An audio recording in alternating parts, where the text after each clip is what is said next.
Welcome to Classic Detective Mysteries.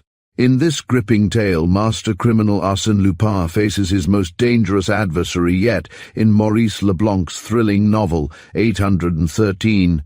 A web of espionage, double identities, and a mysterious murder plunge Lupin into a case that could shake the very foundations of Europe.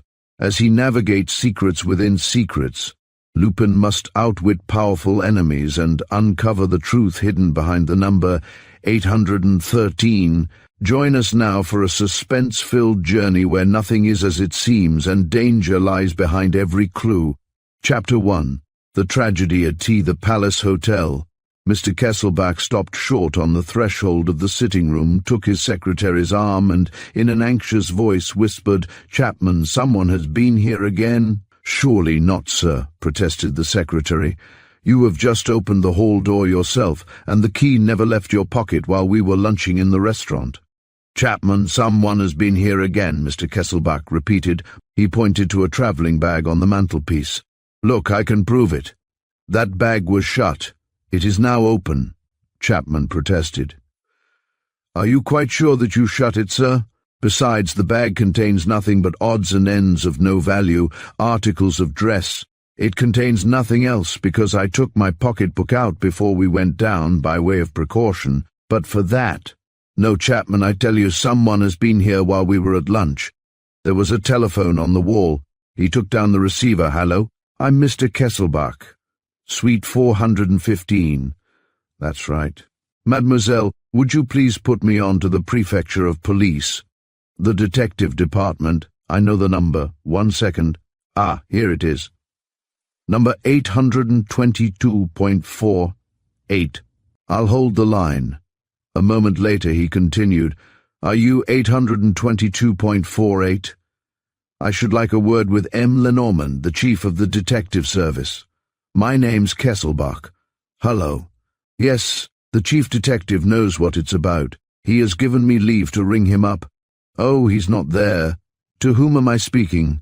Detective Sergeant Gorel? You were there yesterday, were you not, when I called on M. Lenormand?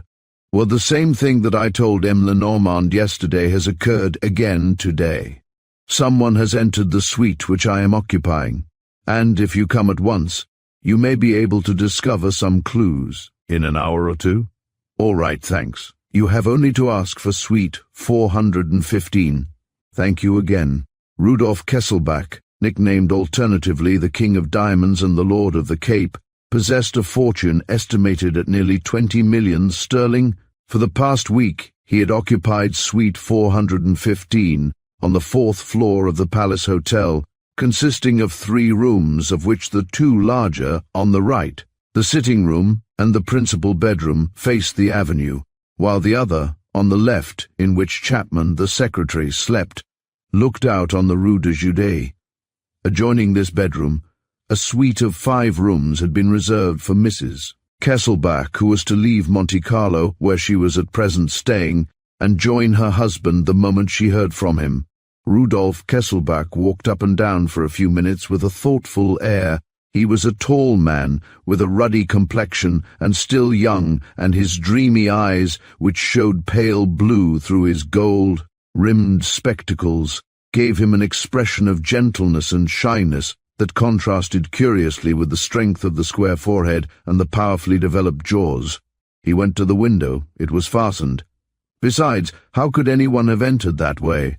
The private balcony that ran round the flat broke off on the right and was separated on the left by a stone channel from the balconies in the Rue de Județ.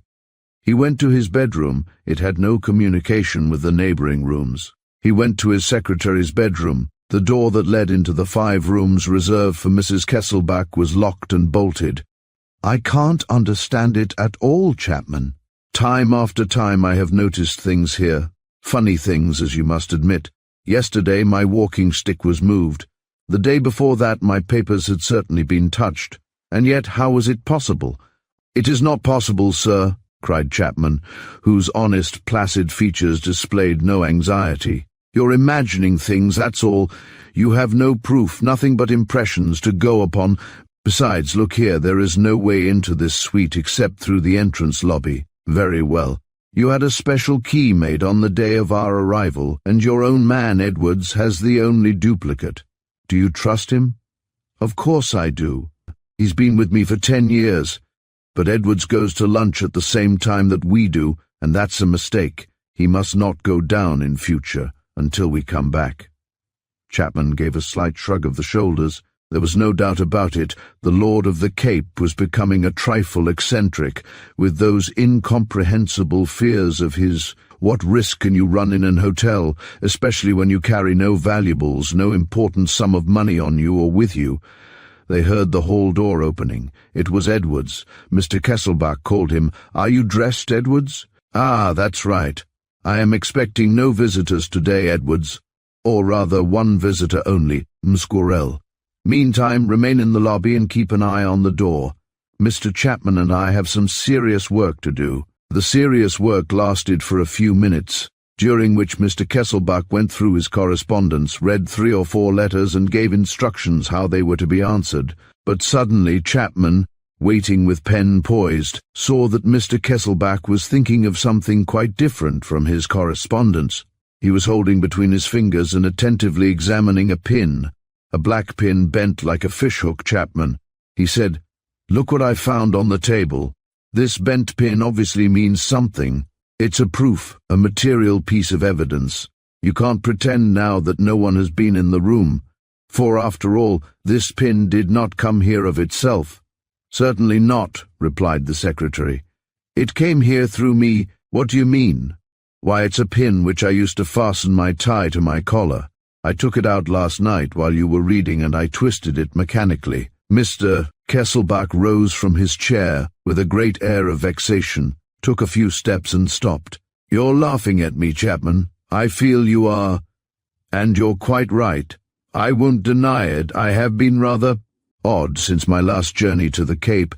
It's because, well, you don't know the new factor in my life, a tremendous plan, a huge thing. I can only see it as yet in the haze of the future. But it's taking shape for all that, and it will be something colossal. Ah, Chapman, you can't imagine. Money I don't care a fig for. I have money, I have too much money.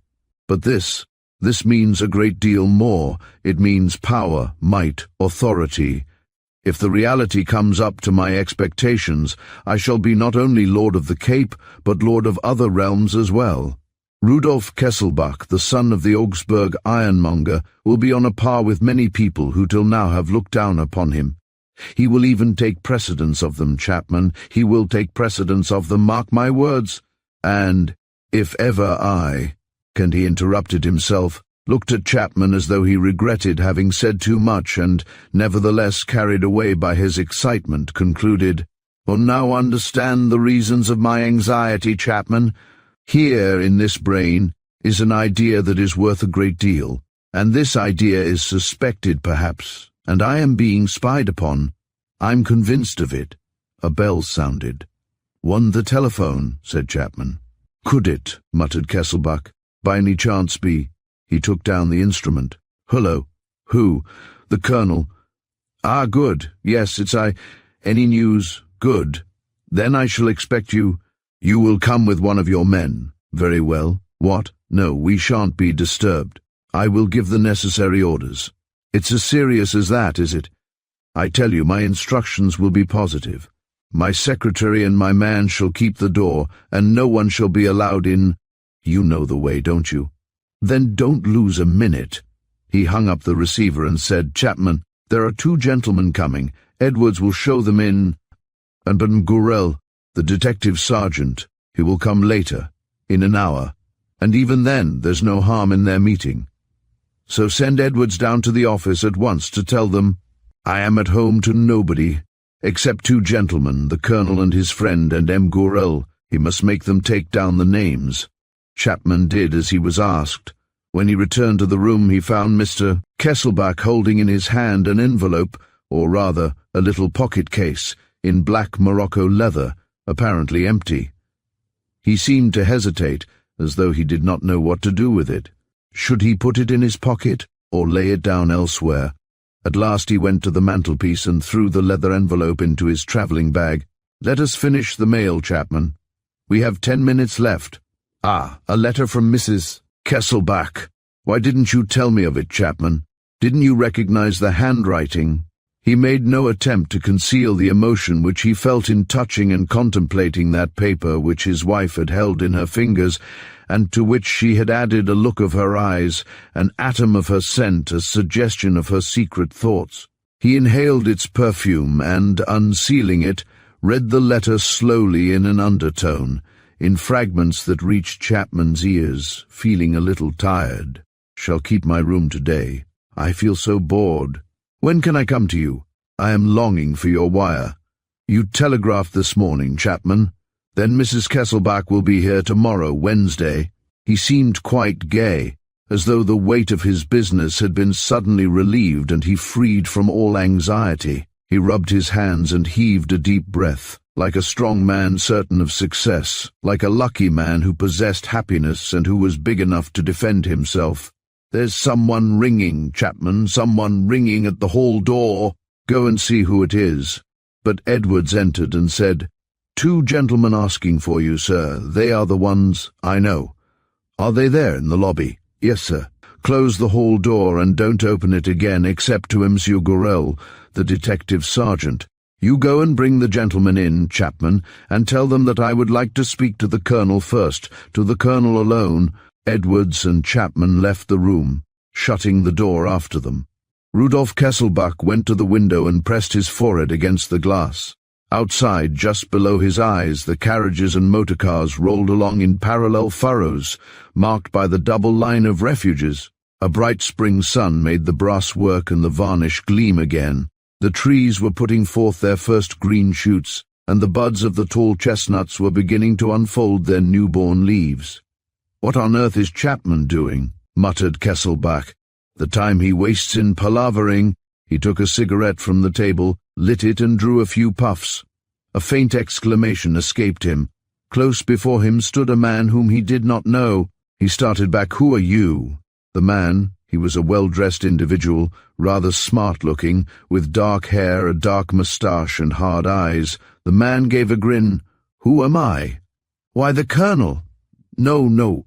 The one I call the colonel, the one who writes to me under that adopted signature, is not you." Yes, the other was only— "But, my dear sir, all this, you know, is not of the smallest importance. The essential thing is that I am myself, and that, I assure you, I am.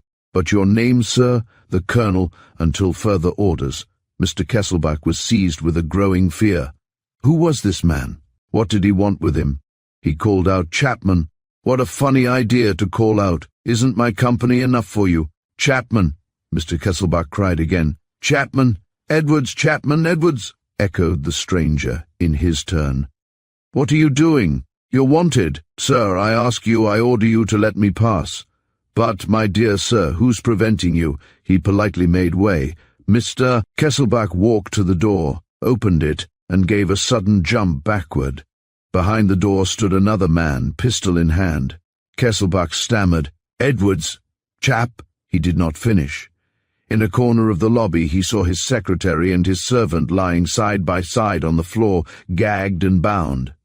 Mr. Kesselbach, notwithstanding his nervous and excitable nature, was not devoid of physical courage, and the sense of a definite danger, instead of depressing him, restored all his elasticity and vigor. Pretending dismay and stupefaction, he moved slowly back to the chimney-piece and leant against the wall. His hand felt for the electric bell. He found it and pressed the button without removing his finger. "Well?" asked the stranger. Mr. Kesselbach made no reply and continued to press the button. "Well, do you expect they will come, that the whole hotel is in commotion because you are pressing that bell? Why, my dear sir, look behind you and you will see that the wire is cut." Mr. Kesselbach turned round sharply, as though he wanted to make sure, but instead, with a quick movement, he seized the travelling bag, thrust his hand into it, grasped a revolver, aimed it at the man and pulled the trigger. said the stranger. "So you load your weapons with air and silence?" The cock clicked a second time and a third, but there was no report. "3 shots more, Lord of the Cape." "I shan't be satisfied till you've lodged 6 bullets in my carcass." What, you give up? That's a pity. You were making excellent practice. He took hold of a chair by the back, spun it round, sat down astraddle and, pointing to an armchair, said, "Won't you take a seat, my dear sir, and make yourself at home? A cigarette? Not for me, thanks. I prefer a cigar."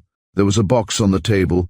He selected an Upman, light in color and flawless in shape, lit it and, with a bow, "Thank you. That's a perfect cigar. And now let's have a chat, shall we?" Rudolf Kesselbach listened to him in amazement. Who could this strange person be? Still, at the sight of his visitor, sitting there so quiet and so chatty, he became gradually reassured and began to think that the situation might come to an end without any need to resort to violence or brute force. He took out a pocketbook, opened it, displayed a respectable bundle of banknotes and asked, "How much?" The other looked at him with an air of bewilderment, as though he found a difficulty in understanding what Kesselbach meant. Then after a moment he called, "Marco!" The man with the revolver stepped forward. "Marco, this gentleman is good enough to offer you a few bits of paper for your young woman.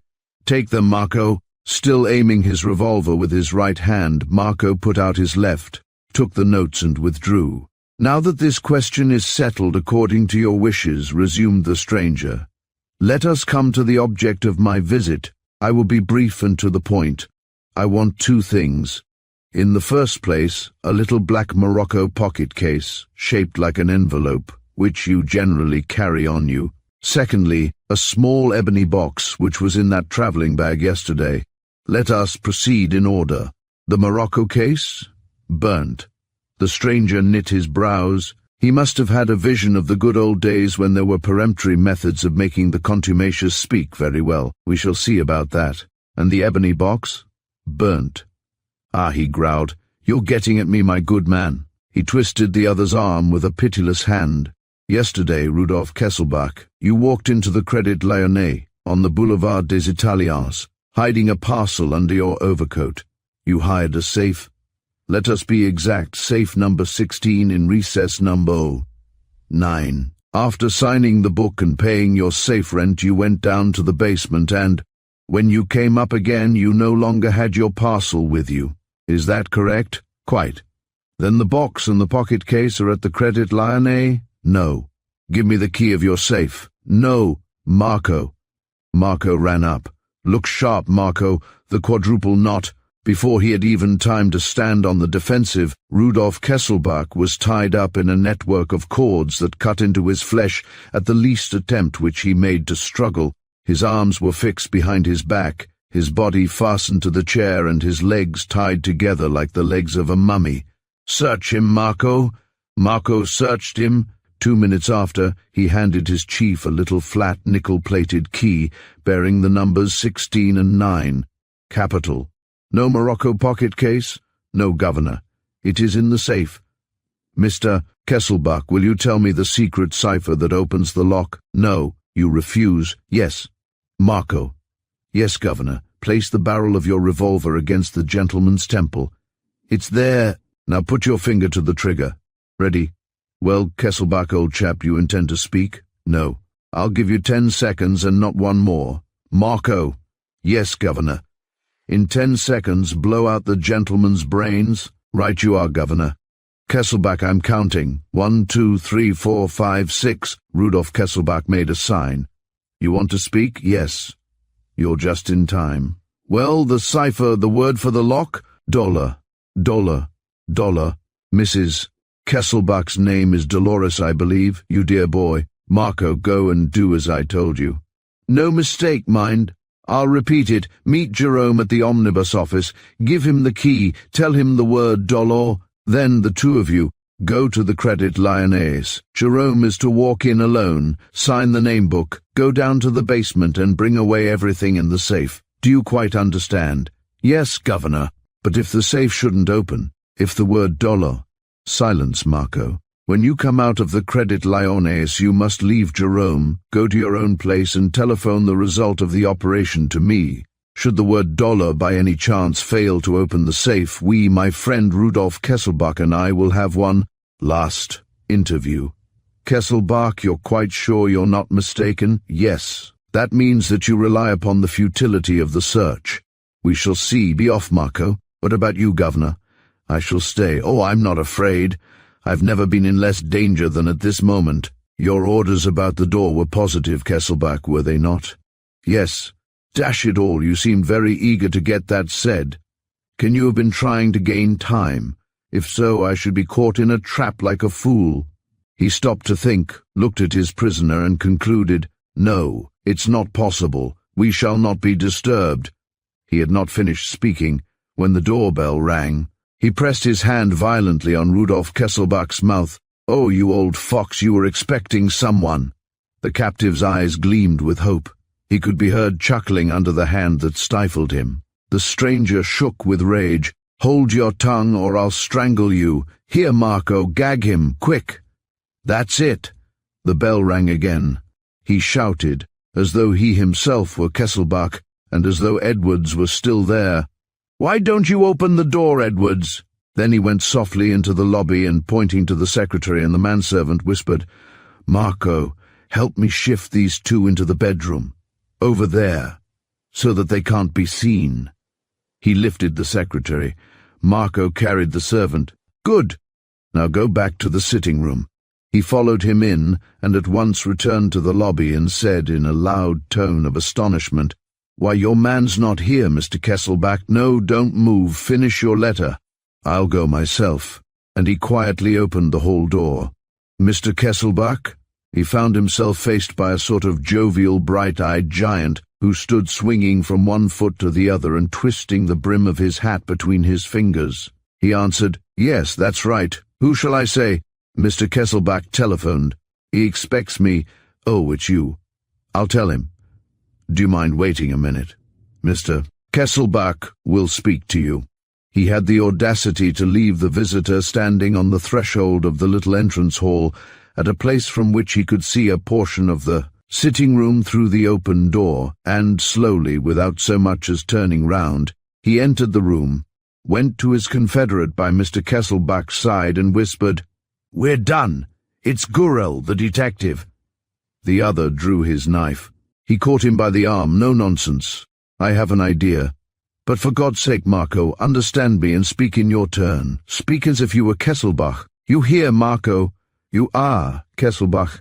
He expressed himself so coolly, so forcibly, and with such authority that Marco understood, without further explanation, that he himself was to play the part of Kesselbach. Marco said, So as to be heard, you must apologize for me, my dear fellow. Tell him, Gurel, I'm awfully sorry, but I'm over head and ears in work. I will see him tomorrow morning at 9. Yes, at 9 o'clock punctually. Good, whispered the other. Don't stir. He went back to the lobby, found Gurel waiting, and said, Mr. Kesselbach begs you to excuse him.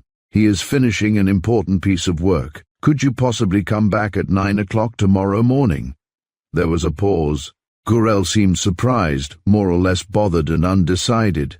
The other man's hand clutched the handle of a knife at the bottom of his pocket. At the first suspicious movement he was prepared to strike. At last Gurel said, Very well. At 9 o'clock tomorrow, but all the same, however, I shall be here at 9 tomorrow. And, putting on his hat, he disappeared down the passage of the hotel. Marco in the sitting room burst out laughing.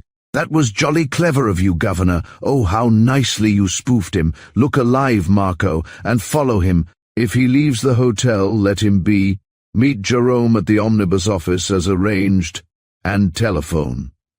Marco went away quickly. Then the man took a water bottle on the chimney-piece, poured himself out a tumblerful, which he swallowed at a draught, wetted his handkerchief, dabbed his forehead, which was covered with perspiration, and then sat down beside his prisoner, and with an affectation of politeness said, But I must really have the honor, Mr. Kesselbach, of introducing myself to you. And, taking a card from his pocket, he said, Allow me, Arsène Lupin, gentleman burglar. The name of the famous adventurer seemed to make the best of impressions upon Mr. Kesselbach. Lupin did not fail to observe the fact, and exclaimed, Aha, my dear sir, you breathe again. Arsène Lupin is a delicate, squeamish burglar. He loathes bloodshed. He has never committed a more serious crime than that of annexing other people's property. A mere peccadillo, eh? And what you're saying to yourself is that he is not going to burden his conscience with a useless murder. Quite so. But will your destruction be so useless as all that? Everything depends on the answer. And I assure you that I'm not larking at present. Come on, old chap. He drew up his chair beside the armchair, removed the prisoner's gag, and speaking very plainly, "Mr.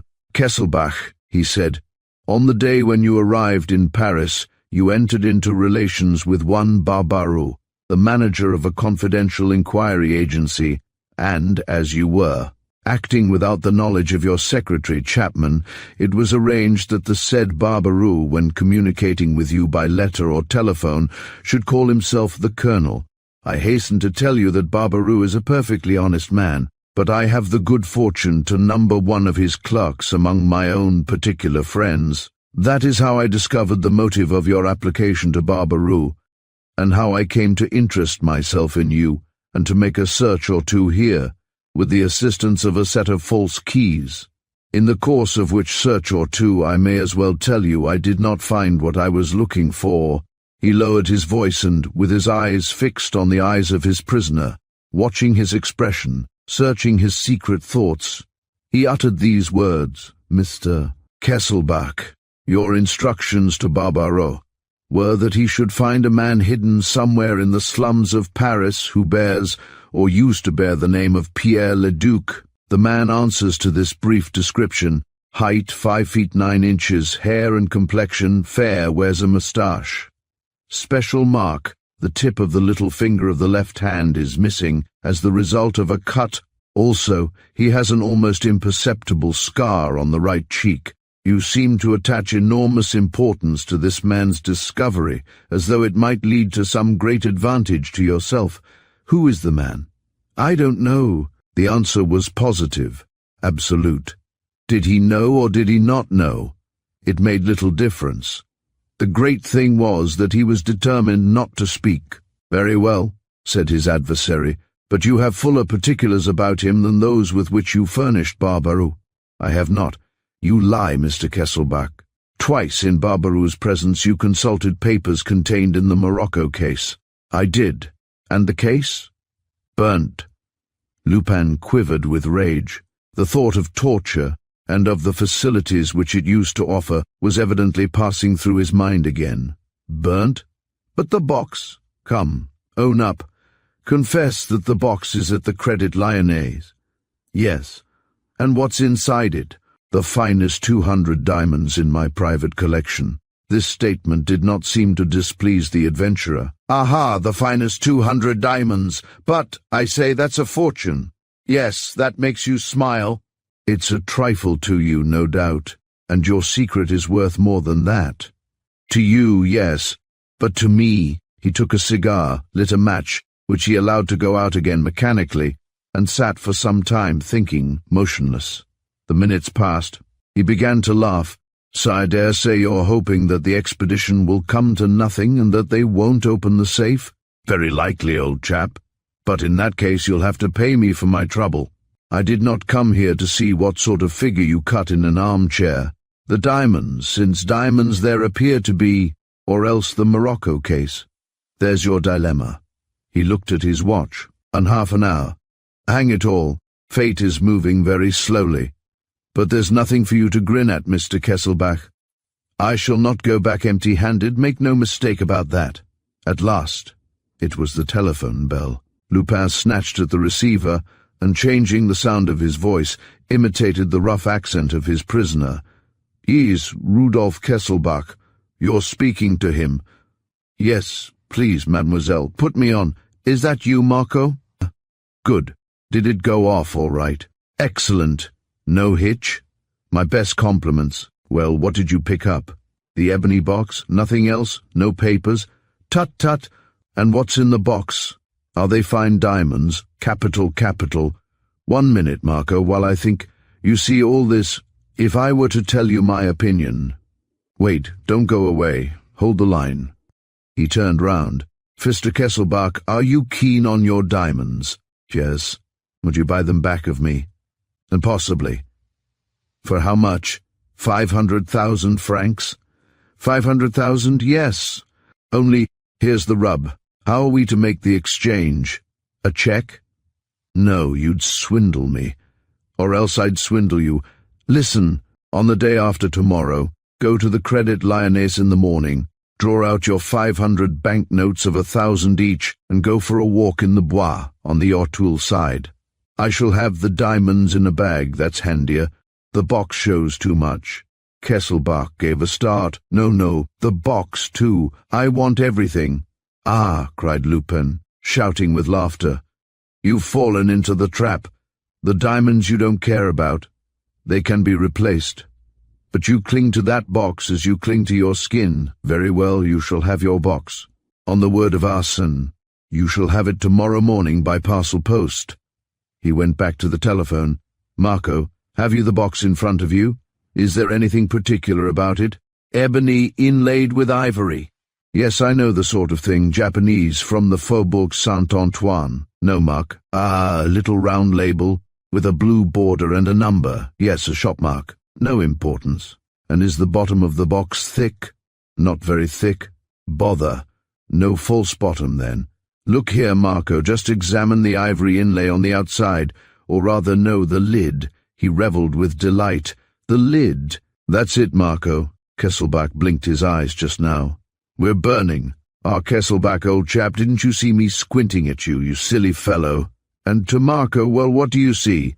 A looking-glass inside the lid? Does it slide? Is it on hinges? No. Well, then break it. Yes, I tell you to break it. That glass serves no purpose there. It's been added since. He lost patience. Mind your own business, idiot. Do as I say.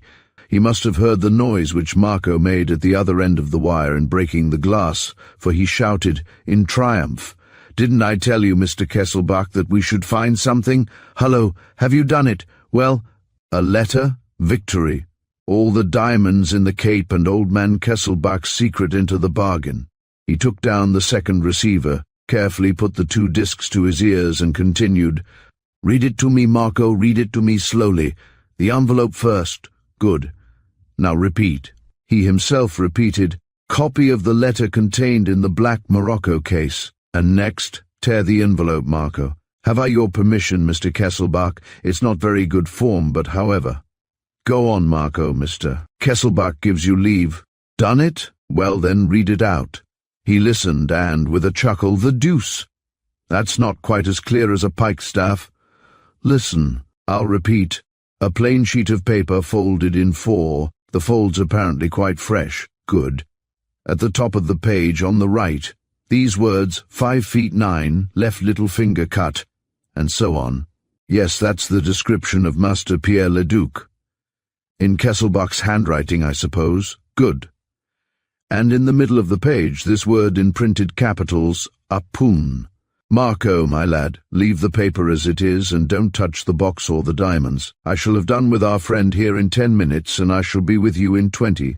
Oh, by the way, did you send back the motor for me? Capital. So long. He replaced the instrument, went into the lobby and into the bedroom, made sure that the secretary and the manservant had not unloosed their bonds and, on the other hand, that they were in no danger of being choked by their gags. Then he returned to his chief prisoner. He wore a determined and relentless look. We've finished joking, Kesselbach. If you don't speak, it will be the worse for you. Have you made up your mind? What about— No nonsense, please. Tell me what you know. I know nothing. You lie. What does this word Apun mean? If I knew, I should not have written it down. Very well, but whom or what does it refer to? Where did you copy it? Where did you get it from? Mr. Kesselbach made no reply. Lupin, now speaking in nervous, jerky tones, resumed, Listen, Kesselbach, I have a proposal to make to you. Rich man, big man though you may be, there is not so much difference between us. The son of the Augsburg ironmonger and Arsène Lupin, prince of burglars, can come to an understanding without shame on either side. I do my thieving indoors, you do yours on the stock exchange. It's all much of a muchness. So here we are, Kesselbach. Let's be partners in this business. I have need of you because I don't know what it's about. You have need of me because you will never be able to manage it alone. Barbaroux is an ass.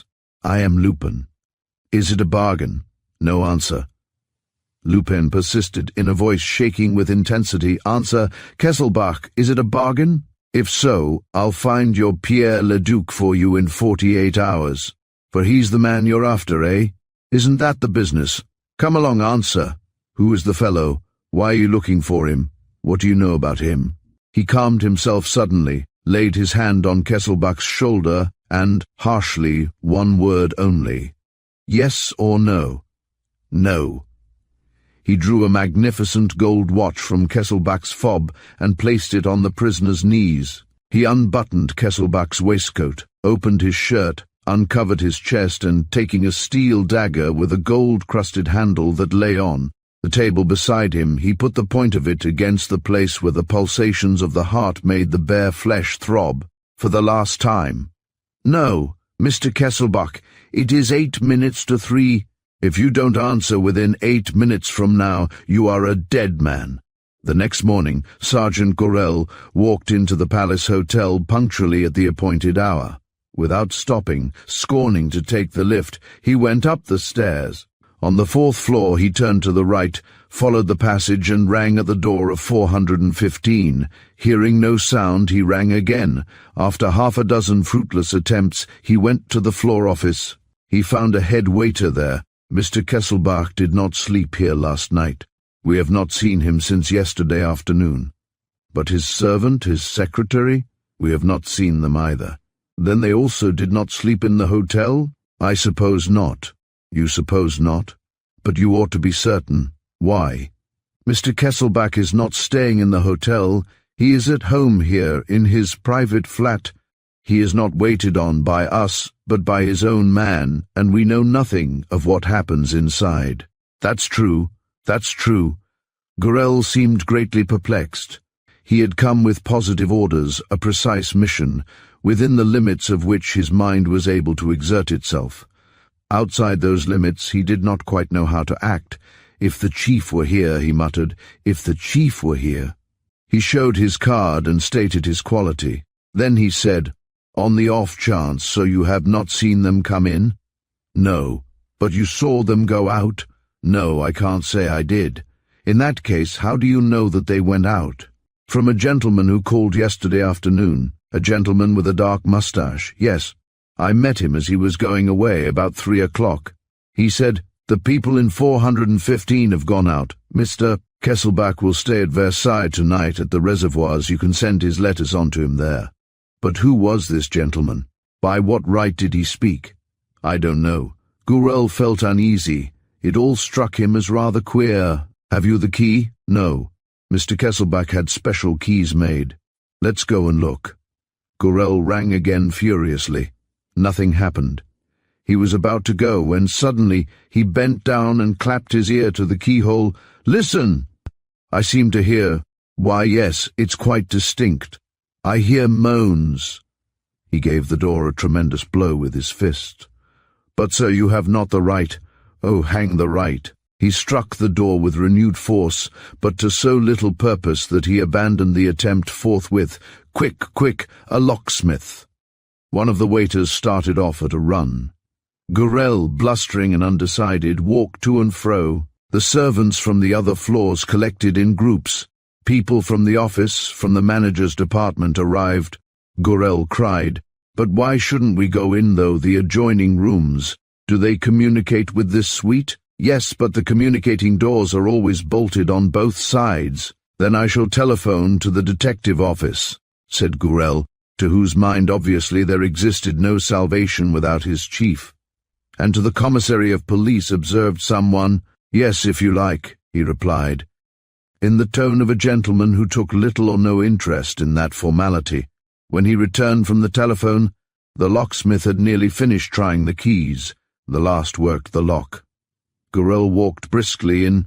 He at once hastened in the direction from which the moans came and hit against the bodies of Chapman the secretary, and Edwards the manservant. One of them, Chapman, had succeeded by dint of patience in loosening his gag a little and was uttering short, stifled moans. The other seemed asleep. They were released. But Gorel was anxious. Where's Mr. Kesselbach? He went into the sitting room. Mr. Kesselbach was sitting strapped to the back of the armchair near the table.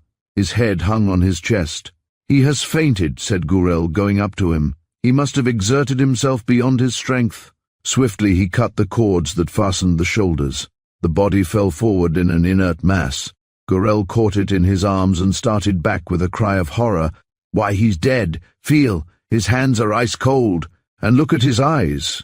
Someone ventured the opinion, an apoplectic stroke, no doubt, or else heart failure. True, there's no sign of a wound. It's a natural death. They laid the body on the sofa and unfastened the clothes. But red stains at once appeared on the white shirt, and when they pushed it back, they saw that near the heart, the chest bore a little scratch through which had trickled a thin stream of blood. And on the shirt was pinned a card. Gurel bent forward. It was Arsène Lupin's card, blood-stained like the rest. Then Gurel drew himself up, authoritatively and sharply murmured, "Arsène Lupin, leave the flat, all of you. No one must stay here or in the bedroom. Let the two men be removed and seen to elsewhere. Leave the flat, and don't touch a thing, and Chief is on his way." Chapter 2. The Blue-Edged Label. Arsène Lupin. Gurel repeated these two fateful words with an absolutely petrified air. They rang within him like a knell. Arsène Lupin, the great, the formidable Arsène Lupin, the burglar king, the mighty adventurer. Was it possible? No, he muttered. It's not possible, because he's dead. Only that was just it. Was he really dead? Arsène Lupin. Standing beside the corpse, he remained dull and stunned, turning the card over and over with a certain dread, as though he had been challenged by a ghost. Arsène Lupin. What ought he to do? Act? Take the field with his resources? No. Better not act. He was bound to make mistakes if he entered the lists with an adversary of that stamp. Besides, the Chief was on his way. All Gurel's intellectual philosophy was summed up in that short sentence. An able, persevering officer, full of courage and experience and endowed with Herculean strength, he was one of those who go ahead only when obeying directions, and who do good work only when ordered. And this lack of initiative had become still more marked since M. Lenormand had taken the place of M. Dudouis in the detective service. M. Lenormand was a chief indeed. With him one was sure of being on the right track. So sure, even, that Gurel stopped the moment that the chief's incentive was no longer behind him. But the chief was on his way. Gurel took out his watch and calculated the exact time when he would arrive. If only the commissary of police did not get there first. If only the examining magistrate, who was no doubt already appointed, or the divisional surgeon did not come to make inopportune discoveries before the chief had time to fix the essential points of the case in his mind. "Well, Gurel, what are you dreaming about?" "The chief!" M. Lenormand was still a young man, if you took stock only of the expression of his face and his eyes gleaming through his spectacles. But he was almost an old man when you saw his bent back, his skin dry and yellow as wax, his grizzled hair and beard, his whole decrepit, hesitating, unhealthy appearance. He had spent his life laboriously in the colonies as government commissary, in the most dangerous posts. He had there acquired a series of fevers, an indomitable energy, notwithstanding his physical weariness, the habit of living alone, of talking little and acting in silence, a certain misanthropy. And suddenly, at the age of 55, in consequence of the famous case of the 3 Spaniards at Biskra, a great and well-earned notoriety, the injustice was then repaired, and he was straightway transferred to Bordeaux, was next appointed deputy in Paris, and lastly, on the death of M. Dudouis, chief of the detective service.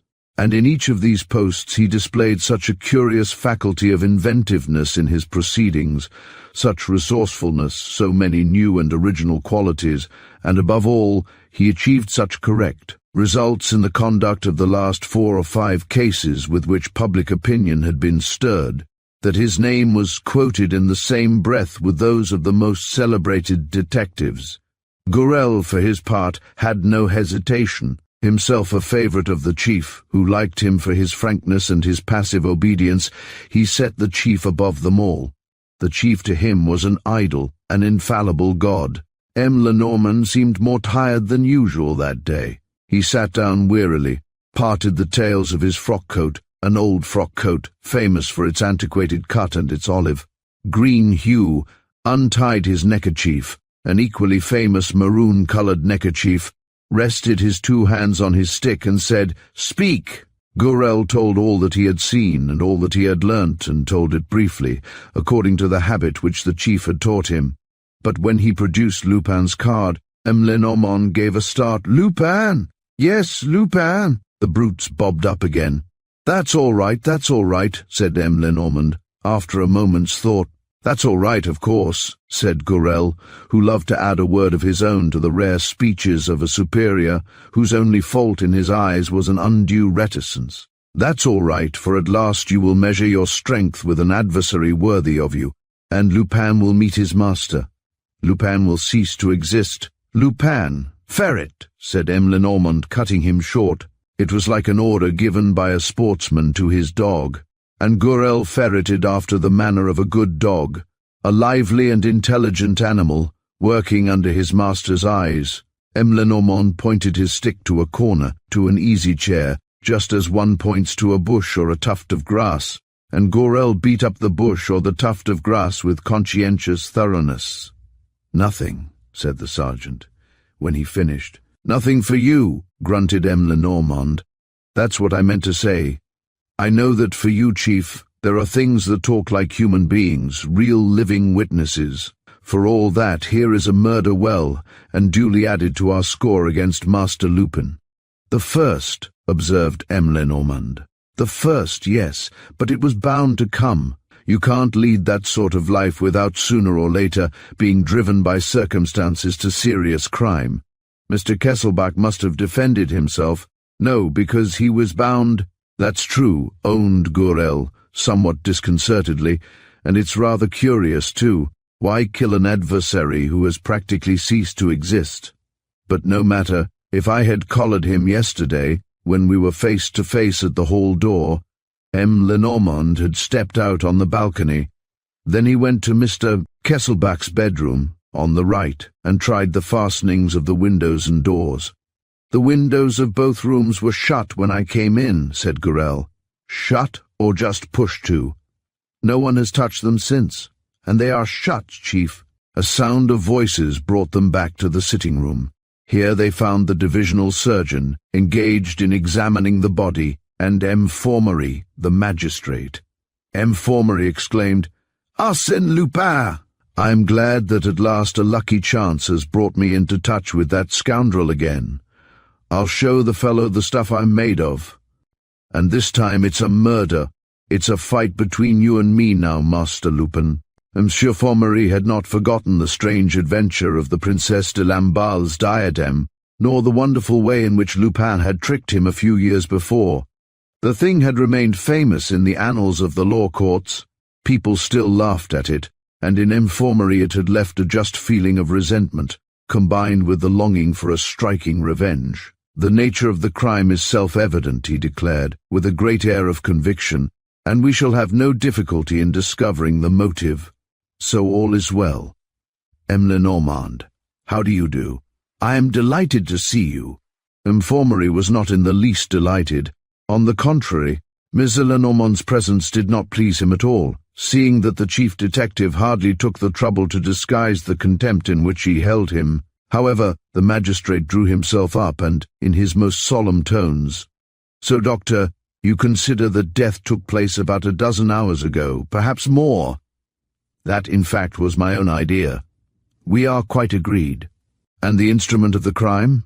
"A knife with a very thin blade, Monsieur le Juge d'Instruction," replied the surgeon. "Look, the blade has been wiped on the dead man's own handkerchief. Just so, just so. You can see the mark. And now let us go and question Mr. Kesselbach's secretary and manservant.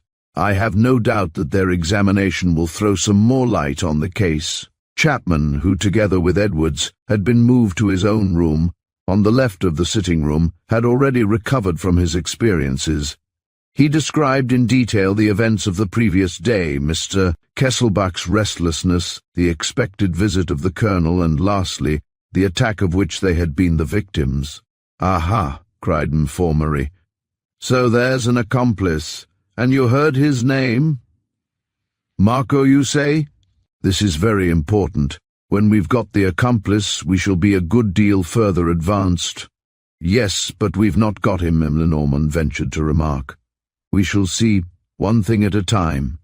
And then, Mr. Chapman, this Marco went away immediately after M. Gorel had rung the bell. Yes, we heard him go. And after he went, did you hear nothing else? Yes, from time to time, but vaguely. The door was shut. And what sort of noises did you hear? Bursts of voices. The man, call him by his name, Arsène Lupin. Arsène Lupin must have telephoned. Capital. We will examine the person of the hotel who has charge of the branch exchange communicating with the outside. And afterward, did you hear him go out too? He came in to see if we were still bound, and, a quarter of an hour later, he went away, closing the hall door after him. Yes, as soon as his crime was committed. Good, good. It all fits in, and after that, we heard nothing more. The night passed. I fell asleep from exhaustion. So did Edwards, and it was not until this morning. Yes, I know, there, it's not going badly. It all fits in. And, marking off the stages of his investigation, in a tone as though he were enumerating so many victories over the stranger, he muttered thoughtfully, the accomplice, the telephone, the time of the murder, the sounds that were heard. Good, very good. We have still to establish the motive of the crime. In this case, as we have Lupin to deal with, the motive is obvious. M. Lenormand. Have you noticed the least sign of anything being broken open? No. Then the robbery must have been effected upon the person of the victim himself. Has his pocket-book been found? I left it in the pocket of his jacket, said Gourel. They all went into the sitting-room, where M. Formery discovered that the pocket-book contained nothing but visiting cards and papers establishing the murdered man's identity. That's odd. Mr. Chapman, can you tell us if Mr. Kesselbach had any money on him? Yes. On the previous day, that is, on Monday, the day before yesterday, we went to the Credit Lyonnais, where Mr. Kesselbach hired a safe at the Credit Lyonnais? Good. We must look into that. And before we left, Mr. Kesselbach opened an account and drew out 5,000 or 6,000 francs in banknotes. Excellent. That tells us just what we want to know. Chapman continued, There is another point, Monsieur le Juge d'Instruction. Mr. Kesselbach, who for some days had been very uneasy in his mind, I have told you the reason, a scheme to which he attached the utmost importance. Mr. Kesselbach seemed particularly anxious about two things. There was, first, a little ebony box, which he put away safely at the Credit Lyonnais, and next a little black Morocco note-case, in which he kept a few papers. And where is that? Before Lupin's arrival, he put it in my presence, into that travelling bag. M. Formery took the bag and felt about in it. The note-case was not there. He rubbed his hands. Everything fits in. We know the culprit, the conditions and the motive of the crime. This case won't take long. Are we quite agreed upon everything, M. Lenormand? Upon not one single thing. There was a moment of stupefaction. The commissary of police had arrived, and behind him, in spite of the constables keeping the door, a troop of journalists and the hotel staff had forced their way in and were standing in the entrance lobby, notorious though the old fellow was for his bluntness, a bluntness which was not without a certain discourtesy and which had already procured him an occasional reprimand in high quarters. The abruptness of this reply took everyone aback, and M. Formery in particular appeared utterly nonplussed. Still, he said, I can see nothing that isn't quite simple. Lupin is the thief. Why did he commit the murder? M. Lenormand flung at him in order to commit the theft. I beg your pardon, the witness's story proves that the theft took place before the murder. Mr. Kesselbach was first bound and gagged, then robbed. Why should Lupin, who has never resorted to murder, choose this time to kill a man whom he had rendered helpless and whom he had already robbed? The examining magistrate stroked his long fair whiskers with the gesture customary to him when a question seemed incapable of solution. He replied in a thoughtful tone, There are several answers to that. What are they? It depends. It depends upon a number of facts as yet unknown. and moreover the objection applies only to the nature of the motives. We are agreed as to the remainder. No, this time, again, the denial was flat, blunt, almost impolite, so much so that the magistrate was absolutely nonplussed, dared not even raise a protest, and remained abashed in the presence of this strange collaborator. At last he said, "We all have our theories. I should like to know yours." "I have none." The chief detective rose and, leaning on his stick, took a few steps through the room. All the people around him were silent, and it was rather curious in a group in which, after all, his position was only that of an auxiliary, a subordinate, to see this ailing, decrepit, elderly man dominate the others by the sheer force of an authority which they had to feel, even though they did not accept it. After a long pause, he said, "I should like to inspect the rooms which adjoin this suite." The manager showed him the plan of the hotel. The only way out of the right-hand bedroom, which was Mr. Kesselbach's, was through the little entrance hall of the suite, but the bedroom on the left, the room occupied by the secretary, communicated with another apartment. "Let us inspect it," said M. Lenormand. M. Formery could not help shrugging his shoulders and growling, "But the communicating door is bolted and the window locked." "Let us inspect it," repeated M. Lenormand. He was taken into the apartment, which was the first of the 5 rooms reserved for Mrs. Kesselbach. Then, at his request, he was taken to the rooms leading out of it. All the communicating doors were bolted on both sides. "Are not any of these rooms occupied?" he asked. "No." "Where are the keys?" "The keys are always kept in the office." "Then no one can have got in?" "No one, except the floor waiter who airs and dusts the rooms." "Send for him, please." The man, whose name was Gustav Buder, replied that he had closed the windows of 5 rooms on the previous day in accordance with his general instructions. "At what time?" "At 6 o'clock in the evening, and you noticed nothing?" "No, sir." "And this morning?" "This morning I opened the windows at 8 o'clock exactly." "And you found nothing?" He hesitated. He was pressed with questions and ended by admitting, "Well, I picked up a cigarette case near the fireplace in 420. I intended to take it to the office this evening." "Have you it on you?" "No, it is in my room. It is a gunmetal case. It has a space for tobacco and cigarette papers on one side, and for matches on the other. There are 2 initials in gold, an L and an M." "What's that?" Chapman had stepped forward. He seemed greatly surprised and, questioning the servant, "A gunmetal cigarette case, you say?" "Yes, with 3 compartments, for tobacco, cigarette papers and matches." "Russian tobacco, wasn't it? Very fine and light?" "Yes." "Go and fetch it. I should like to see it for myself, to make sure."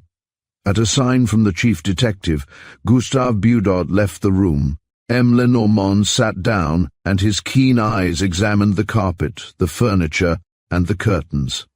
He asked, "This is room 420, is it not?" "Yes." The magistrate grinned. "I should very much like to know what connection you establish between this incident and the tragedy. 5 locked doors separate us from the room in which Mr. Kesselbach was murdered." M. Lenormand did not condescend to reply. Time passed. Gustave did not return. "Where does he sleep?" asked the chief detective. "On the 6th floor," answered the manager. "The room is on the Rue de Judy side. Above this, therefore, it's curious that he's not back yet. Would you have the kindness to send someone to see?" The manager went himself, accompanied by Chapman. A few minutes after, he returned alone, running, with every mark of consternation on his face. "Well, dead, murdered, yes. Oh, by thunder, how clever these scoundrels are!" roared M. Lenormand. "Off with you, Gorel, and have the doors of the hotel locked. Watch every outlet. And you, Mr. Manager, please take us to Gustave Budot's room." The manager led the way, but as they left the room, M. Lenormand stooped and picked up a tiny little round piece of paper, on which his eyes had already fixed themselves. It was a label surrounded with a blue border, and marked with the number 813. He put it in his pocket on chance, and joined the others, a small wound in the back between the shoulder blades. Exactly the same wound as Mr. Kesselbach's, declared the doctor. Yes, said M. Lenormand. It was the same hand that struck the blow and the same weapon was used. Judging by the position of the body, the man had been surprised when on his knees before the bed, feeling under the mattress for the cigarette case which he had hidden there. His arm was still caught between the mattress and the bed, but the cigarette case was not to be found. That cigarette case must have been devilish compromising, timidly suggested M. Formery, who no longer dared put forward any definite opinion. Well, of course, said the chief detective. At any rate, we know the initials, an L and an M.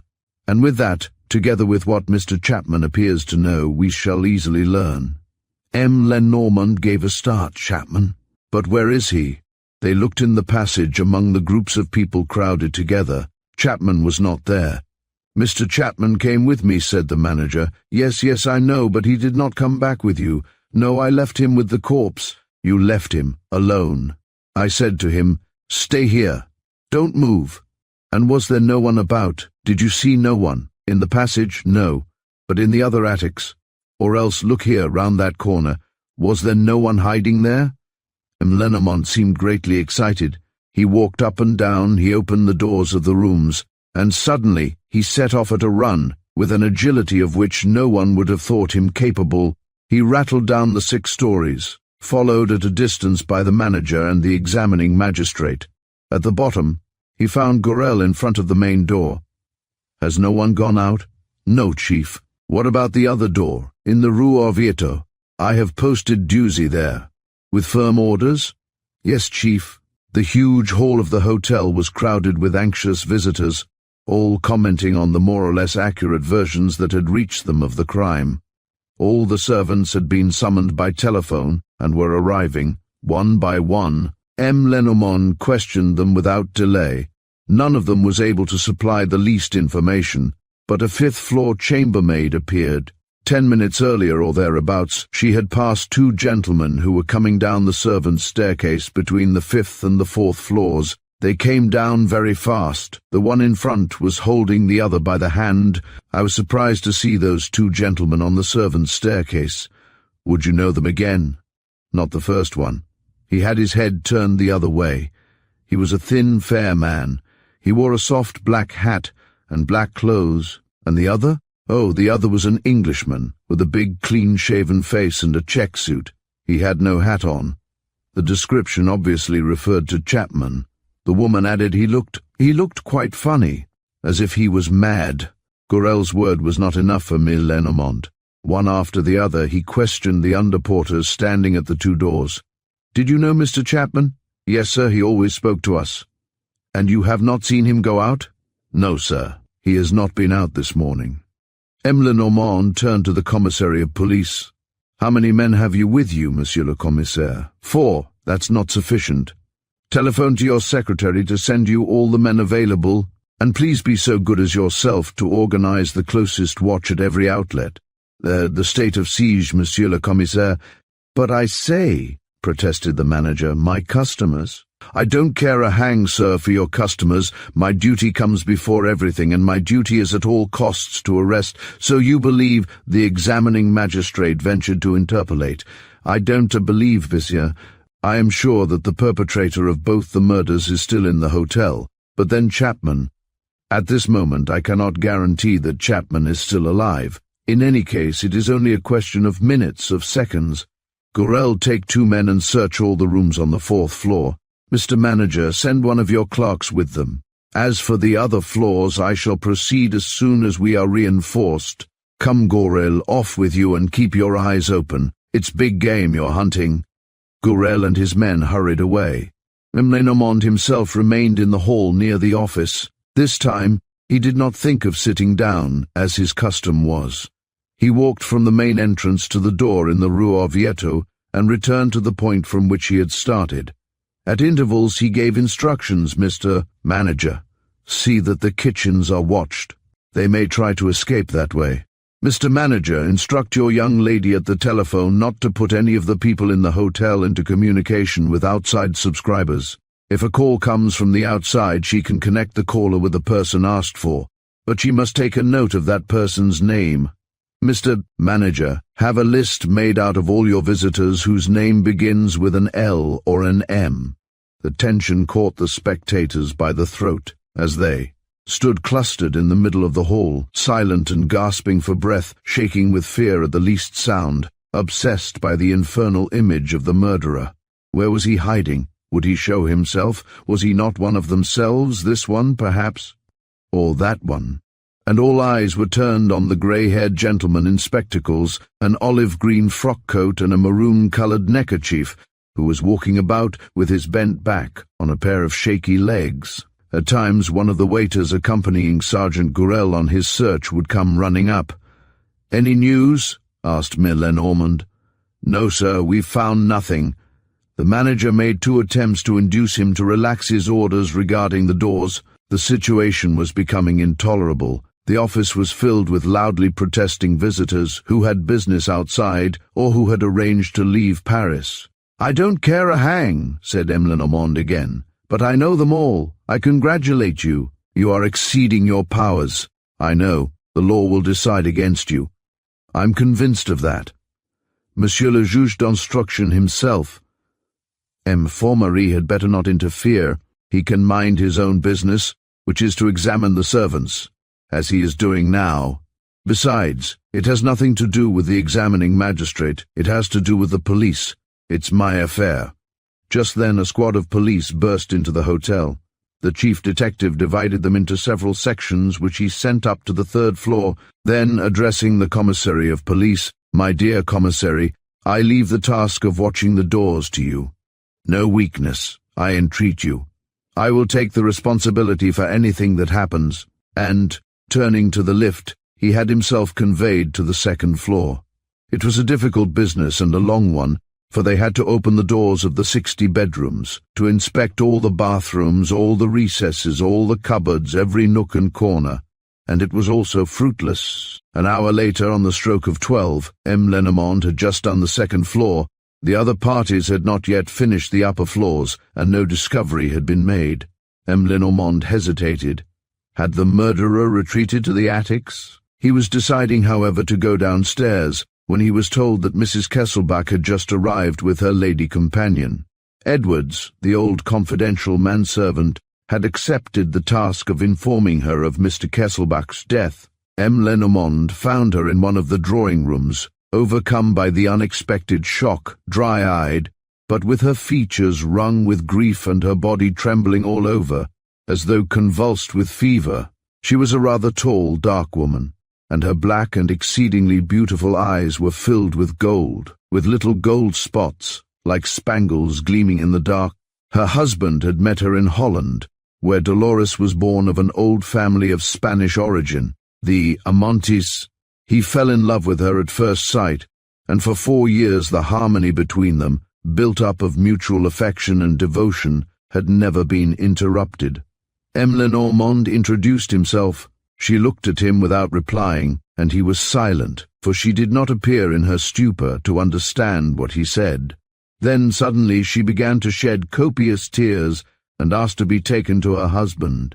In the hall, M. Lenormand found Gourel, who was looking for him, and who rushed at him with a hat which he held in his hand. "I picked this up, Chief. There's no doubt whom it belongs to, is there?" It was a soft black felt hat and resembled the description given. There was no lining or label inside it. "Where did you pick it up?" "On the 2nd floor landing of the servants' staircase. Nothing on the other floors? Nothing? We've searched everywhere. There is only the 1st floor left. And this hat shows that the man went down so far. We're burning, Chief." "I think so."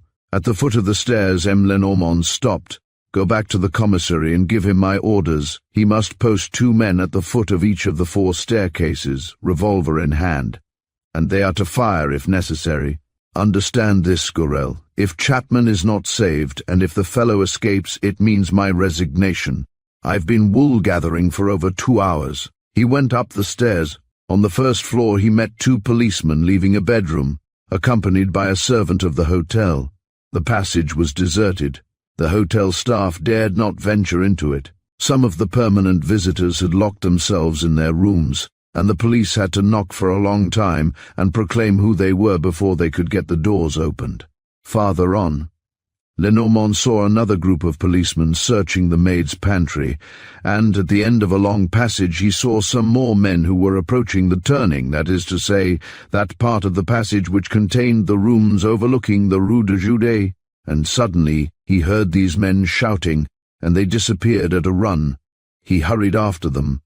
The policeman had stopped in the middle of the passage. At their feet, blocking their way, with its face on the carpet, lay a corpse. M. Lenormand bent down and took the lifeless head in his hands. "Chapman," he muttered. "He is dead." He examined the body. A white knitted silk muffler was tied round the neck. He undid it. Red stains appeared, and he saw that the muffler held a thick wad of cotton wool in position against the nape of the neck. The wad was soaked with blood. Once again there was the same little wound, clean, frank, and pitiless. Infirmary and the commissary were at once told and came hastening up. "No one gone out?" asked the chief detective. "No surprise?" "No," said the commissary. "There are 2 men on guard at the foot of each staircase." "Perhaps he has gone up again," said Infirmary. "No, but someone must have met him." "No. This all happened quite a long time ago. The hands are cold. The murder must have been committed almost immediately after the other, as soon as the 2 men came here by the servants' staircase. But the body would have been seen. Think 50 people must have passed this spot during the last 2 hours. The body was not here. Then where was it?" "Why, how can I tell?" snapped the chief detective. "Do as I'm doing, look for yourself. You can't find things by talking." He furiously patted the knob of his stick with a twitching hand, and he stood there, with his eyes fixed on the body, silent and thoughtful. At last he spoke. "Monsieur le Commissaire, be so good as to have the victim taken to an empty room. Let them fetch the doctor. Mr. Manager, would you mind opening the doors of all the rooms on this passage for me?" On the left were 3 bedrooms and 2 sitting rooms, forming an empty suite, which M. Lenormand inspected. On the right were 4 bedrooms. 2 were occupied respectively by a M. Revedat and an Italian, Baron Giacomini, who were both then out. In the 3rd room they found an elderly English maiden lady still in bed, and in the 4th, an Englishman who was placidly reading and smoking, and who had not been in the least disturbed by the noises in the passage. His name was Major Parbury. No amount of searching or questioning led to any result. The old maid had heard nothing before the exclamations of the policeman. No noise of a struggle, no cry of pain, no sound of quarrelling, and Major Parbury neither. Moreover, there was no suspicious clue found, no trace of blood, nothing to lead them to suppose that the unfortunate Chapman had been in one of those rooms. "It's queer," muttered the examining magistrate. "It's all very queer." And he confessed ingenuously, "I feel more and more at sea. There is a whole series of circumstances that are partly beyond me." "What do you make of it, M. Lenormand?" M. Lenormand was on the point of letting off one of those pointed rejoinders in which he was wont to give vent to his chronic ill-temper, when Gourel appeared upon the scene, all out of breath. "Chief," he panted, "they've found this—" "Downstairs, in the office, on a chair." It was a parcel of moderate dimensions, wrapped up in a piece of black serge. "Did they open it?" asked the chief. "Yes, but when they saw what the parcel contained, they did it up again exactly as it was, fastened very tight, as you can see." "Untie it." Gourel removed the wrapper and disclosed a black diagonal jacket and trousers, which had evidently been packed up in a hurry, as the creases in the cloth showed. In the middle was a towel covered with blood, which had been dipped in water, in order, no doubt, to destroy the marks of the hands that had been wiped on it. Inside the napkin was a steel dagger, with a handle encrusted with gold. This also was red with blood, the blood of 3 men stabbed within the space of a few hours by an invisible hand. Amid the crowd of 300 people moving about in the huge hotel, Edwards, the manservant, at once identified the dagger as belonging to Mr. Kesselbach. He had seen it on the table on the previous day, before the assault committed by Lupin. "Mr. Manager," said the chief detective, "the restriction is over. Gourel, go and give orders to leave the doors free." "So you think that Lupin has succeeded in getting out?" asked Monsieur Formery. "No. The perpetrator of the 3 murders which we have discovered is in one of the rooms of the hotel, or rather, he is among the visitors in the hall, or in the reception rooms." In my opinion, he was staying in the hotel. Impossible. Besides, where would he have changed his clothes?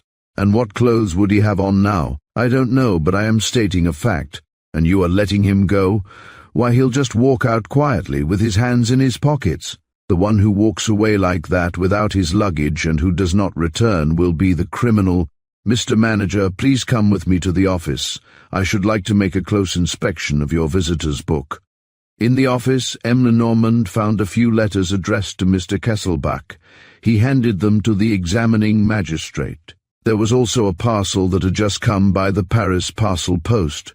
The paper in which it was packed was partly torn, and M. Lenormand saw that it held a small ebony box, engraved with the name of Rudolf Kesselbach. Feeling curious, he opened the parcel. The box contained the fragments of a looking-glass which had evidently been fixed to the inside of the lid. It also contained the card of Arsène Lupin. But one detail seemed to strike the chief detective. On the outside, at the bottom of the box, was a little blue-edged label, similar to the label which he had picked up, in the room on the 4th floor where the cigarette case was found, and this label bore the same number, 813. Chapter 3. M. Lenormand opens his campaign. Auguste, show M. Lenormand in. The messenger went out and, a few seconds later, announced the chief of the detective service. There were 3 men in the Prime Minister's private room on the Place Beauvau, the famous Valenglay, leader of the Radical Party for the past 30 years and now President of the Council and Minister of the Interior, the Attorney General, M. Tested, and the Prefect of Police. Delaume, the Prefect of Police and the Attorney General, did not rise from the chairs which they had occupied during their long conversation with the Prime Minister. Valenglay, however, stood up and, pressing the chief detective's hand, said, in the most cordial tones, "I have no doubt, my dear Lenormand, that you know the reason why I asked you to come." "The Kesselbach case?" "Yes, the Kesselbach case. Not one of us, but is able to recall not only the main details of this tragic affair, the tangled skein of which I have set myself to unravel, but even its very smallest incidents, so greatly did the tragedy excite us all during these recent years. Nor is there one of us but remembers the extraordinary stir which it created both in and outside France. And yet there was one thing that upset the public even more than the 3 murders committed in such mysterious circumstances, more than the detestable atrocity of that butchery, more than anything else, and that was the reappearance, one might almost say the resurrection, of Arsène Lupin. Arsène Lupin. No one had heard speak of him for over 4 years since his astounding adventure of the Hollow Needle, since the day when he had slunk away into the darkness before the eyes of Holmlock Shears and Isidore Beautrelet, carrying on his back the dead body of the woman whom he loved, and followed by his old servant Victoire. From that day onward he had been generally believed to be dead. This was the version put about by the police, who, finding no trace of their adversary, were content purely and simply to bury him. Some, however, believing him to be saved, described him as leading a placid Philistine existence. According to them, he was living with his wife and children, growing his small potatoes, whereas others maintained that, bent down with the weight of sorrow and weary of the vanities of this world, he had sought the seclusion of a Trappist monastery. And here he was once more looming large in the public view, and resuming his relentless struggle against society. Arsène Lupin was Arsène Lupin again, the fanciful, intangible, disconcerting, audacious, genial Arsène Lupin. But, this time, a cry of horror arose. Arsène Lupin had taken human life, and the fierceness, the cruelty, the ruthless cynicism of the crime were so great that then and there the legend of the popular hero, of the chivalrous and occasionally sentimental adventurer, made way for a new conception of an inhuman, bloodthirsty and ferocious monster. The crowd now loathed and feared its former idol with more intensity than it had once shown in admiring him for his easy grace and his diverting good humor. And forthwith the indignation of that frightened crowd turned against the police. Formerly people had laughed. They forgave the beaten commissary of police for the comical fashion in which he allowed himself to be beaten, But the joke had lasted too long, and in a burst of revolt and fury, they now called the authorities to account for the unspeakable crimes which these were powerless to prevent. In the press, at public meetings, in the streets, and even in the tribune of the Chamber of Deputies, there was such an explosion of wrath that the government grew alarmed and strove by every possible means to allay the public excitement. It so happened that Valanglais, the premier, took a great interest in all these police questions and had often amused himself by going closely into different cases with the chief of the detective service, whose good qualities and independent character he valued highly. He sent for the prefect and the attorney general to see him in his room, talked to them, and then sent for Mim Lenormand. "Yes, my dear Lenormand, it's about the Kesselbach case. But, before we discuss it, I must call your attention to a point which more particularly affects, and I may say, annoys Monsieur le Préfet de Police. M. Jalome, will you explain to M. Lenormand?" "Oh, M. Lenormand knows quite well how the matter stands," said the prefect, in a tone which showed but little goodwill toward his subordinate. "We have talked it over already, and I have told him what I thought of his improper conduct at the Palace Hotel. People are generally indignant." M. Lenormand rose, took a paper from his pocket and laid it on the table. "What is this?" asked Valanglais. "My resignation, Monsieur le Président du Conseil." Valanglais gave a jump. "What, your resignation?" "For a well-meaning remark which Monsieur le Préfet thinks fit to address to you, and to which, for that matter, he attaches no importance whatever. Do you, Delhomme? No importance whatever, and there you go, taking offence. You must confess, my dear Lenormand, that you're devilish touchy. Come, put that bit of paper back in your pocket and let's talk seriously." The chief detective sat down again, and Valanglais, silencing the prefect, who made no attempt to conceal his dissatisfaction, said, in 2 words, "Lenormand, the thing is that Lupin's reappearance upon the scene annoys us. The brute has defied us long enough. It used to be funny, I confess, and I, for my part, was the first to laugh at it. But it's no longer a question of that. It's a question of murder now. We could stand Lupin, as long as he amused the gallery. But when he takes to killing people, no. Then what is it that you ask, Monsieur le Président? What we ask?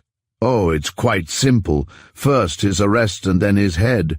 I can promise you his arrest some day or another, but not his head." "What? If he's arrested, it means trial for murder, a verdict of guilty and the scaffold." "No. And why not? Because Lupin has not committed murder." "Eh? Why, you're mad, Lenormand. The corpses at the Palace Hotel are so many inventions, I suppose, and the 3 murders were never committed. Yes, but not by Lupin." The chief spoke these words very steadily, with impressive calmness and conviction. The attorney and the prefect protested. "I presume, Lenormand," said Valanglais, "that you do not put forward that theory without serious reasons." "It is not a theory. What proof have you?" "There are 2 to begin with. 2 proofs of a moral nature, which I at once placed before Monsieur le Juge d'Instruction, and which the newspapers have laid stress upon. First and foremost, Lupin does not kill people. Next, why should he have killed anybody, seeing that the object which he set out to achieve, the theft, was accomplished, and that he had nothing to fear from an adversary who was gagged and bound? Very well. But the facts? Facts are worth nothing against reason and logic, and, moreover, the facts also are on my side. What would be the meaning of Lupin's presence in the room in which the cigarette case was discovered?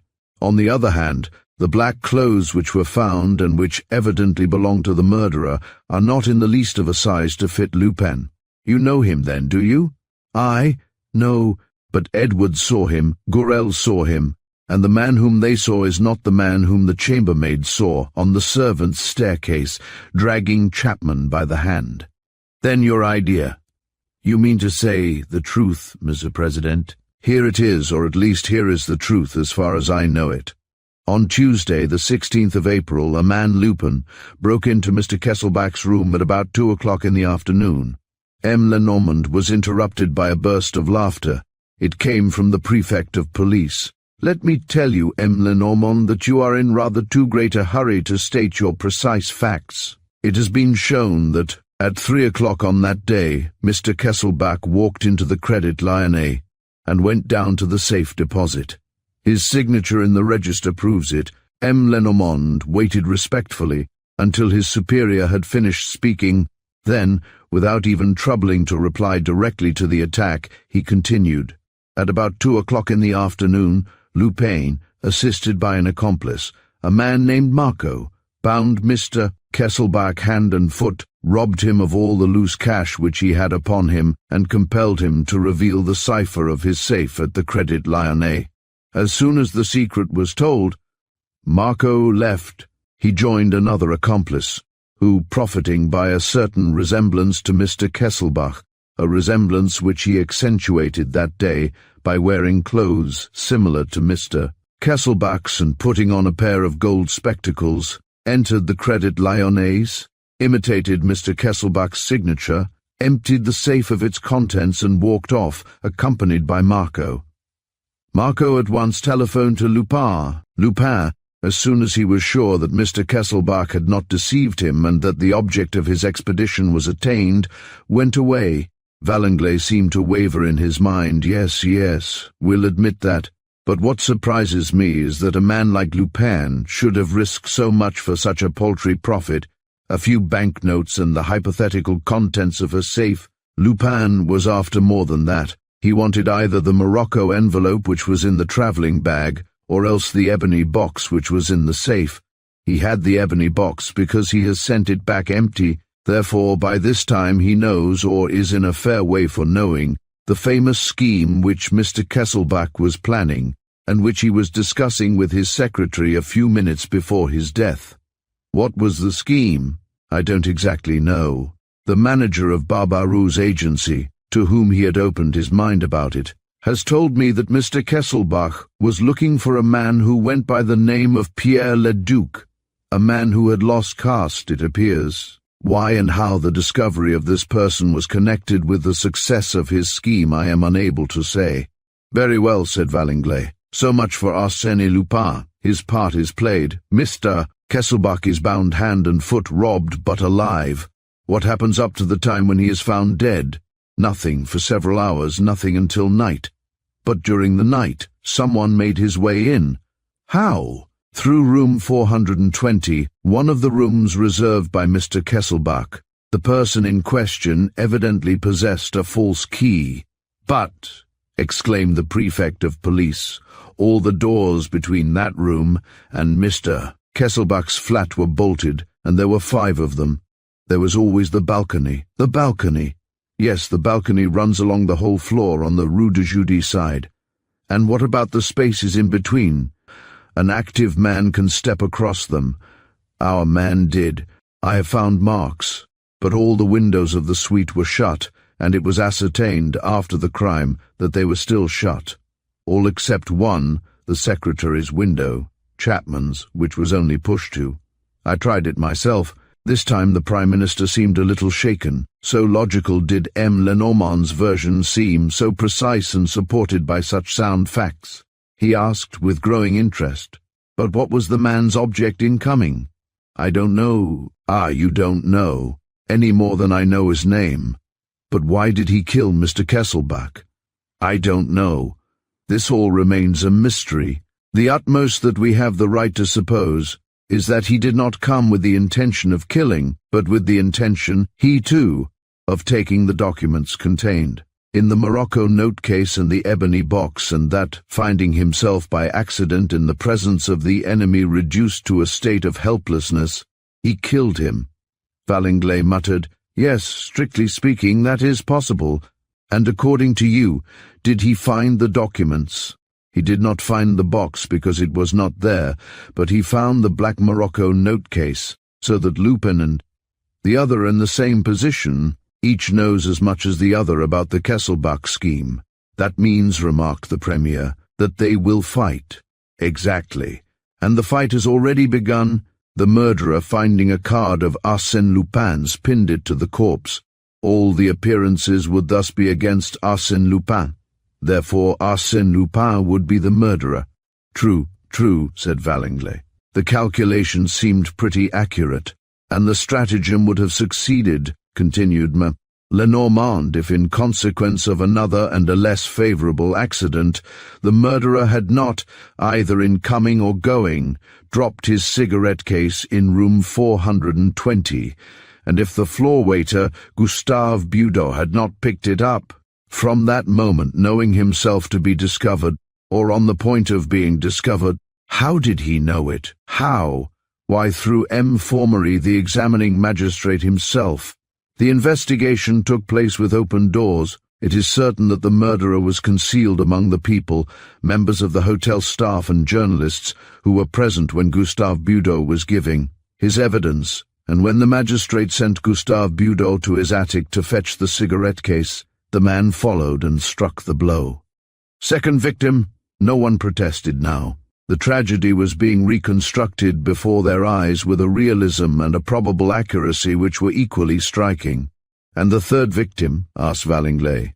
He himself gave the ruffian his opportunity. When Budeau did not return, Chapman, curious to see the cigarette case for himself, went upstairs with the manager of the hotel. He was surprised by the murderer, dragged away by him, taken to one of the bedrooms and murdered in his turn. But why did he allow himself to be dragged away like that, and to be led by a man whom he knew to be the murderer of Mr. Kesselbach and of Gustave Budeau? I don't know, any more than I know the room in which the crime was committed, or the really miraculous way in which the criminal escaped. Something has been said about 2 blue labels. Yes, one was found on the box which Lupin sent back, and the other was found by me, and doubtless came from the Morocco note case stolen by the murderer. Well, I don't think that they mean anything. What does mean something is the number 813, which Mr. Kesselbach wrote on each of them. His handwriting has been recognized, and that number 813, it's a mystery. Then, I can only reply again that I don't know. Have you no suspicions? None at all. 2 of my men are occupying one of the rooms in the Palace Hotel, on the floor where Chapman's body was found. I have had all the people in the hotel watched by these 2 men. The criminal is not one of those who have left. Did no one telephone while the murders were being committed? Yes, someone telephoned from the outside to Major Parbury, one of the 4 persons who occupied rooms on the first-floor passage. And this Major Parbury? I am having him watched by my men. So far, nothing has been discovered against him. And in which direction do you intend to seek? Oh, in a very limited direction. In my opinion, the murderer must be numbered among the friends or connections of Mr. and Mrs. Kesselbach. He followed their scent, knew their habits, the reason of Mr. Kesselbach's presence in Paris, and he at least suspected the importance of Mr. Kesselbach's plans. Then he was not a professional criminal? No, certainly not. The murder was committed with extraordinary cleverness and daring, but it was due to circumstances. I repeat, we shall have to look among the people forming the immediate circle of Mr. and Mrs. Kesselbach. And the proof is that Mr. Kesselbach's murderer killed Gustave Budeau for the sole reason that the waiter had the cigarette case in his possession, and Chapman for the sole reason that the secretary knew of its existence. Remember Chapman's excitement at the mere description of the cigarette case. Chapman received a sudden insight into the tragedy. If he had seen the cigarette case, we should have been fully informed. The man, whoever he may be, was well aware of that, and he put an end to Chapman. And we know nothing but the initials L and M. He reflected for a moment and said, "There is another proof, which forms an answer to one of your questions, Monsieur le Président. Do you believe that Chapman would have accompanied that man along the passages and staircases of the hotel if he did not already know him? The facts were accumulating. The truth, or at least the probable truth, was gaining strength. Many of the points at issue, the most interesting perhaps, remained obscure. But what a light had been thrown upon the subject! Short of the motives that inspired them, how clearly Lenormand's hearers now perceived the sequence of acts performed on that tragic morning. There was a pause. Everyone was thinking, seeking for arguments, for objections. At last Valanglais exclaimed, "My dear Lenormand, this is all quite excellent. You have convinced me. But taking one thing with another, we are no further than we were." "What do you mean?" What I say, the object of our meeting is not to clear up a portion of the mystery, which, one day, I am sure, you will clear up altogether, but to satisfy the public demand as fully as we possibly can. Now, whether the murderer is Lupin or another, whether there are 2 criminals or 3 or only 1, all this gives us neither the criminal's name nor his arrest, and the public continues under the disastrous impression that the law is powerless. What can I do? Give the public the definite satisfaction which it demands. But it seems to me that this explanation ought to be enough. Words. The public wants deeds. One thing alone will satisfy it, an arrest. Hang it all. Hang it all. We can't arrest the first person that comes along. Even that would be better than arresting nobody, said Valanglais, with a laugh. Come, have a good look round. Are you sure of Edwards, Kesselbach's servant? Absolutely sure. Besides— No, Monsieur le Président, it would be dangerous and ridiculous, and I am sure that Mr. Attorney General himself— There are only 2 people whom we have the right to arrest, the murderer, I don't know who he is, and Arsène Lupin. Well, there is no question of arresting Arsène Lupin, or at least it requires time, a whole series of measures, which I have not yet had the leisure to contrive, because I looked upon Lupin as settled down, or dead. Valanglais stamped his foot with the impatience of a man who likes to see his wishes realized on the spot. And yet, my dear Lenormand, something must be done. If only for your own sake. You know as well as I do that you have powerful enemies, and that, if I were not there, in short, Lenormand, you can't be allowed to get out of it like this. What are you doing about the accomplices? There are others besides Lupin. There is Marco, and there's the rogue who impersonated Mr. Kesselbach in order to visit the cellars of the Crédit Lyonnais. Would you be satisfied if you got him, Monsieur le Président? Would I be satisfied? Heavens alive, I should think I would. Well, give me 7 days. 7 days? Why, it's not a question of days, my dear Lenormand. It's a question of hours. How many will you give me, Monsieur le Président? Valanglais took out his watch and chuckled. I will give you 10 minutes, my dear Lenormand. The chief took out his, and emphasizing each syllable, said calmly, That is 4 minutes more than I want, Monsieur le Président. Valanglais looked at him in amazement. 4 minutes more than you want? What do you mean by that? I mean, Monsieur le Président, that the 10 minutes which you allow me are superfluous. I want 6, and not 1 minute more. Oh, but look here, Lenormand. If you imagine that this is the time for joking— The chief detective went to the window and beckoned to 2 men who were walking round the courtyard. Then he returned. Mr. Attorney General, would you have the kindness to sign a warrant for the arrest of Auguste Maximin Philippe Deleron, aged 47? You might leave the profession open. He went to the door. Come in, Gourel. You too, Duzy. Gourel entered, accompanied by Inspector Duzy. Have you the handcuffs, Gourel? Yes, Chief. M. Lenormand went up to Valanglais. Monsieur le Président, everything is ready. But I entreat you most urgently to forego this arrest. It upsets all my plans, it may render them abortive, and, for the sake of what, after all, is a very trifling satisfaction, it exposes us to the risk of jeopardizing the whole business. M. Lenormand, let me remark that you have only 80 seconds left.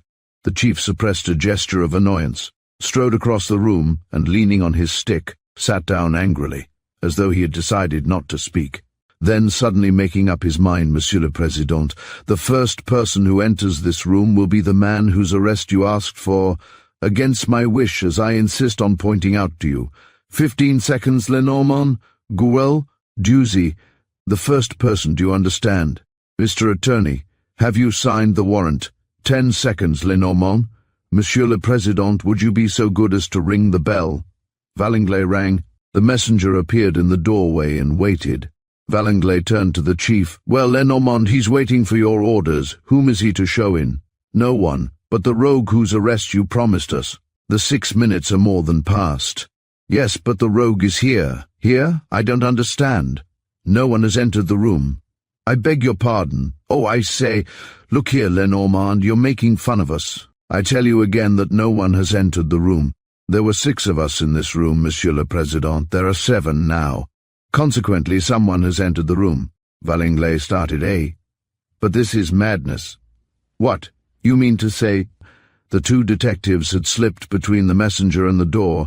M. Lenormand walked up to the messenger, clapped his hand on his shoulder, and, in a loud voice, in the name of the law, Auguste Maximin Philippe Daileron, chief messenger at the Ministry of the Interior, I arrest you.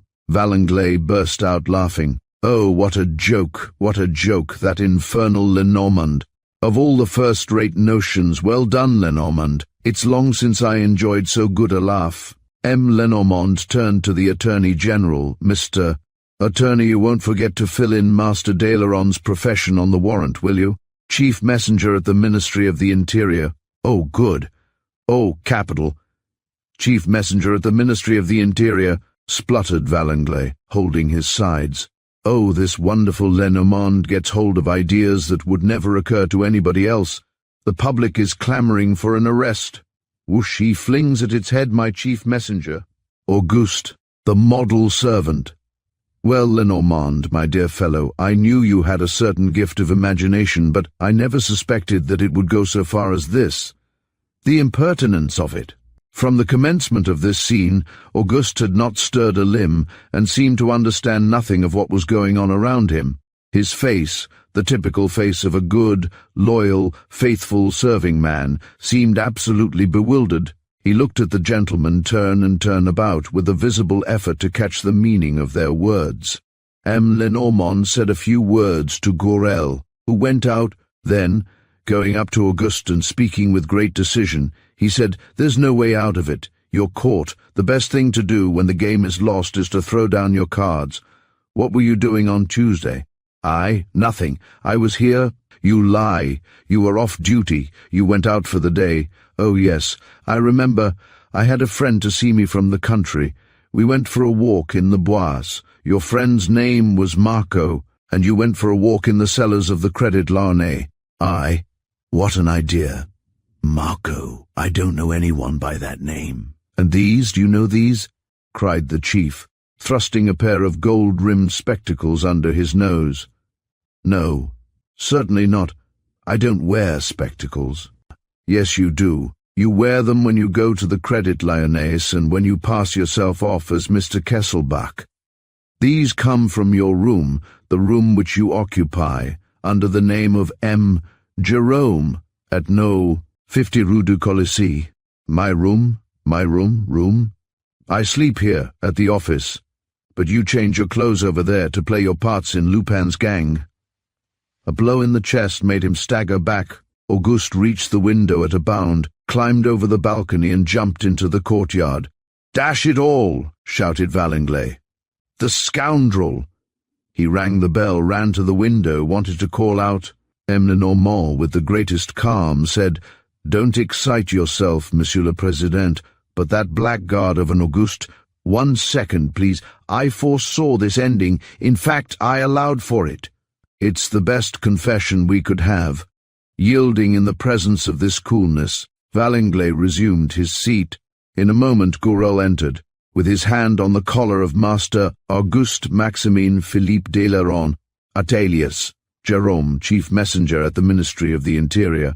Bring him, Gourel, said Mel Lenormand, as who should say, Fetch it. Bring it. To a good retriever carrying the game in its jaws. Did he come quietly? He bit me a little, but I held tight, replied the sergeant, showing his huge, sinewy hand. Very well, Gourel. And now take this chap off to the depot in a cab. Goodbye for the present, Monsieur Jerome. Valenglay was immensely amused. He rubbed his hands and laughed. The idea that his chief messenger was one of Lupin's accomplices struck him as a most delightfully ludicrous thing. Well done, my dear Lenormand, this is wonderful. But how on earth did you manage it? Oh, in the simplest possible fashion. I knew that Mr. Kesselbach was employing the Barbaroux agency, and that Lupin had called on him, pretending to come from the agency.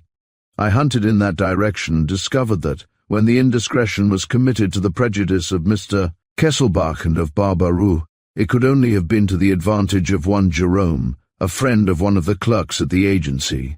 If you had not ordered me to hustle things, I should have watched the messenger and caught Marco and then Lupin. You'll catch them, Lenormand. You'll catch them, I assure you. And we shall be assisting at the most exciting spectacle in the world, the struggle between Lupin and yourself. I shall bet on you." The next morning the newspapers published the following letter, an open letter to M. Lenormand, Chief of the Detective Service. "All my congratulations, dear sir and dear friend, on your arrest of Jerome the Messenger. It was a smart piece of work, well executed and worthy of you. All my compliments also on the ingenious manner in which you proved to the Prime Minister that I was not Mr. Kesselbach's murderer. Your demonstration was clear, logical, irrefutable, and what is more, truthful. As you know, I do not kill people. Thank you for proving it on this occasion. The esteem of my contemporaries and of yourself, dear sir and dear friend, are indispensable to my happiness. In return, allow me to assist you in the pursuit of the monstrous assassin and to give you a hand with the Kesselbach case, a very interesting case, believe me, so interesting and so worthy of my attention that I have determined to issue from the retirement in which I have been living for the past 4 years between my books and my good dog Sherlock, to beat all my comrades to arms and to throw myself once more into the fray. What unexpected turns life sometimes takes. Here am I, your fellow worker. Let me assure you, dear sir and dear friend, that I congratulate myself upon it, and that I appreciate this favor of destiny at its true value. Arsène Lupin. P.S. Word more, of which I feel sure that you will approve. As it is not right and proper that a gentleman who has had the glorious privilege of fighting under my banner should languish on the straw of your prisons, I feel it my duty to give you fair warning that in 5 weeks' time, on Friday, the 31st of May, I shall set at liberty Master Jerome, promoted by me to the rank of Chief Messenger at the Ministry of the Interior. Don't forget the date, Friday, the 31st of May. A.L. Chapter 4. Prince Cernine, a T. Work, a ground-floor flat at the corner of the Boulevard Haussmann and the Rue de Courcelles.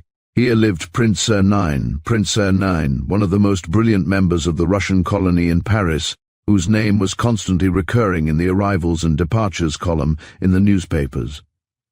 11 o'clock in the morning, the prince entered his study. He was a man of 38 or 40 years of age, whose chestnut hair was mingled with a few silver threads on the temples. He had a fresh, healthy complexion and wore a large moustache and a pair of whiskers cut extremely short, so as to be hardly noticeable against the fresh skin of his cheeks. He was smartly dressed in a tight-fitting frock-coat and a white drill waistcoat, which showed above the opening. "Come on," he said in an undertone. "I have a hard day's work before me, I expect." He opened a door leading into a large room where a few people sat waiting and said, "Is Varnier there? Come in, Varnier." A man looking like a small tradesman, squat, solidly built, firmly set upon his legs, entered at the summons. The prince closed the door behind him. "Well, Varnier, how far are you?" "Everything's ready for this evening, Governor." "Good. Tell me in a few words." "It's like this. After her husband's murder, Mrs. Kesselbach, on the strength of the prospectuses which you ordered to be sent to her, selected as her residence the establishment known as the Retreat for Gentlewomen at Garches. She occupies the last of the 4 small houses at the bottom of the garden, which the management lets to ladies who prefer to live quite apart from the other boarders, the house known as the Pavillon de l'Impératrice. What servants has she? Her companion, Gertrude, with whom she arrived a few hours after the crime, and Gertrude's sister Suzanne, whom she sent for to Monte Carlo, and who acts as her maid. The 2 sisters are devoted to her. What about Edwards, the valet? She did not keep him. He has gone back to his own country. Does she see people? No. She spends her time lying on a sofa. She seems very weak and ill. She cries a great deal. Yesterday the examining magistrate was with her for 2 hours. Very good. And now about the young girl. Melel. Genevieve Ernemont lives across the way, in a lane running toward the open country, the 3rd house on the right in the lane. She keeps a free school for backward children. Her grandmother, Madame Ernemont, lives with her, And according to what you wrote to me, Genevieve Ernemont and Mrs. Kesselbach have become acquainted. Yes. The girl went to ask Mrs. Kesselbach for a subscription for her school. They must have taken a liking to each other, for during the past 4 days they have been walking together in the Parc de Villeneuve, of which the Garden of the Retreat is only a dependency. At what time do they go out? From 5 to 6? At 6 o'clock exactly the young lady goes back to her school. So you have arranged the thing? For 6 o'clock today. Everything is ready. Will there be no one there? There is never anyone in the park at that hour. Very well. I shall be there. You can go. He sent him out through the door leading to the hall, and returning to the waiting room called the brothers Dudeville. 2 young men entered, a little overdressed, keen-eyed and pleasant-looking. Good morning, Jean. Good morning, Jacques. Any news at the prefecture? Nothing much, Governor. Does M. Lenormand continue to have confidence in you? Yes. Next to Gourel, we are his favorite inspectors. A proof is that he has posted us in the Palace Hotel to watch the people who were living on the first-floor passage at the time of Chapman's murder. Gourel comes every morning, and we make the same report to him that we do to you. Capital. It is essential that I should be informed of all that happens and all that is said at the Prefecture of Police. As long as Lenormand looks upon you as his men, I am master of the situation. And have you discovered a trail of any kind in the hotel? Jean Dudeville, the elder of the 2, replied, The Englishwoman who occupied one of the bedrooms has gone. That doesn't interest me. I know all about her. But her neighbor, Major Parbury? They seemed embarrassed. At last one of them replied, Major Parbury this morning ordered his luggage to be taken to the Gare du Nord for the 12:50 train, and himself drove away in a motor. We were there when the train left. The Major did not come, and the luggage? He had it fetched at the station. By whom? By a commissionaire, so we were told. Then his tracks are lost? Yes, at last! Cried the prince joyfully. The others looked at him in surprise. Why, of course. He said, That's a clue. Do you think so? Evidently. The murder of Chapman can only have been committed in one of the rooms on that passage. Mr. Kesselbach's murderer took the secretary there, to an accomplice, killed him there, changed his clothes there, and once the murderer had got away, the accomplice placed the corpse in the passage. But which accomplice? The manner of Major Parbury's disappearance goes to show that he knows something of the business. Quick! Telephone the good news to M. Lenormand or Gourel. The prefecture must be informed as soon as possible. The people there and I are marching hand in hand.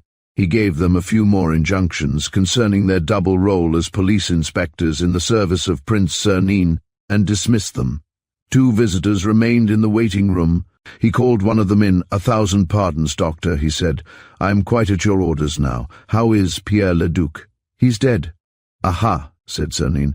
I expected it after your note of this morning, but, all the same, the poor beggar has not been long. He was wasted to a shadow, a fainting fit, and it was all over. Did he not speak? No. Are you sure that, from the day when the 2 of us picked him up under the table in that low haunted Belleville, are you sure that nobody in your nursing home suspected that he was the Pierre Leduc whom the police were looking for, the mysterious Pierre Leduc whom Mr. Kesselbach was trying to find at all costs? Nobody. He had a room to himself. Moreover, I bandaged up his left hand so that the injury to the little finger could not be seen. As for the scar on the cheek, it is hidden by the beard. And you looked after him yourself? Myself. And according to your instructions, I took the opportunity of questioning him whenever he seemed at all clear in his head, but I could never get more than an inarticulate stammering out of him. The prince muttered thoughtfully, Dead? So Pierre Leduc is dead? The whole Kesselbach case obviously turned on him, and now he disappears, without a revelation, without a word about himself, about his past. Ought I to embark on this adventure in which I am still entirely in the dark? It's dangerous. I may come to grief. He reflected for a moment and exclaimed, Oh, who cares? I shall go on for all that. It's no reason because Pierre Leduc is dead that I should throw up the game. On the contrary, and the opportunity is too tempting. Pierre Leduc is dead. Long live Pierre Leduc. Go, doctor, go home. I shall ring you up before dinner." The doctor went out. "Now then, Philippe," said Cernine to his last remaining visitor, a little grey-haired man, dressed like a waiter at a hotel, a very 10th-rate hotel, however. "You will remember, Governor," Philippe began, "that last week you made me go as boots to the Hôtel des Deux Empereurs at Versailles, to keep my eye on a young man." "Yes, I know. Gérard Beaupré. How do things stand with him? He's at the end of his resources. Still full of gloomy ideas?" "Yes, he wants to kill himself." "Is he serious?" "Quite. I found this little note in pencil among his papers." "Ah," said Cernine, reading the note. "He announces his suicide, and for this evening too." "Yes, Governor, he has bought the rope and screwed the hook to the ceiling. Thereupon, acting on your instructions, I talked to him. He told me of his distress, and I advised him to apply to you. Prince Cernine is rich. I said he is generous. Perhaps he will help you. All this is first-rate. So he is coming. He is here. How do you know? I followed him. He took the train to Paris, and he is walking up and down the boulevard at this minute. He will make up his mind from one moment to the other." Just then the servant brought in a card. The prince glanced at it and said to the man, "Show M. Gérard Beaupré in." Then, turning to Philippe, "You go into the dressing-room here, listen and don't stir." Left alone, the prince muttered, "Why should I hesitate? It's fate that sends him my way." A few minutes later a tall young man entered. He was fair and slender, with an emaciated face and feverish eyes, and he stood on the threshold embarrassed, hesitating, in the attitude of a beggar who would like to put out his hand for alms and dares not. The conversation was brief. "Are you M. Gérard Beaupré?" Yes. That is my name. I have not the honor." "It's like this, sir. Someone told me." "Who?" "A hotel servant, who said he had been in your service. Please come to the point." "Well?" The young man stopped, taken aback and frightened by the haughty attitude adopted by the prince, who exclaimed, "But, sir, there must be some—" "Well, sir, the man told me that you were very rich and very generous, and I thought that you might possibly—" He broke off short, incapable of uttering the word of prayer and humiliation. Cernine went up to him. "M. Gérard Beaupré, did you not publish a volume of poetry called And a Smile of Spring?" Yes, cried the young man, his face lighting up. "Have you read it?" "Yes." "Very pretty, your poems, very pretty. Only do you reckon upon being able to live on what they will bring you?" "Certainly, sooner or later." "Sooner or later. Later rather than sooner, I expect. And meantime, you have come to ask me for the wherewithal to live." "For the wherewithal to buy food, sir." Cernine put his hand on the young man's shoulder and coldly, "Poets do not need food, monsieur. They live on rhymes and dreams. Do as they do. That is better than begging for bread." The young man quivered under the insult. He turned to the door without a word. Cernine stopped him. "One thing more, monsieur. Have you no resources of any kind?" "None at all. And you are not reckoning on anything?" "I have one hope left. I have written to one of my relations, imploring him to send me something. I shall have his answer today. It is my last chance. And if you have no answer, you have doubtless made up your mind this very evening to—" "Yes, sir."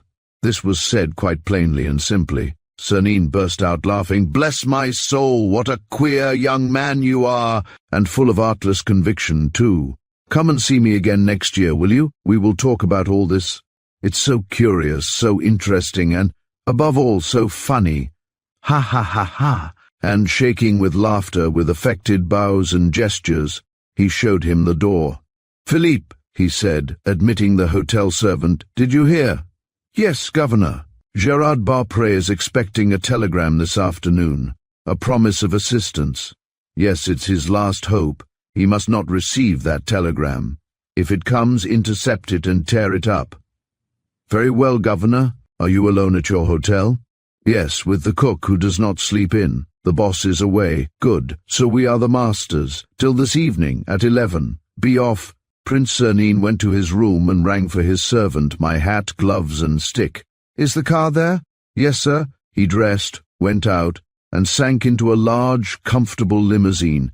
which took him to the Bois de Boulogne, to the Marquis and Marquise de Gastine's, where he was engaged for lunch.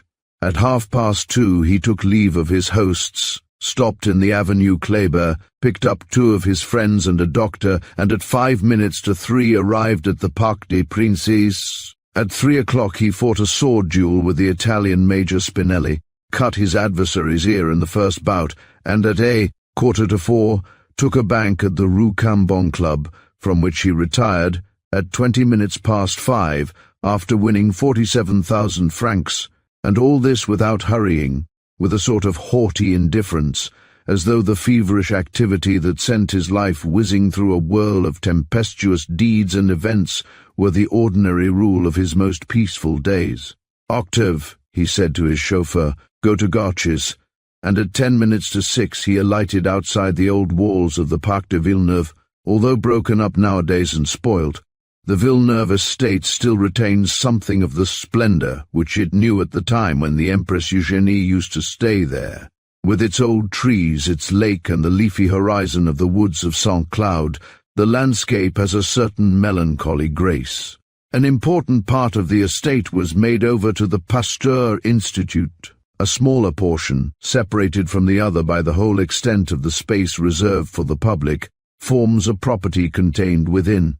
The walls, which is still fairly large, and which comprises the house of retreat, with 4 isolated garden houses standing around it. "That is where Mrs. Kesselbach lives," said the prince to himself, catching sight of the roofs of the house and the 4 garden houses in the distance. He crossed the park and walked toward the lake. Suddenly he stopped behind a clump of trees. He had seen 2 ladies against the parapet of the bridge that crossed the lake. Varnier and his men must be somewhere near. "But by Jove, they are keeping jolly well hidden. I can't see them anywhere." The 2 ladies were now strolling across the lawns, under the tall, venerable trees. The blue of the sky appeared between the branches, which swayed in the peaceful breeze, and the scent of spring and of young vegetation was wafted through the air. On the grassy slopes that ran down to the motionless water, daisies, violets, daffodils, lilies of the valley, all the little flowers of April and May stood grouped, and, here and there, formed constellations of every color. The sun was sinking on the horizon, and all at once 3 men started from a thicket of bushes and made for the 2 ladies. They accosted them. A few words were exchanged. The ladies gave visible signs of dread. One of the men went up to the shorter of the 2 and tried to snatch the gold purse which she was carrying in her hand. They cried out, and the 3 men flung themselves upon them. "Now or never," said the prince, and he rushed forward. In 10 seconds he had almost reached the brink of the water. At his approach the 3 men fled. "Run away, you vagabonds," he chuckled. "Run for all you are worth. Here's the rescuer coming." And he set out in pursuit of them. But one of the ladies entreated him, "Oh, sir, I beg of you, my friend is ill." The shorter lady had fallen on the grass in a dead faint. He retraced his steps, and anxiously, "She is not wounded?" he asked. "Did those scoundrels—" No, it's only the fright, the excitement. Besides, you will understand, the lady is Mrs. Kesselbach." "Oh," he said. He produced a bottle of smelling salts, which the younger woman at once applied to her friend's nostrils, and he added, "Lift the amethyst that serves as a stopper. You will see a little box containing some tabloids. Give Madame one of them, 1, no more. They are very strong." He watched the young woman helping her friend. She was fair-haired, very simply dressed, and her face was gentle and grave, with a smile that lit up her features even when she was not smiling. "That is Genevieve," he thought, and he repeated with emotion, "Genevieve, Genevieve." Meanwhile, Mrs. Kesselbach gradually recovered consciousness. She was astonished at first, seemed not to understand. Then, her memory returning, she thanked her deliverer with a movement of the head. He made a deep bow and said, "Allow me to introduce myself. I am Prince Cernine."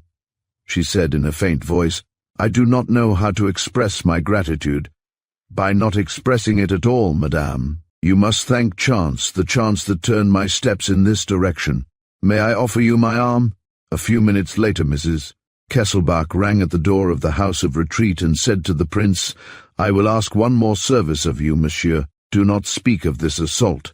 And yet, madame, it would be the only way of finding out. Any attempt to find out would mean an inquiry, and that would involve more noise and fuss about me, examinations, fatigue, and I am worn out as it is."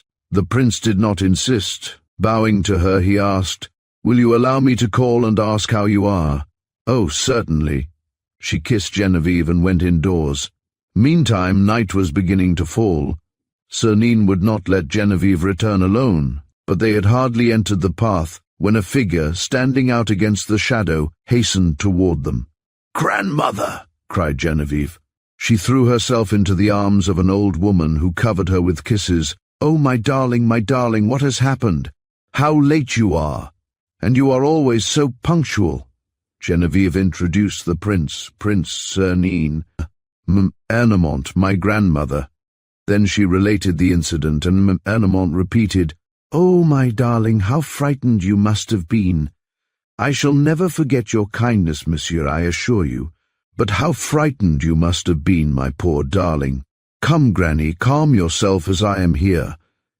Yes, but the fright may have done you harm. One never knows the consequences. Oh, it's horrible." They went along a hedge, through which a yard planted with trees, a few shrubs, a playground and a white house were just visible. Behind the house, sheltered by a clump of elder trees arranged to form a covered walk, was a little gate. The old lady asked Prince Cernine to come in and led the way to a little drawing-room or parlour. Genevieve asked leave to withdraw for a moment, to go and see her pupils, whose supper time it was. The prince and Ernemont remained alone. The old lady had a sad and a pale face under her white hair, which ended in two long, loose curls. She was too stout, her walk was heavy, and, notwithstanding her appearance and her dress, which was that of a lady, she had something a little vulgar about her, but her eyes were immensely kind. Prince Cernine went up to her, took her head in his two hands, and kissed her on both cheeks. "Well, old one, and how are you?" She stood dumbfounded, wild-eyed, open-mouthed. The prince kissed her again, laughing. She spluttered, "You!" "It's you. O Mother of God, O Mother of God. Is it possible? O Mother of God, my dear old Victoire. Don't call me that," she cried, shuddering. "Victoire is dead. Your old servant no longer exists. I belong entirely to Genevieve." And, lowering her voice, "O Mother of God, I saw your name in the papers. Then it's true that you have taken to your wicked life again? As you see, and yet you swore to me that it was finished, that you were going away for good, that you wanted to become an honest man. I tried. I have been trying for 4 years. You can't say that I have got myself talked about during those 4 years. Well, it bores me." She gave a sigh and asked, "Always the same? You haven't changed?" "Oh, it's settled. You never will change." "So you are in the Kesselbach case?" "Why, of course. But for that, would I have taken the trouble to arrange for an attack on Mrs. Kesselbach at 6 o'clock, so that I might have the opportunity of delivering her from the clutches of my own men at 5 minutes past? Looking upon me as her rescuer, she is obliged to receive me. I am now in the heart of the citadel, and, while protecting the widow, can keep a lookout all round. You see, the sort of life which I lead does not permit me to lounge about and waste my time on little questions of politeness and such outside matters. I have to go straight to the point, violently, brutally, dramatically." She looked at him in dismay and gasped, I see. It's all lies about the attack, but then, Genevieve, why, I'm killing 2 birds with 1 stone. It was as easy to rescue 2 as 1. Think of the time it would have taken, the efforts, useless efforts perhaps, to worm myself into that child's friendship. What was I to her? What should I be now? An unknown person, a stranger, whereas now I am the rescuer. In an hour I shall be the friend. She began to tremble. So you did not rescue Genevieve, so you are going to mix us up in your affairs. And suddenly, in a fit of rebellion, seizing him by the shoulders, "No, I won't have it. Do you understand? You brought the child to me one day saying, 'Here, I entrust her to you. Her father and mother are dead. Take her under your protection.' Well, she's under my protection now, and I shall know how to defend her against you and all your maneuvers. Standing straight upright, in a very determined attitude, Ernemont seemed ready for all emergencies. Slowly and deliberately Cernine loosened the two hands, one after the other, that held him, and in his turn took the old lady by the shoulders, forced her into an armchair, stooped over, and in a very calm voice said, "Rot!" She began to cry and, clasping her hands together, implored him, "I beseech you, leave us in peace. We were so happy. I thought that you had forgotten us, and I blessed heaven every time a day had passed. Why, yes, I love you just the same, but Genevieve, you see, there's nothing that I wouldn't do for that child. She has taken your place in my heart." "So I perceive," said he, laughing, "you would send me to the devil with pleasure. Come, enough of this nonsense. I have no time to waste. I must talk to Genevieve." "You're going to talk to her? Well, is that a crime? And what have you to tell her?" "A secret. A very grave secret, and a very touching one." The old lady took fright, and one that will cause her sorrow, perhaps. "Oh, I fear everything, where she's concerned." "She is coming," he said. "No, not yet." Yes, I hear her." "Wipe your eyes and be sensible." "Listen," said she eagerly, "listen.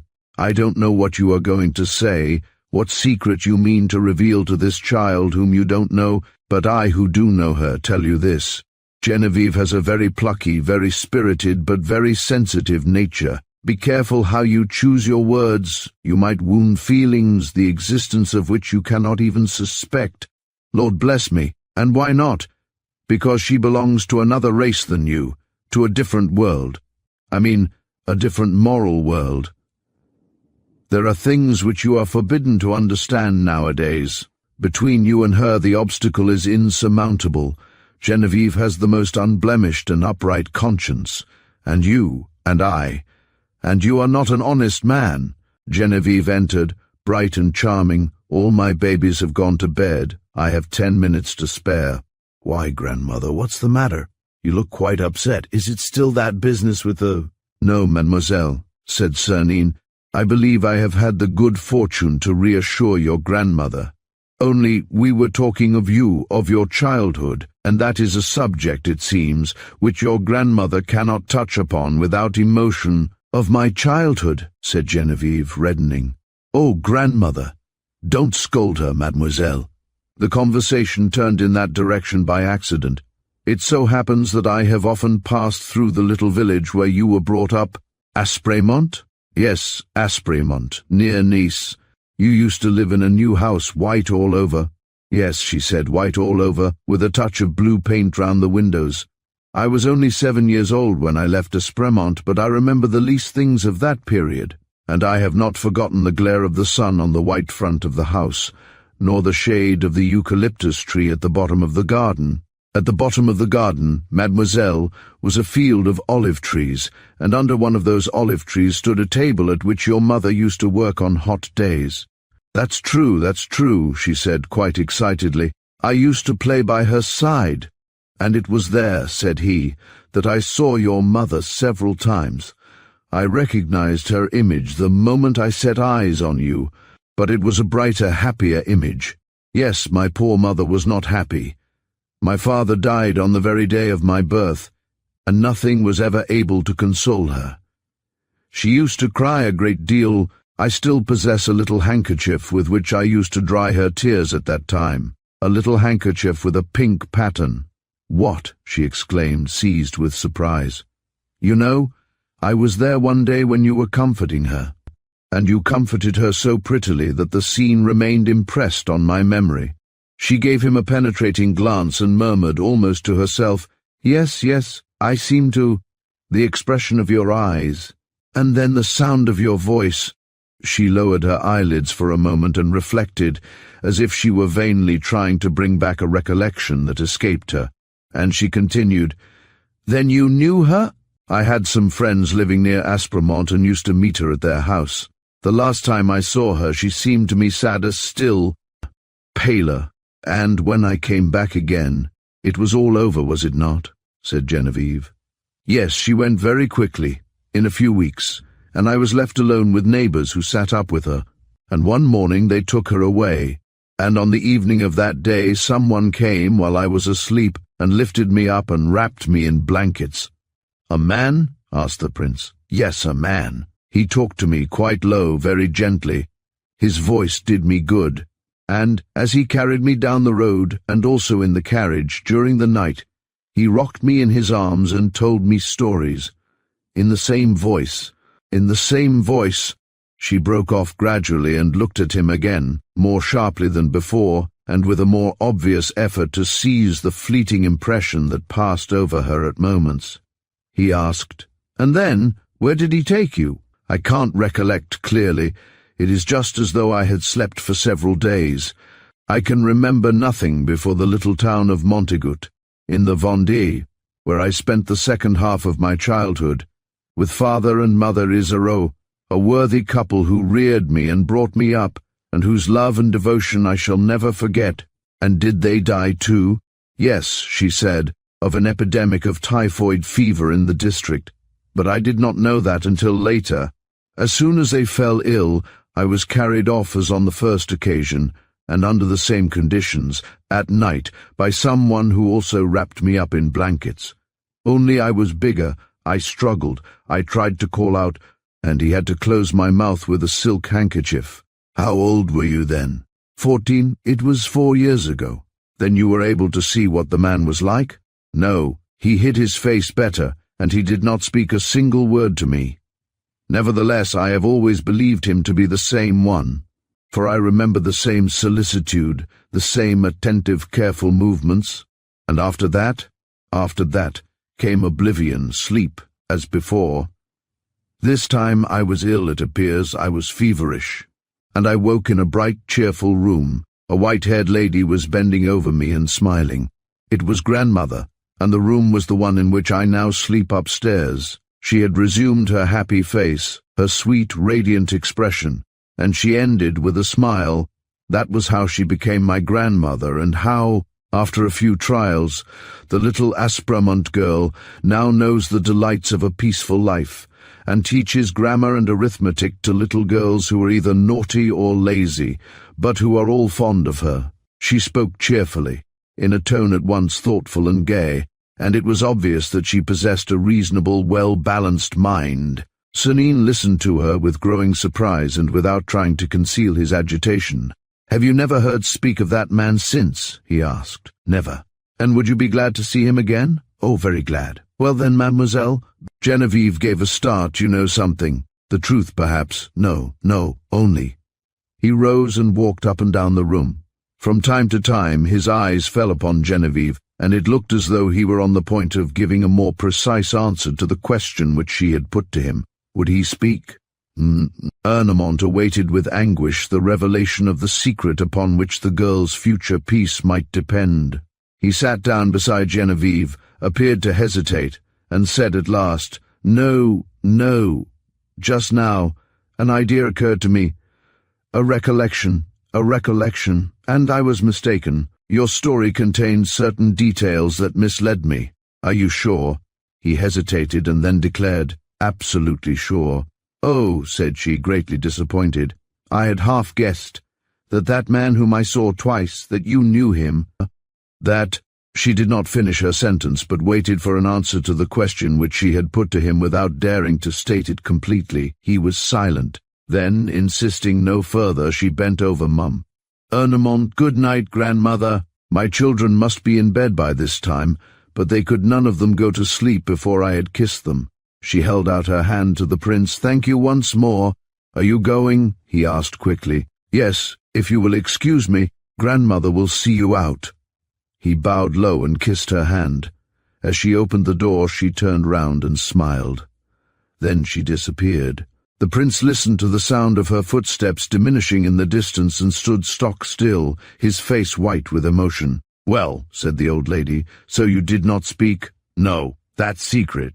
Later. Today, oddly enough, I was not able to." "Was it so difficult? Did not she herself feel that you were the stranger who took her away twice? A word would have been enough." Later, he repeated, recovering all his assurance. "You can understand. The child hardly knows me. I must first gain the right to her affection, to her love. When I have given her the life which she deserves, a wonderful life, such as one reads of in fairy tales, then I will speak." The old lady tossed her head. "I fear that you are making a great mistake. Genevieve does not want a wonderful life. She has simple tastes. She has the tastes of all women, and wealth, luxury, and power give joys which not one of them despises. Yes, Genevieve does. And you would do much better. We shall see. For the moment, let me go my own way. And be quite easy. I have not the least intention, as you say, of mixing her up in any of my maneuvers. She will hardly ever see me. Only we had to come into contact, you know. That's done. Goodbye." He left the school and walked to where his motorcar was waiting for him. He was perfectly happy. She is charming, and so gentle, so grave. Her mother's eyes that soften you. Heavens, how long ago that all is! And what a delightful recollection, a little sad, but so delightful. And he said aloud, "Certainly I shall look after her happiness, and that at once, this very evening. That's it, this very evening she shall have a sweetheart. Is not love the essential condition of any young girl's happiness?" He found his car on the high road. "Home," he said to Octave. When Cernine reached home, he rang up Neuilly and telephoned his instructions to the friend whom he called the doctor. Then he dressed, dined at the Rue Cambon Club, spent an hour at the opera, and got into his car again. "Go to Neuilly, Octave. We are going to fetch the doctor. What's the time?" 10:30. "Dash it! Look sharp!" 10 minutes later, the car stopped at the end of the Boulevard Inkermann, outside a villa standing in its own grounds. The doctor came down at the sound of the hooter. The prince asked, "Is the fellow ready? Packed up, strung up, sealed up? In good condition? Excellent. If everything goes as you telephoned, the police will be utterly at sea? That's what they're there for. Let's get him on board." They carried into the motor a sort of long sack shaped like a human being and apparently rather heavy, and the prince said, "Go to Versailles, Octave, Rue de la Vilaine. Stop outside the Hôtel des Deux Empereurs." "Why, it's a filthy hotel," observed the doctor. "I know it well, a regular hovel. You needn't tell me. And it will be a hard piece of work for me, at least. But by Jove, I wouldn't sell this moment for a fortune. Who dares pretend that life is monotonous?" They reached the Hôtel des Deux Empereurs, a muddy alley, 2 steps down, and they entered a passage lit by a flickering lamp. Cernine knocked with his fist against a little door. A waiter appeared, Philippe, the man to whom Cernine had given orders that morning concerning Gérard Baupré. "Is he here still?" asked the prince. "Yes." "The rope?" "The knot is made. He has not received the telegram he was hoping for. I intercepted it. Here it is." Cernine took the blue paper and read it. "Gad," he said, "it was high time. This is to promise him 1,000 francs for tomorrow. Come, fortune is on my side. 11:45. In a quarter of an hour the poor devil will take a leap into eternity. Show me the way, Philippe." "You stay here, doctor." The waiter took the candle. They climbed to the 3rd floor and, walking on tiptoe, went along a low and evil-smelling corridor, lined with garrets and ending in a wooden staircase covered with the musty remnants of a carpet. "Can no one hear me?" asked Cernine. "No. The 2 rooms are quite detached. But you must be careful not to make a mistake. He is in the room on the left." "Very good. Now go downstairs. At 12 o'clock, the doctor, Octave, and you are to carry the fellow up here, to where we now stand, and wait till I call you." The wooden staircase had 10 treads, which the prince climbed with definite caution. At the top was a landing with 2 doors. It took Cernine quite 5 minutes to open the one of the right without breaking the silence with the least sound of a creaking hinge. A light gleamed through the darkness of the room. Feeling his way so as not to knock against one of the chairs, he made for that light. It came from the next room and filtered through a glazed door covered with a tattered hanging. The prince pulled the threadbare stuff aside. The panes were of ground glass but scratched in parts, so that, by applying one eye, it was easy to see all that happened in the other room. Cernine saw a man seated at a table facing him. It was the poet, Gérard Baupré. He was writing by the light of a candle. Above his head hung a rope, which was fastened to a hook fixed in the ceiling. At the end of the rope was a slip knot. A faint stroke sounded from a clock in the street. 5 minutes to 12, thought Cernine. 5 minutes more. The young man was still writing. After a moment he put down his pen, collected the 10 or 12 sheets of paper which he had covered, and began to read them over. What he read did not seem to please him, for an expression of discontent passed across his face. He tore up his manuscript and burnt the pieces in the flame of the candle. Then, with a fevered hand, he wrote a few words on a clean sheet, signed it savagely, and rose from his chair. But, seeing the rope at 10 inches above his head, he sat down again suddenly with a great shudder of alarm. Cernine distinctly saw his pale features, his lean cheeks, against which he pressed his clenched fists. A tear trickled slowly down his face, a single disconsolate tear. His eyes gazed into space, eyes terrifying in their unutterable sadness, eyes that already seemed to behold the dread unknown. And it was so young a face, cheeks still so smooth, with not a blemish, not a wrinkle, and blue eyes blue like an eastern sky. Midnight, the 12 tragic strokes of midnight, to which so many a despairing man has hitched the last second of his existence. At the 12th stroke, he stood up again, and bravely this time, without trembling, looked at the sinister rope. He even tried to give a smile, a poor smile, the pitiful grimace of the doomed man whom death has already seized for its own. Swiftly he climbed the chair and took the rope in one hand. For a moment he stood there motionless, not that he was hesitating or lacking in courage. But this was the supreme moment, the 1 minute of grace which a man allows himself before the fatal deed. He gazed at the squalid room to which his evil destiny had brought him, the hideous paper on the walls, the wretched bed. On the table not a book, all were sold, not a photograph, not a letter. He had no father, no mother, no relations. What was there to make him cling to life? With a sudden movement he put his head into the slipknot and pulled at the rope until the noose gripped his neck. And kicking the chair from him with both feet, he leapt into space. 10 seconds, 15 seconds passed, 20 formidable, eternal seconds. The body gave 2 or 3 jerks. The feet had instinctively felt for a resting place. Then nothing moved. A few seconds more. The little glazed door opened. Cernine entered. Without the least haste he took the sheet of paper to which the young man had set his signature, and read, "Tired of living, ill, penniless, hopeless, I am taking my own life. Let no one be accused of my death. Gerard Beaupré, 30 April. He put back the paper on the table where it could be seen, picked up the chair and placed it under the young man's feet. He himself climbed up on the table and, holding the body close to him, lifted it up, loosened the slipknot, and passed the head through it. The body sank into his arms. He let it slide along the table and, jumping to the floor, laid it on the bed. Then, with the same coolness, he opened the door on the passage. "Are you there, all the 3 of you?" he whispered. Someone answered from the foot of the wooden staircase near him. "We are here. Are we to hoist up our bundle?" "Yes, come along." He took the candle and showed them a light. The 3 men trudged up the stairs, carrying the sack in which the fellow was tied up. "Put him here," he said, pointing to the table. With a pocket-knife he cut the cords round the sack. A white sheet appeared, which he flung back. In the sheet was a corpse, the corpse of Pierre Leduc. "Poor Pierre Leduc," said Cernine. "You will never know what you lost by dying so young. I should have helped you to go far, old chap. However, we must do without your services.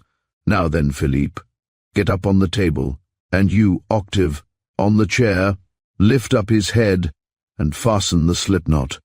2 minutes later, Pierre Leduc's body was swinging at the end of the rope. "Capital, that was quite simple. Now you can all of you go. You, doctor, will call back here tomorrow morning. You will hear of the suicide of a certain Gerard Beaupré, you understand, Gerard Beaupré. Here is his farewell letter. You will send for the divisional surgeon and the commissary. You will arrange that neither of them notices that the deceased has a cut finger or a scar on one cheek. That's easy, and you will manage so as to have the report written then and there, to your dictation. That's easy. Lastly, avoid having the body sent to the morgue and make them give permission for an immediate burial. That's not so easy. Have you examined the other one? He pointed to the young man lying lifeless on the bed. "Yes," said the doctor. "The breathing is becoming normal, but it was a big risk to run. The carotid artery might have nothing venture, nothing have." "How soon will he recover consciousness?" "In a few minutes." "Very well. Oh, by the way, don't go yet, doctor. Wait for me downstairs. There is more for you to do." The prince, when he found himself alone, lit a cigarette and puffed at it quietly, sending little blue rings of smoke floating up to the ceiling. A sigh roused him from his thoughts. He went to the bed. The young man was beginning to move, and his chest rose and fell violently, like that of a sleeper under the influence of a nightmare. He put his hands to his throat, as though he felt a pain there, and this action suddenly made him sit up, terrified, panting. Then he saw Cernine in front of him. "You?" he whispered, without understanding. "You?" He gazed at him stupidly, as though he had seen a ghost. He again touched his throat, felt round his neck, and suddenly he gave a hoarse cry. A mad terror dilated his eyes, made his hair stand on end, shook him from head to foot like an aspen leaf. The prince had moved aside, and he saw the man's corpse hanging from the rope. He flung himself back against the wall. That man, that hanged man, was himself. He was dead, and he was looking at his own dead body. Was this a hideous dream that follows upon death? A hallucination that comes to those who are no more and whose distracted brain still quivers with a last flickering gleam of life? His arms struck at the air. For a moment he seemed to be defending himself against the squalid vision. Then, exhausted, he fainted away for the second time. "First rate," said the prince, with a grin. "A sensitive, impressionable nature. At present the brain is out of gear. Come, this is a propitious moment, but if I don't get the business done in 20 minutes, he'll escape me." He pushed open the door between the two garrets, came back to the bed, lifted the young man and carried him to the bed in the other room. Then he bathed his temples with cold water and made him sniff at some salts. This time the swoon did not last long. Gerard timidly opened his eyes and raised them to the ceiling. The vision was gone, but the arrangement of the furniture, the position of the table and the fireplace and certain other details all surprised him. And then came the remembrance of his act, the pain which he felt at his throat. He said to the prince, "I have had a dream, have I not?" "No." "How do you mean, no?" And suddenly recollecting, "Oh, that's true, I remember. I meant to kill myself, and I even—" bending forward anxiously, but the rest a vision. "What vision? The man, the rope, was that a dream?" "No," said Cernine, "that also was real." "What are you saying? What are you saying? Oh, no, no. I entreat you, wake me if I am asleep, or else let me die. But I am dead, am I not? And this is the nightmare of a corpse. Oh, I feel my brain going. I entreat you." Cernine placed his hand gently on the young man's head and, bending over him, "Listen to me. Listen to me carefully and understand what I say. You are alive. Your matter and your mind are as they were and live. But Gerard Beaupré is dead. You understand me, do you not? That member of society who was known as Gerard Beaupré has ceased to exist. You have done away with that one. Tomorrow the registrar will write in his books, opposite the name you bore, the word dead with the date of your decease." "It's a lie," stammered the terrified lad. "It's a lie, considering that I, Gerard Beaupré, am here." "You are not Gerard Beaupré," declared Cernine, and pointing to the open door, "Gerard Beaupré is there in the next room. Do you wish to see him? He is hanging from the nail to which you hooked him. On the table is a letter in which you certify his death with your signature. It is all quite regular. It is all final. There is no getting away from the irrevocable, brutal fact. Gerard Beaupré has ceased to exist." The young man listened in despair. Growing calmer, now that facts were assuming a less tragic significance, he began to understand. "And then," he muttered, "and then, let us talk." Yes, let us talk." "A cigarette?" asked the prince. "Will you have one?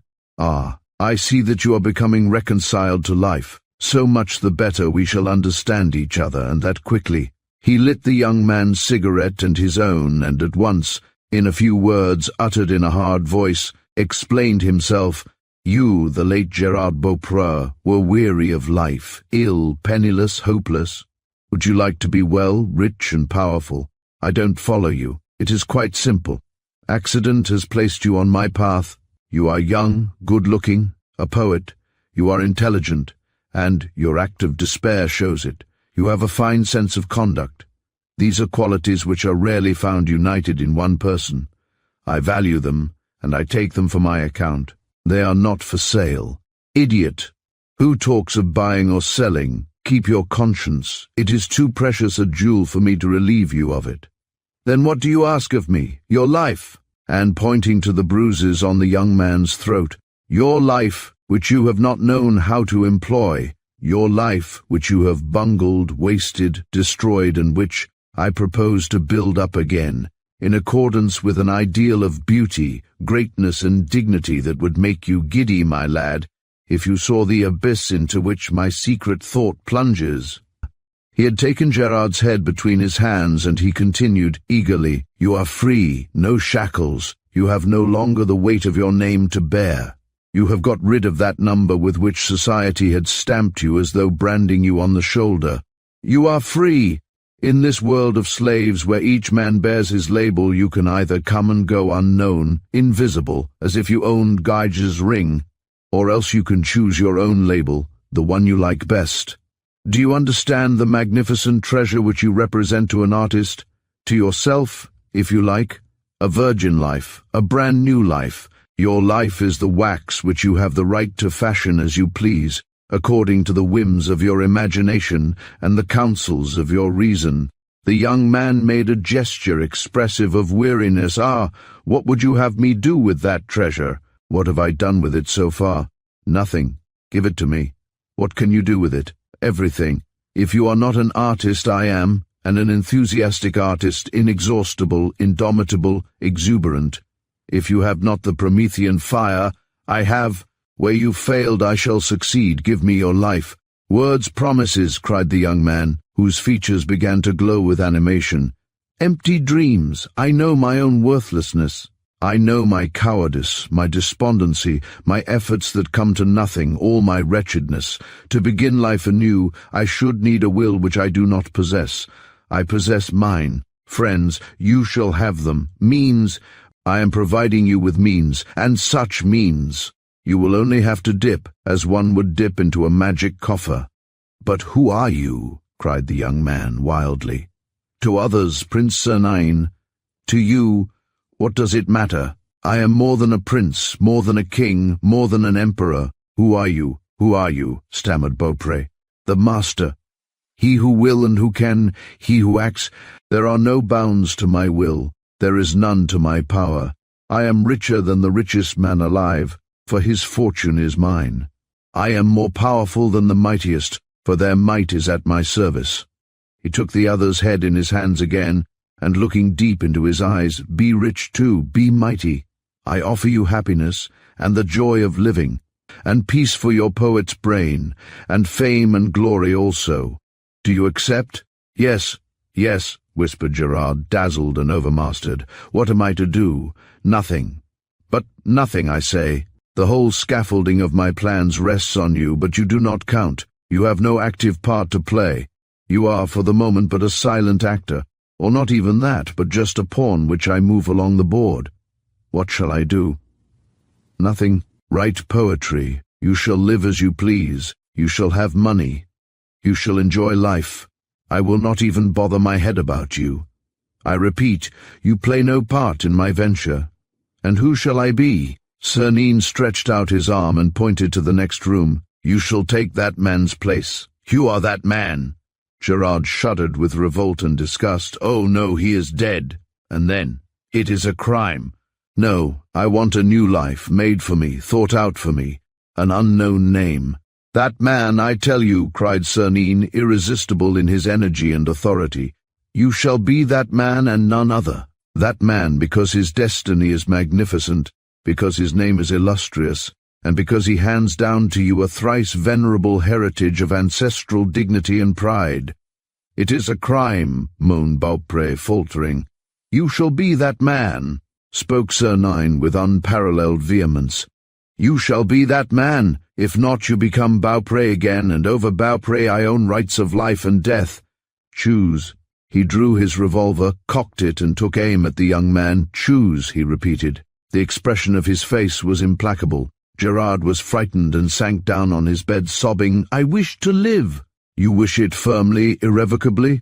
"Yes, 1,000 times yes. After the terrible thing which I attempted, death appalls me. Anything rather than death, anything. Pain, hunger, illness, every torture, every shame, crime itself, if need be, but not death." He shivered with fever and agony, as though the great enemy were still prowling round him, and as though he felt himself powerless to escape from its clutches. The prince redoubled his efforts, and in a fervent voice, holding him under him like a prey, "I will ask nothing impossible of you, nothing wrong. If there is anything, I am responsible. No crime. A little pain at most. A little of your blood must flow. But what is that, compared with the dread of dying? Pain is indifferent to me." "Then here and now," shouted Sernine, "here and now. 10 seconds of pain, and that is all. 10 seconds, and the other's life is yours." He had seized him round the body and forced him down on a chair, and he now held the young man's left hand flat on the table, with his 5 fingers spread out. He swiftly took a knife from his pocket, pressed the blade against the little finger between the first and second joints, and commanded, "Strike! Strike your own blow. 1 blow of the fist, and that is all." He had taken Gerard's right hand and was trying to bring it down upon the other like a hammer. Gerard writhed and twisted, convulsed with horror. He understood. "Never." He stuttered. "And never. Strike 1 blow and it's done. 1 blow and you will be like that man. No one will recognize you. Tell me his name. Strike first. Never. Oh, what torture, I beseech you, presently, now." "I insist. You must—" No, I can't do it. Strike, you fool. It means fortune, fame, love." Gerard raised his fist with a sudden movement. "Love," he said. "Yes. For that, yes. You will love and be loved," said Sernine. "Your betrothed awaits you. I have chosen her myself. She is the purest of the pure, the fairest of the fair. But you must win her. Strike!" The lad's arm stiffened for the fatal blow, but the instinct of self-preservation was too strong for him. His body was wrung with a superhuman effort. He suddenly released himself from Sernine's hold and fled. He rushed like a madman to the other room. A yell of terror escaped him at the sight of the abominable vision, and he came back and fell on his knees before Sernine beside the table. "Strike!" said the prince, again spreading out the lad's fingers and fixing the blade of the knife. What followed was done mechanically. With an automatic movement, with haggard eyes and a livid face, the young man raised his fist and struck. "Ah!" he cried with a moan of pain. A small piece of flesh was separated from the little finger. Blood flowed. For the 3rd time Gerard fainted. Sernine looked at him for a second or two and said, gently, "Poor little chap. There, I'll reward you for what you've done, and 100 times over. I always pay generously." He went downstairs and found the doctor waiting below. "It's done. Go upstairs, you, and make a little cut in his right cheek, similar to Pierre Leduc's. The 2 scars must be exactly alike. I shall come back for you in an hour. Where are you going?" "To take the air. My heart feels anyhow." Outside he drew a long breath and lit another cigarette. "A good day's work," he muttered. "A little overcrowded, a little tiring, but fruitful, really fruitful. I am Dolores Kesselbach's friend. I am Genevieve's friend. I have manufactured a new Pierre Leduc, a very presentable one and entirely at my disposal. Lastly, I have found Genevieve a husband of the sort that you don't find by the dozen. Now my task is done. I have only to gather the fruit of my efforts. It's your turn to work, Lenormand. I, for my part, am ready." And he added, thinking of the poor mutilated lad whom he had dazzled with his promises, "Only, for there is an only I have not the slightest notion who this Pierre Leduc was, whose place I have magnanimously awarded to that good young man. And that's very annoying, for when all is said, there's nothing to prove to me that Pierre Leduc was not the son of a pork butcher." Chapter 5. M. Lenormand at tea work. On the morning of the 31st of May, all the newspapers reminded their readers that Lupin, in a letter addressed to M. Lenormand, had announced the escape of the messenger Jerome for that date, and one of them summed up the situation, as it then stood, in very able terms. The horrible carnage at the Palace Hotel took place as far back as the 17th of April.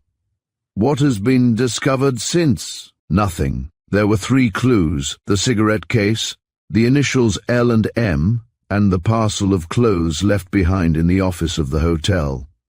What advantage has been taken of these clues? None. It appears that the police suspect one of the visitors who was staying on the first floor and who disappeared in a doubtful manner. Have they found him? Have they established his identity? No. The tragedy, therefore, remains as mysterious as at the beginning. The gloom is impenetrable. To complete the picture, we are told that dissension prevails between the prefect of police and his subordinate, M. Lenormand, and that the latter, finding himself less vigorously supported by the Prime Minister, virtually sent in his resignation several days ago. According to our information, the conduct of the Kesselbach case is now in the hands of the Deputy Chief of the Detective Service, M. Weber, a personal enemy of M. Lenormand's. In short, disorder and confusion reign, and this in the face of Lupin, who stands for method, energy, and steadfastness of mind. What conclusion do we draw from these facts? Briefly this: Lupin will release his accomplice today, the 31st of May, as he foretold. This conclusion, which was echoed in all the other newspapers, was also the conclusion at which the general public had arrived, and we must take it that the threat was not considered devoid of importance in high places, for the prefect of police and, in the absence of Monsieur Lenormand, who was said to be unwell, the deputy chief of the detective service, M. Weber, had adopted the most stringent measures both at the Palais de Justice and at the Santé prison, where the prisoner was confined. They did not dare, for sheer reasons of shame, to suspend on that particular day the examinations conducted daily by Formerie, but from the prison to the Boulevard du Palais, a regular mobilization of police forces guarded the streets along the line. To the intense astonishment of one and all, the 31st of May passed and the threatened escape did not take place. One thing did happen: an attempt to execute the plan, as was betrayed by a block of tramway cars, omnibuses and drays along the road taken by the prison van, and the unaccountable breaking of one of the wheels of the van itself. But the attempt assumed no more definite form. Lupin, therefore, had met with a check. The public felt almost disappointed and the police triumphed loudly. On the next day, Saturday, an incredible rumor spread through the Palais and the newspaper offices. Jerome the messenger had disappeared. Was it possible? Although the special editions confirmed the news, people refused to believe it. But, at 6 o'clock, a note published by the Dépêche du Soir made it official. We have received the following communication signed by Arsène Lupin. The special stamp affixed to it, in accordance with the circular which Lupin recently sent to the press, guarantees the genuineness of the document. To the editor of the Dépêche du Soir. Sir, pray make my apologies to the public for not keeping my word yesterday.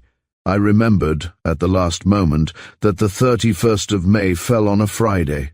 Could I set my friend at liberty on a Friday? I did not think it right to assume that responsibility. I must also apologize for not on this occasion explaining with my customary frankness how this little event was managed. My process is so ingenious and so simple that I fear lest, if I revealed it, every criminal should be inspired by it. How surprised people will be on the day when I am free to speak. Is that all? I shall be asked. That is all, but it had to be thought of. Permit me to be, sir, your obedient servant, Arsène Lupin. An hour later, Monsieur Lenormand was rung up on the telephone and informed that Valanglais, the Prime Minister, wished to see him at the Ministry of the Interior. How well you're looking, my dear Lenormand.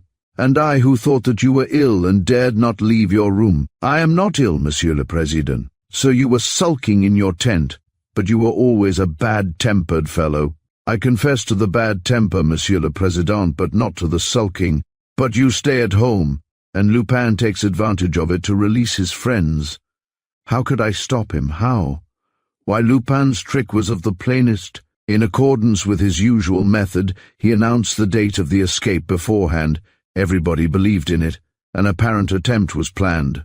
The escape was not made, and on the next day, when nobody is thinking about it, whoosh, the bird takes flight. Monsieur le Président, said the chief of the detective service, solemnly, Lupin disposes of such means that we are not in a position to prevent what he has decided on. The escape was mathematically certain. I preferred to pass the hand and leave the laughter for others to face. Valanglais chuckled. It's a fact that Monsieur le Préfet de Police and M. Weber cannot be enjoying themselves at the present moment. But when all is said, can you explain to me, Lenormand? All that we know, Monsieur le Président, is that the escape took place from the Palais de Justice. The prisoner was brought in a prison van and taken to Monsieur Formerie's room. He left Monsieur Formerie's room, but he did not leave the Palais de Justice, and yet nobody knows what became of him. It's most bewildering. Most bewildering. And has nothing else been discovered? Yes, the inner corridor leading to the examining magistrate's rooms was blocked by an absolutely unprecedented crowd of prisoners, warders, counsel and doorkeepers, and it was discovered that all those people had received forged notices to appear at the same hour. On the other hand, not one of the examining magistrates who were supposed to have summoned them sat in his room that day, and this because of forged notices from the public prosecutor's office sending them to every part of Paris and of the outskirts. Is that all? No. 2 municipal guards and a prisoner were seen to cross the courtyards. A cab was waiting for them outside, and all 3 stepped in. And your supposition, Lenormand, your opinion? My supposition, Monsieur le Président, is that the 2 municipal guards were accomplices who, profiting by the disorder in the corridor, took the place of the 3 warders, and my opinion is that this escape succeeded only through such special circumstances and so strange a combination of facts that we must look upon the most unlikely cases of complicity as absolutely certain. Lupin, for that matter, has connections at the Palais that balk all our calculations. He has agents in your ministry. He has agents at the Prefecture of Police. He has agents around me. It is a formidable organization, a detective service 1,000 times more clever, more daring, more varied and more supple than that under my own orders. And you stand this, Lenormand? No, I do not. Then why this slackness on your part since the beginning of the case? What have you done against Lupin? I have prepared for the struggle. Ah, capital. And while you were preparing he was acting. So was I. And do you know anything? I know a great deal. What? Speak. Leaning on his stick, M. Lenormand took a little contemplative walk across the spacious room. Then he sat down opposite Valanglais, brushed the facings of his olive-green coat with his fingertips, settled his spectacles on his nose, and said, plainly, Monsieur President, I hold 3 trump cards in my hand. First, I know the name under which Arsène Lupin is hiding at this moment, the name under which he lived on the Boulevard Haussmann, receiving his assistance daily, reconstructing and directing his gang. But then why, in heaven's name, don't you arrest him? I did not receive these particulars until later. The prince, let us call him Prince Dash, has disappeared. He is abroad on other business, and if he does not return, the position which he occupies, the manner in which he has flung himself into the Kesselbach case, necessitate his return, and under the same name.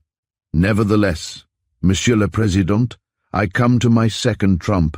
I have at last discovered Pierre Leduc. Nonsense. Or rather, Lupin discovered him, and before disappearing, settled him in a little villa in the neighborhood of Paris. By Jove! But how did you know? Oh, easily. Lupin has placed 2 of his accomplices with Pierre Leduc to watch him and defend him. Now these accomplices are 2 of my own detectives, 2 brothers whom I employ in the greatest secrecy, and who will hand him over to me at the first opportunity. Well done, you. So that, as Pierre Leduc, we may say, is the central point of the efforts of all those who are trying to solve the famous Kesselbach secret. I shall, sooner or later, through Pierre Leduc, Catch, first, the author of the treble murder, because that miscreant substituted himself for Mr. Kesselbach in the accomplishment of an immense scheme, and because Mr. Kesselbach had to find Pierre Leduc in order to be able to accomplish that scheme, and, secondly, Arsène Lupin, because Arsène Lupin is pursuing the same object. Splendid! Pierre Leduc is the bait which you are throwing to the enemy. And the fish is biting, Monsieur le Président. I have just had word that a suspicious person was seen, a short time ago, prowling round the little villa where Pierre Leduc is living under the protection of my officers. I shall be on the spot in 4 hours. And the third trump, Lenormand? Monsieur le Président, a letter arrived yesterday addressed to Mr. Rudolf Kesselbach, which I intercepted. Intercepted, eh? You're getting on. Yes, I intercepted it, opened it, and kept it for myself. Here it is. It is dated 2 months back. It bears the Cape Town postmark and contains these words, "My dear Rudolph, I shall be in Paris on the 1st of June, and in just as wretched a plight as when you came to my assistance.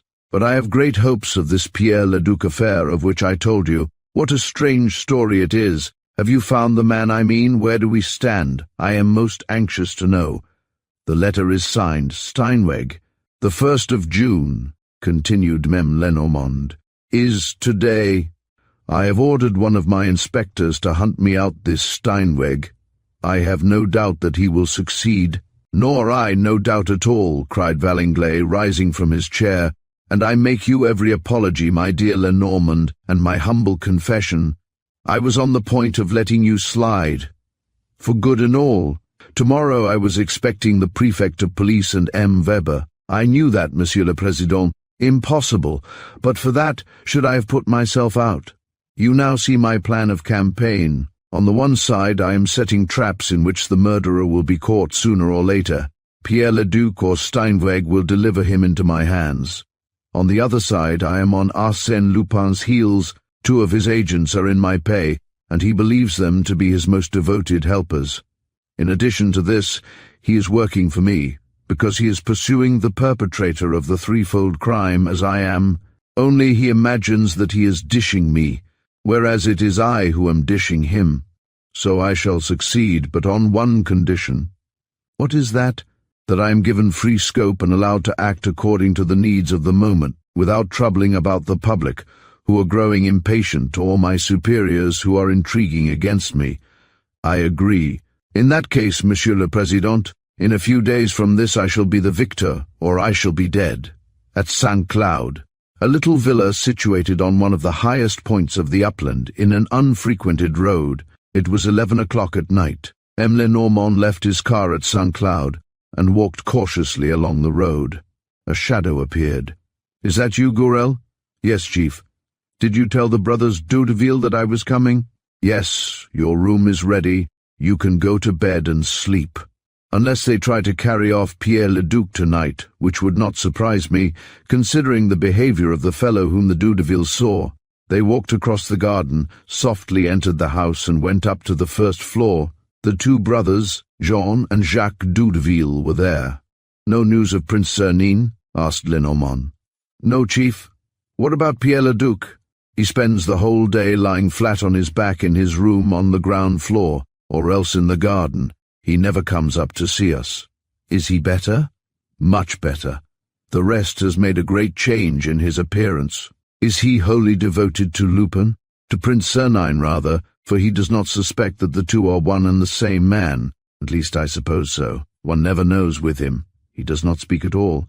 "Oh, he's a queer fish. There's only one person who has the gift of cheering him up, of making him talk and even laugh. That's a young girl from Garches to whom Prince Cernine introduced him. Genevieve Ernemont, her name is. She has been here 3 times already. She was here today," he added jestingly. "I believe there's a little flirting going on. It's like His Highness Prince Cernine and Mrs. Kesselbach. It seems he's making eyes at her. That devil of a Lupin." Lenormand did not reply, but it was obvious that all these details, to which he seemed to attach no importance, were noted in the recesses of his memory, to be used whenever he might need to draw the logical inferences from them. He lit a cigar, chewed it without smoking it, lit it again, and dropped it. He asked 2 or 3 more questions, and then, dressed as he was, threw himself on his bed. "If the least thing happens, let me be awakened. If not, I shall sleep through the night. Go to your posts, all of you." The others left the room. An hour passed, 2 hours. Suddenly, Mem Lenormand felt someone touch him, and Gurel said to him, "Get up, Chief. They have opened the gate. 1 man or 2? I only saw 1. The moon appeared just then. He crouched down against a hedge. "And the brothers du Deville? I sent them up by the back. They will cut off his retreat when the time comes." Gurel took M. Lenormand's hand, led him downstairs, and then into a little dark room. "Don't stir, Chief. We are in Pierre Leduc's dressing room. I'm opening the door of the recess in which his bed stands. Don't be afraid. He has taken his veronal as he does every evening. Nothing can wake him. Come this way. It's a good hiding place, isn't it? These are the curtains of his bed. From here you can see the window and the whole side of the room between the window and the bed. The casement stood open and admitted a vague light, which became very precise at times, when the moon burst through her veil of clouds. The 2 men did not take their eyes from the empty window frame, feeling certain that the event which they were awaiting would come from that side. A slight creaking noise. "He is climbing the trellis," whispered Gurel. "Is it high?" 6 feet or so. The creaking became more distinct. "Go, Gurel," muttered Mem Lenormand. "Find the Dardavilles, bring them back to the foot of the wall, and bar the road to anyone who tries to get down this way." Gurel went. At the same moment, a head appeared at the level of the window. Then a leg was flung over the balcony. M. Lenormand distinguished a slenderly built man, below the middle height, dressed in dark colours and without a hat. The man turned and, leaning over the balcony, looked for a few seconds into space, as though to make sure that no danger threatened him. Then he stooped down and lay at full length on the floor. He appeared motionless. But soon Miss Lenormand realized that the still blacker shadow which he formed against the surrounding darkness was coming forward, nearer. It reached the bed. M. Lenormand had an impression that he could hear the man's breathing and, at the same time, that he could just see his eyes, keen, glittering eyes, which pierced the darkness like shafts of fire, and which themselves could see through that same darkness. Pierre Leduc gave a deep sigh and turned over. A fresh silence. The man had glided along the bed with imperceptible movements, and his dark outline now stood out against the whiteness of the sheets that hung down to the floor. M. Lenormand could have touched him by putting out his arm. This time he clearly distinguished the breathing, which alternated with that of the sleeper, and he had the illusion that he also heard the sound of a heart beating.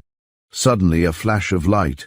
The man had pressed the spring of an electric lantern, and Pierre Leduc was lit full in the face, but the man remained in the shade, so that Monsieur Lenormand was unable to see his features. All that he saw was something that shone in the bright space, and he shuddered. It was the blade of a knife, and that thin, tapering knife, more like a stiletto than a dagger, seemed to him identical with the weapon which he had picked up by the body of Chapman, Mr. Kesselbach's secretary. He put forth all his willpower to restrain himself from springing upon the man. He wanted first to know what the man had come to do. The hand was raised. Was he going to strike? Lenormand calculated the distance in order to stop the blow, but no, it was not a murderous gesture, but one of caution. The hand would only fall if Pierre Leduc stirred or tried to call out, and the man bent over the sleeper, as though he were examining something. The right cheek, thought M. Lenormand, the scar on the right cheek. He wants to make sure that it is really Pierre Leduc. The man had turned a little to one side so that only his shoulders were visible, but his clothes, his overcoat, were so near that they brushed against the curtains behind which M. Lenormand was hiding. One movement on his part, thought the chief detective, a thrill of alarm, and I shall collar him.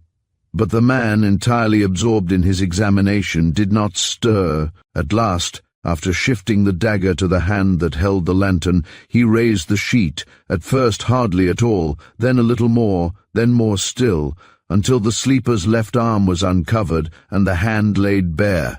The flash of the lantern shone upon the hand. The fingers lay outspread. The little finger was cut on the second joint. Again Pierre Leduc made a movement. The light was immediately put out, and for an instant the man remained beside the bed, motionless, standing straight up. Would he make up his mind to strike? M. Lenormand underwent the agony of the crime which he could so easily prevent, but which he did not want to forestall before the very last second. A very long silence. Suddenly he saw, or rather fancied that he saw, an arm uplifted. Instinctively he moved, stretching his hand above the sleeper.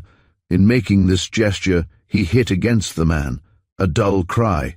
The fellow struck out at space, defended himself at random, and fled toward the window.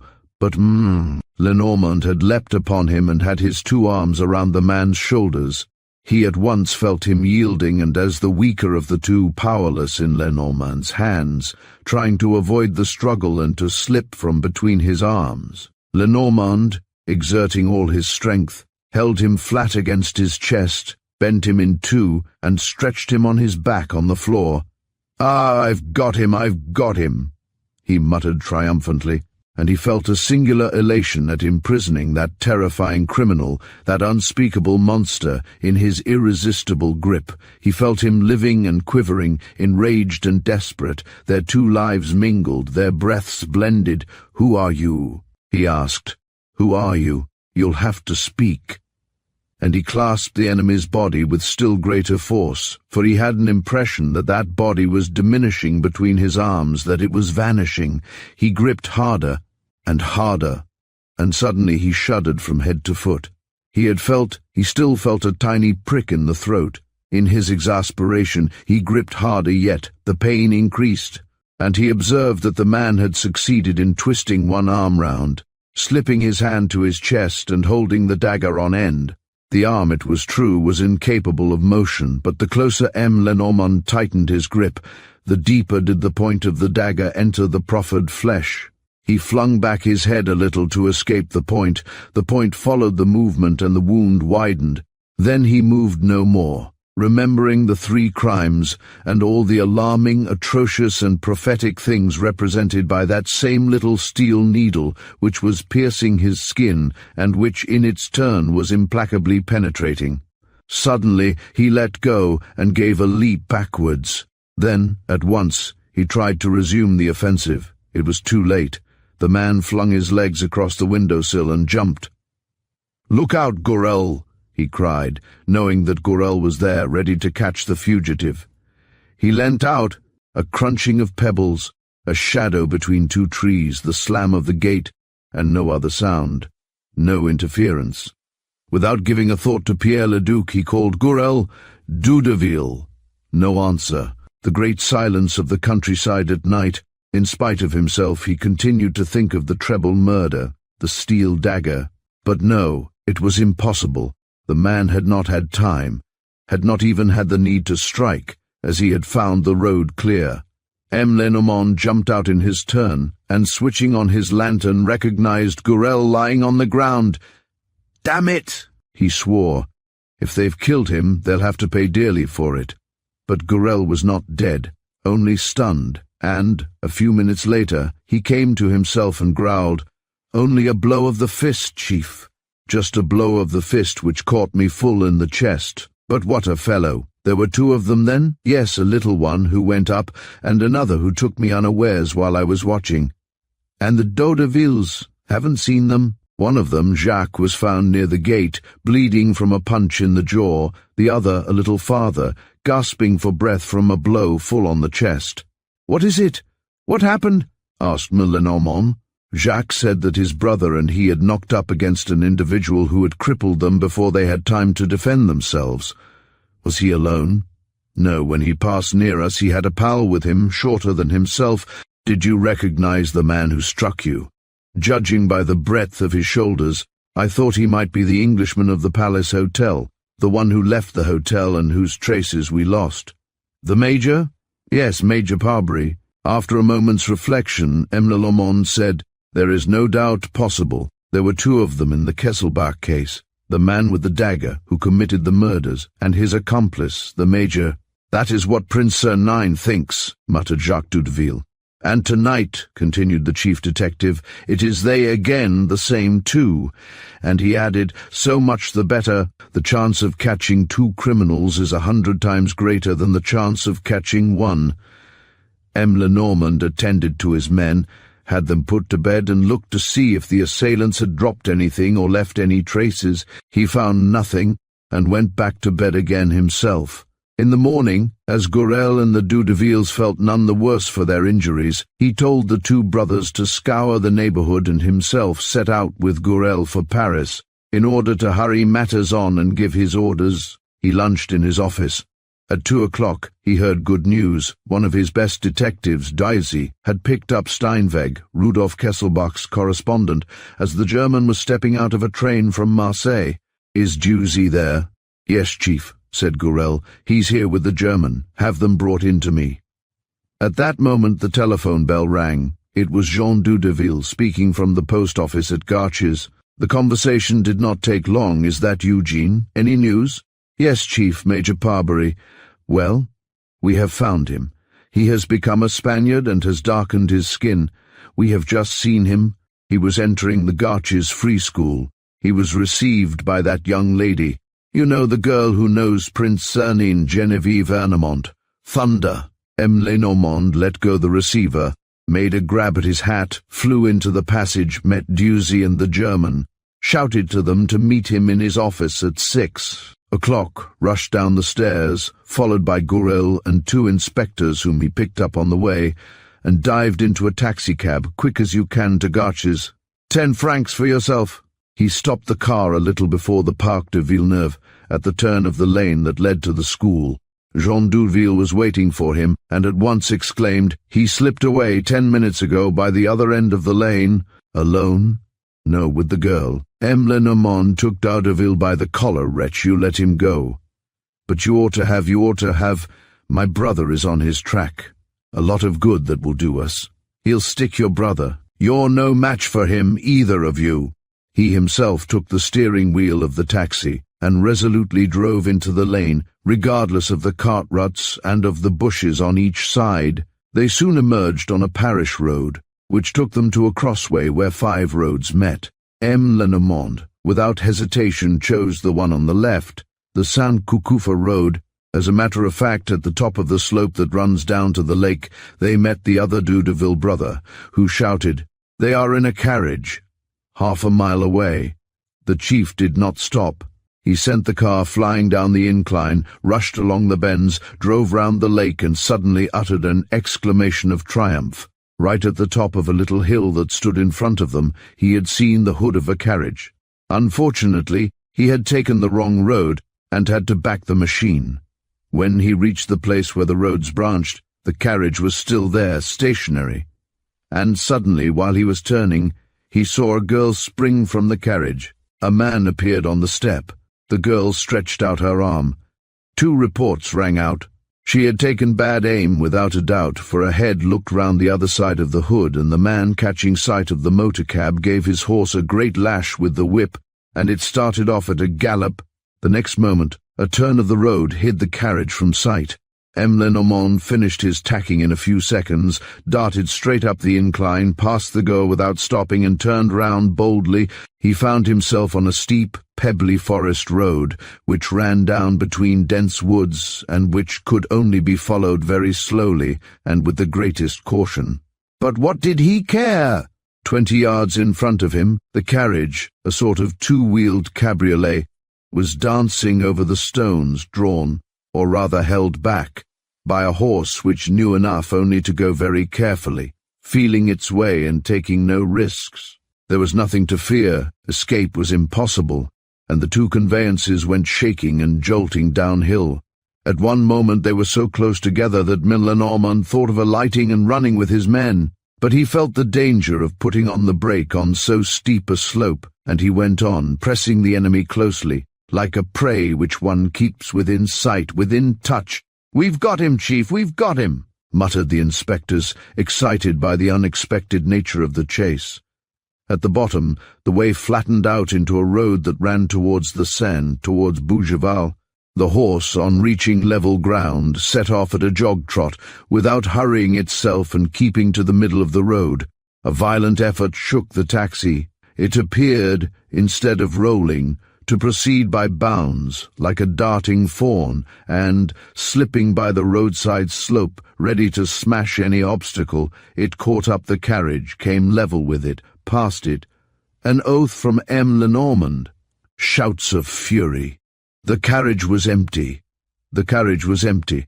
The horse was going along peacefully, with the reins on its back, no doubt returning to the stable of some inn in the neighborhood, where it had been hired for the day. Suppressing his inward rage, the chief detective merely said, "The major must have jumped out during the few seconds when we lost sight of the carriage, at the top of the descent. We have only to beat the woods, Chief, and we are sure to return empty-handed. The beggar is far away by this time. He's not one of those who are caught twice in one day. Oh, hang it all, hang it all!" They went back to the young girl, whom they found in the company of Jacques Dudeville, and apparently none the worse for her adventure.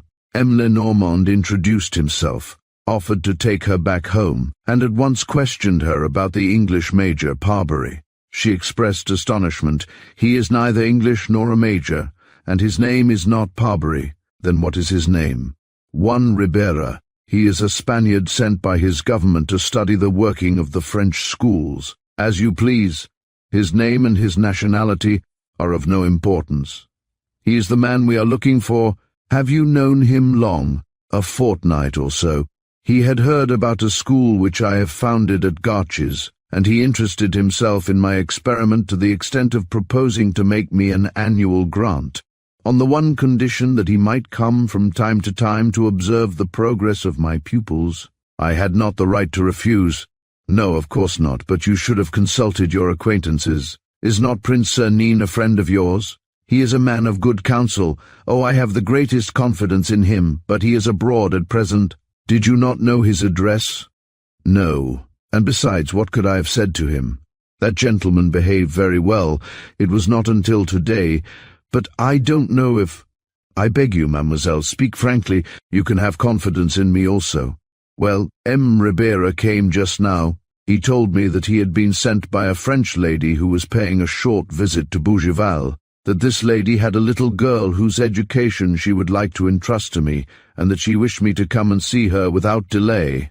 The thing seemed quite natural, and, as this is a holiday, and as Monsieur Ribera had hired a carriage which was waiting for him at the end of the road, I made no difficulty about accepting a seat in it." "But what was his object, after all?" She blushed and said, "To carry me off, quite simply. He confessed it to me after half an hour." "Do you know nothing about him?" "No." "Does he live in Paris?" "I suppose so." "Has he ever written to you? Do you happen to have a few lines in his handwriting? Anything which he left behind that may serve us as a clue?" "No clue at all." "Oh, wait a minute. But I don't think that has any importance." "Speak, speak." "Please." "Well, 2 days ago the gentleman asked permission to use my typewriting machine, and he typed out, with difficulty, for he evidently had no practice, a letter of which I saw the address by accident." "What was the address?" "He was writing to the journal, and he put about 20 stamps into the envelope." "Yes, the agony column, no doubt," said M. Lenormand. "I have today's number with me, Chief," said Gourel. M. Lenormand unfolded the sheet and looked at the 8th page. Presently he gave a start. He had read the following sentence, printed with the usual abbreviation for, "To any person knowing Mr. Steinweg, advertiser wishes to know if he is in Paris and his address. Reply through this column." "Steinweg!" exclaimed Gourel. "But that's the very man whom Duzy is bringing to you." "Yes, yes," said M. Lenormand. To himself, "It's the man whose letter to Mr. Kesselbach I intercepted. The man who put Kesselbach on the track of Pierre Leduc." So they too want particulars about Pierre Leduc and his past. They too are groping in the dark. He rubbed his hands. Steinweg was at his disposal. In less than an hour Steinweg would have spoken. In less than an hour. The murky veil which oppressed him, and which made the Kesselbach case the most agonizing and the most impenetrable that he had ever had in hand, that veil would be torn asunder. Chapter 6. M. Lenormand succumbs. M. Lenormand was back in his room at the prefecture of police at 6 o'clock in the evening. He at once sent for Dewsey. "Is your man here?" "Yes, Chief. How far have you got with him?" "Not very. He won't speak a word. I told him that by a new regulation foreigners were obliged to make a declaration at the prefecture as to the object and the probable length of their stay in Paris, and I brought him here to your secretary's office. I will question him." But at that moment an office messenger appeared. "There's a lady asking to see you at once, Chief. Have you her card?" "Here, Chief. Mrs. Kesselbach. Show her in." He walked across the room to receive the young widow at the door and begged her to take a seat. She still wore the same disconsolate look, the same appearance of illness and that air of extreme lassitude which revealed the distress of her life. She held out a copy of the journal pad and pointed to the line in the agony column which mentioned Steinweg. "Old Steinweg was a friend of my husband's," she said, "and I have no doubt that he knows a good many things." "Dewsey," said Lenormand, "bring the person who is waiting. Your visit, madame, will not have been useless. I will only ask you, when this person enters, not to say a word." The door opened, a man appeared, an old man with white whiskers meeting under his chin and a face furrowed with deep wrinkles, poorly clad and wearing the hunted look of those wretches who roam about the world in search of their daily pittance.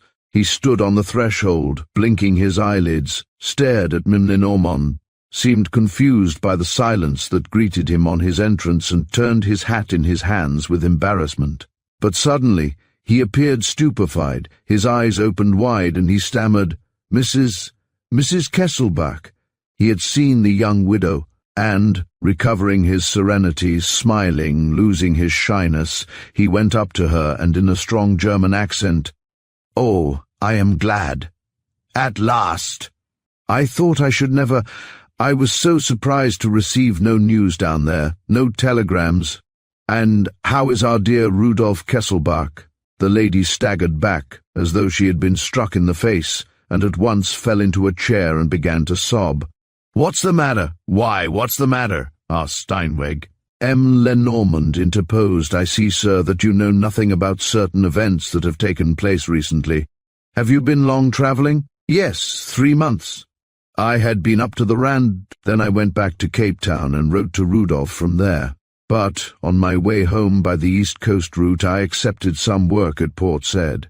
Rudolf has had my letter, I suppose? He is away.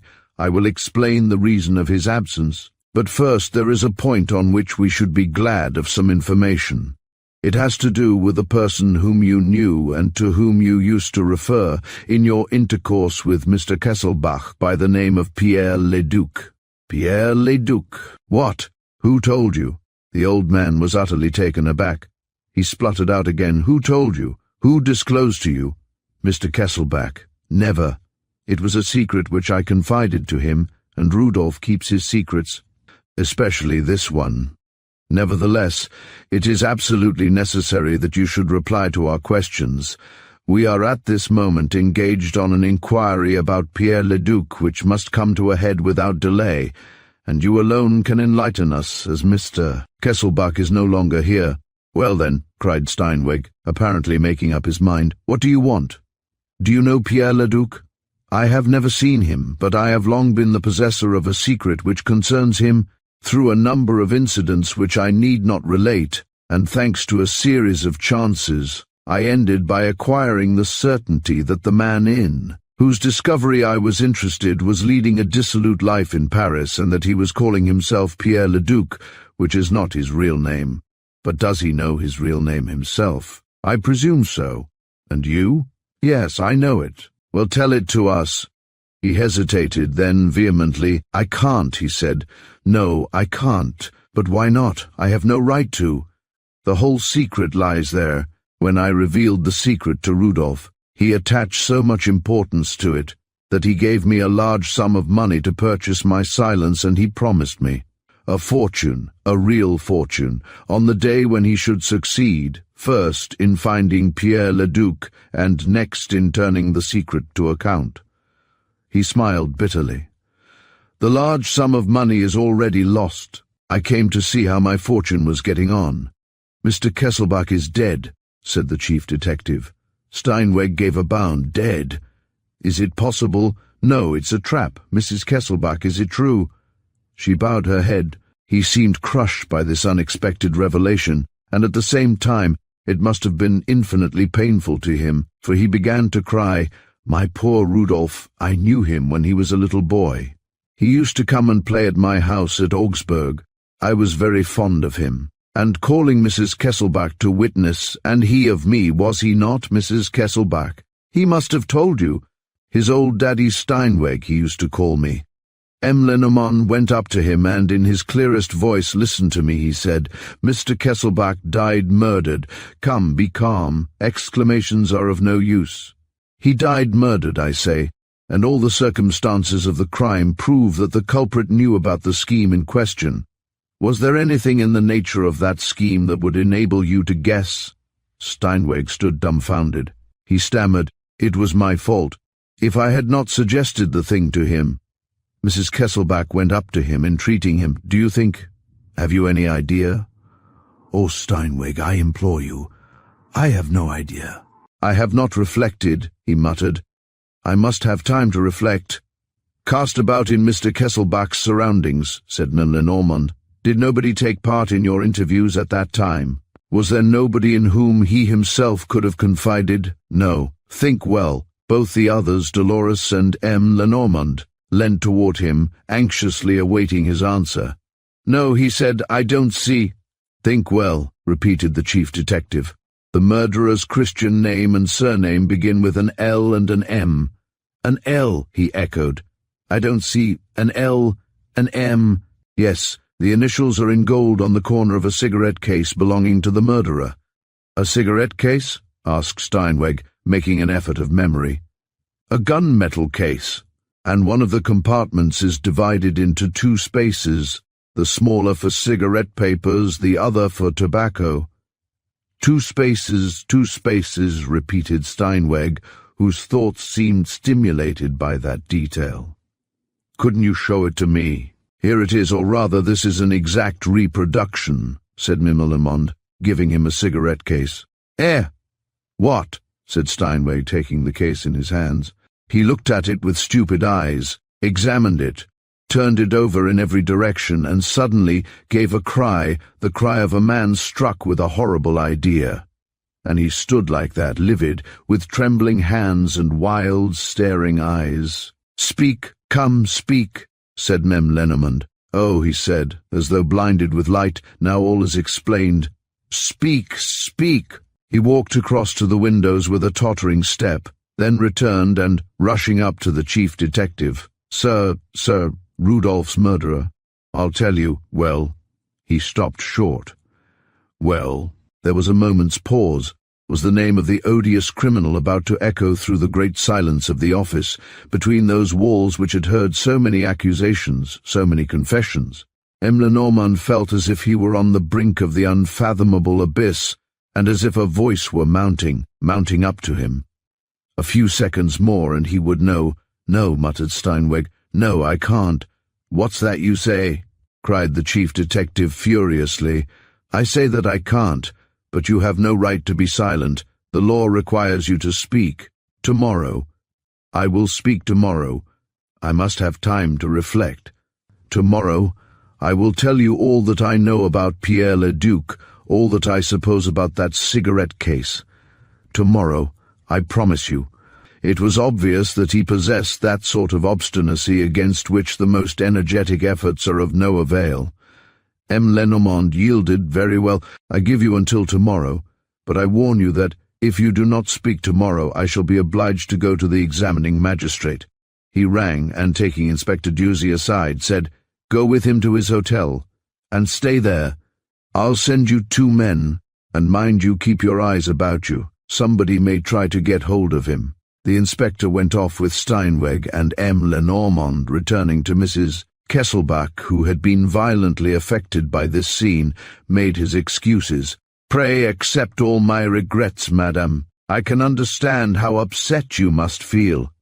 He questioned her as to the period at which Mr. Kesselbach renewed his relations with old Steinweg, and as to the length of time for which those relations lasted, but she was so much worn out that he did not insist. "Am I to come back tomorrow?" she asked. "No, it's not necessary. I will let you know all that Steinweg says. May I see you down to your carriage? These 3 flights are rather steep." He opened the door and stood back to let her pass. At that moment shouts were heard in the passage, and people came running up. Inspectors on duty, office messengers, clerks. Chief, what's the matter, Dewsy?" "But he's just left here. He's been found on the staircase.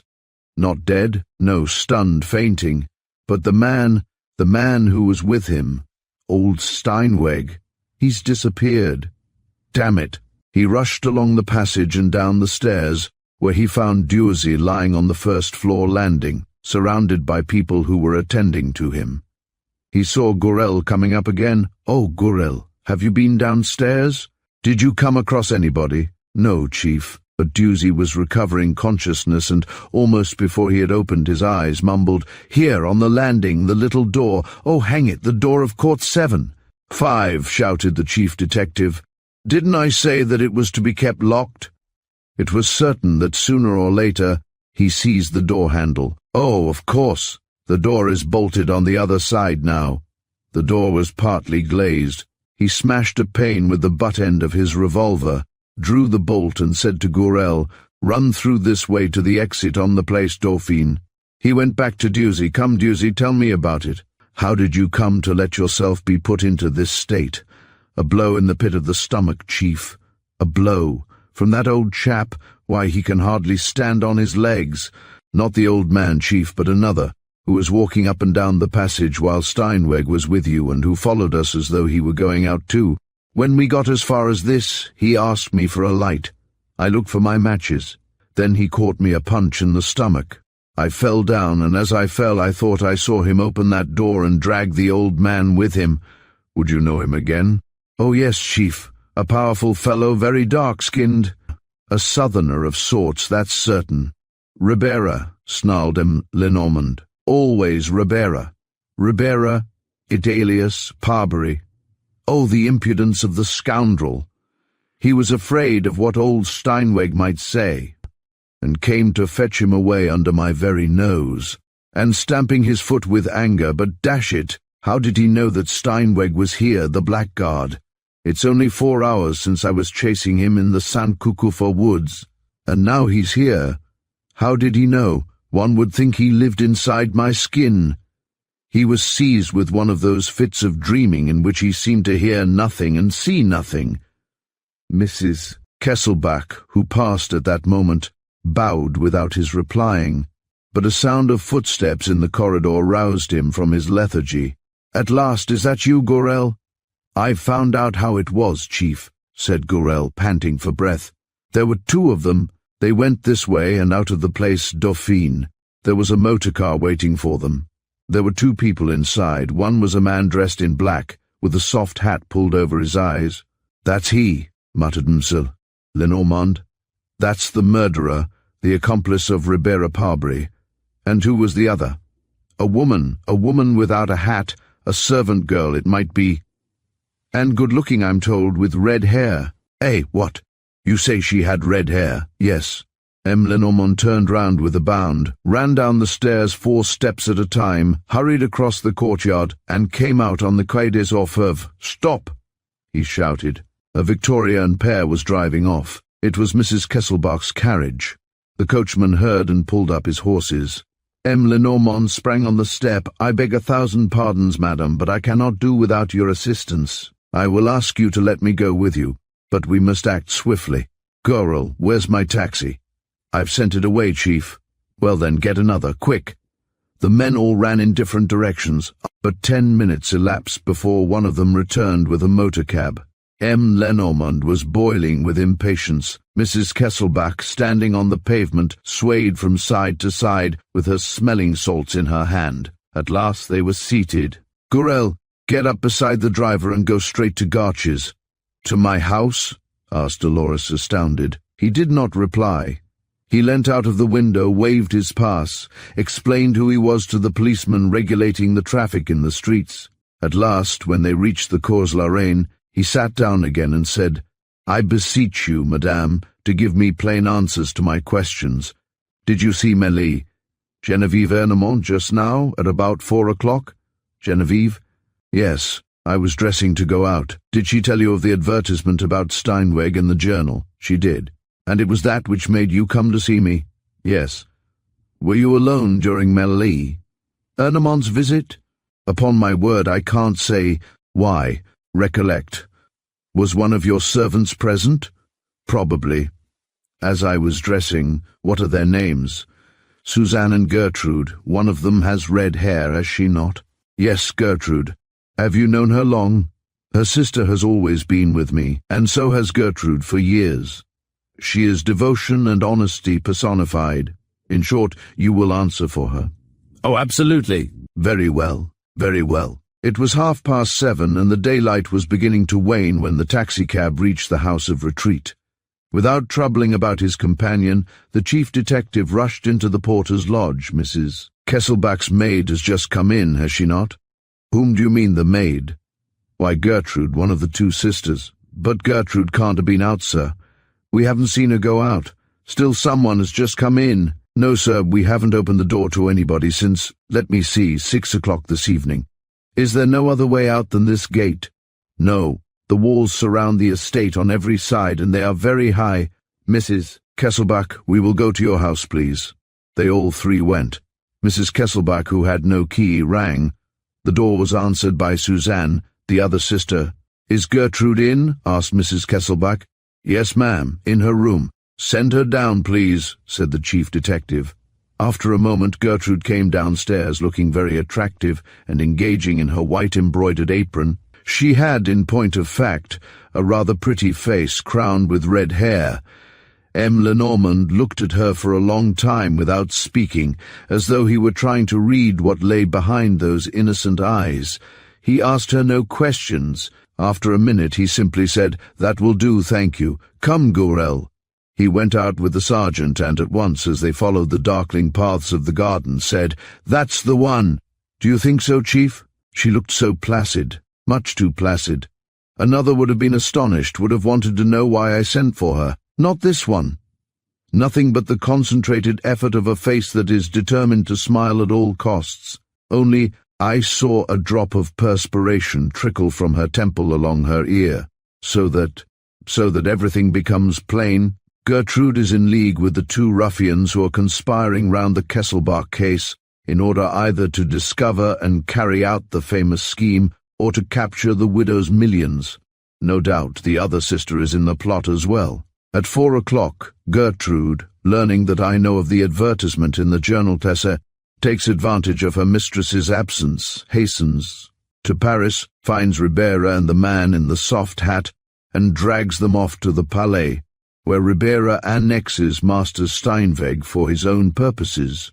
He reflected and concluded, all this proves, first, the importance which they attach to Steinweg and their fear of what he may reveal, secondly, that a regular plot is being hatched around Mrs.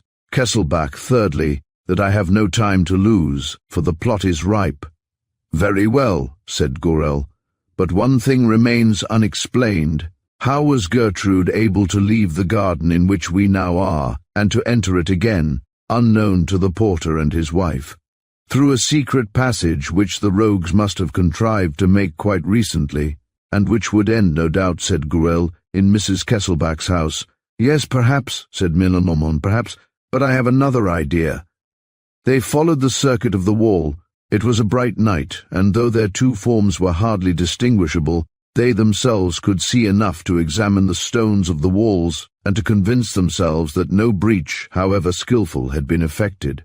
A ladder, very likely, suggested Gourel. No, because Gertrude is able to get out in broad daylight. A communication of the kind I mean can evidently not end out of doors. The entrance must be concealed by some building already in existence. There are only the 4 garden houses, objected Gourel, and they are all inhabited. I beg your pardon, the third, the Pavillon Hortense, is not inhabited. Who told you so? The porter. Mrs. Kesselbach hired this house, which is near her own, for fear of the noise. Who knows but that, in so doing, she acted under Gertrude's influence? He walked round the house in question. The shutters were closed. He lifted the latch of the door. On the off chance, the door opened. "Ah, Gurel, I think we've struck it. Let's go in. Light your lantern. Oh, the hall, the drawing room, the dining room, that's no use. There must be a basement, as the kitchen is not on this floor. This way, Chief. The kitchen stairs are here."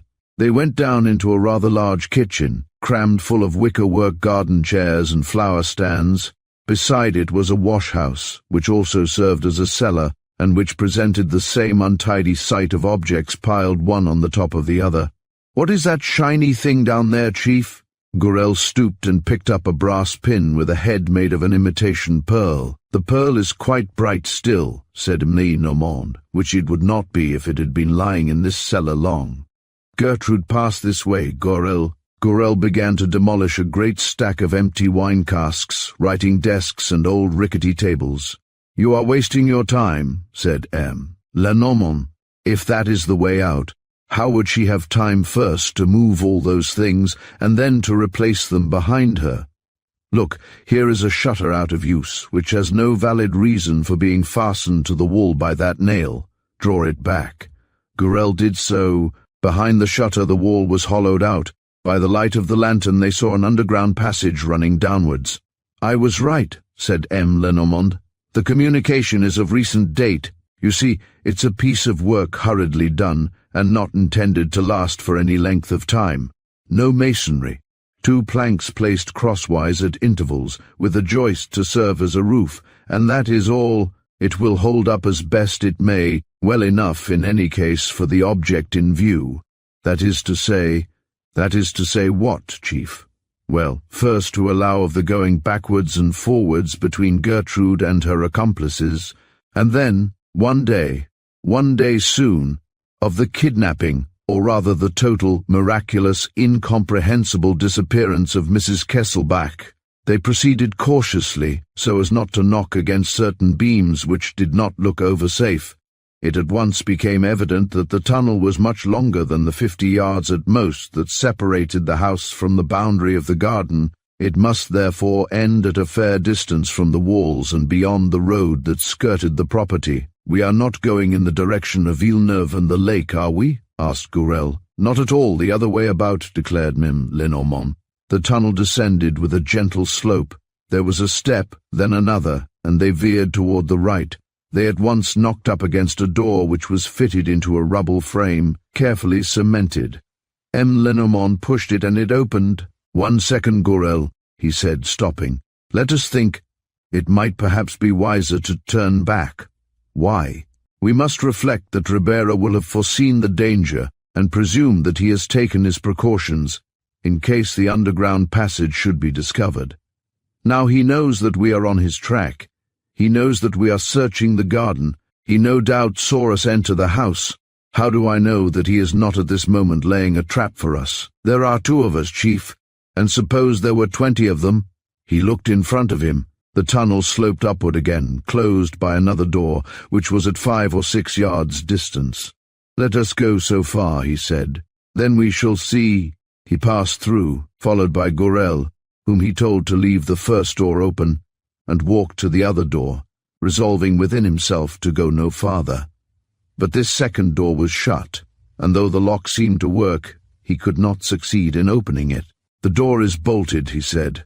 "Let us make no noise and go back, the more so as outside, by remembering the position of the tunnel, we can fix the line along which to look for the other outlet."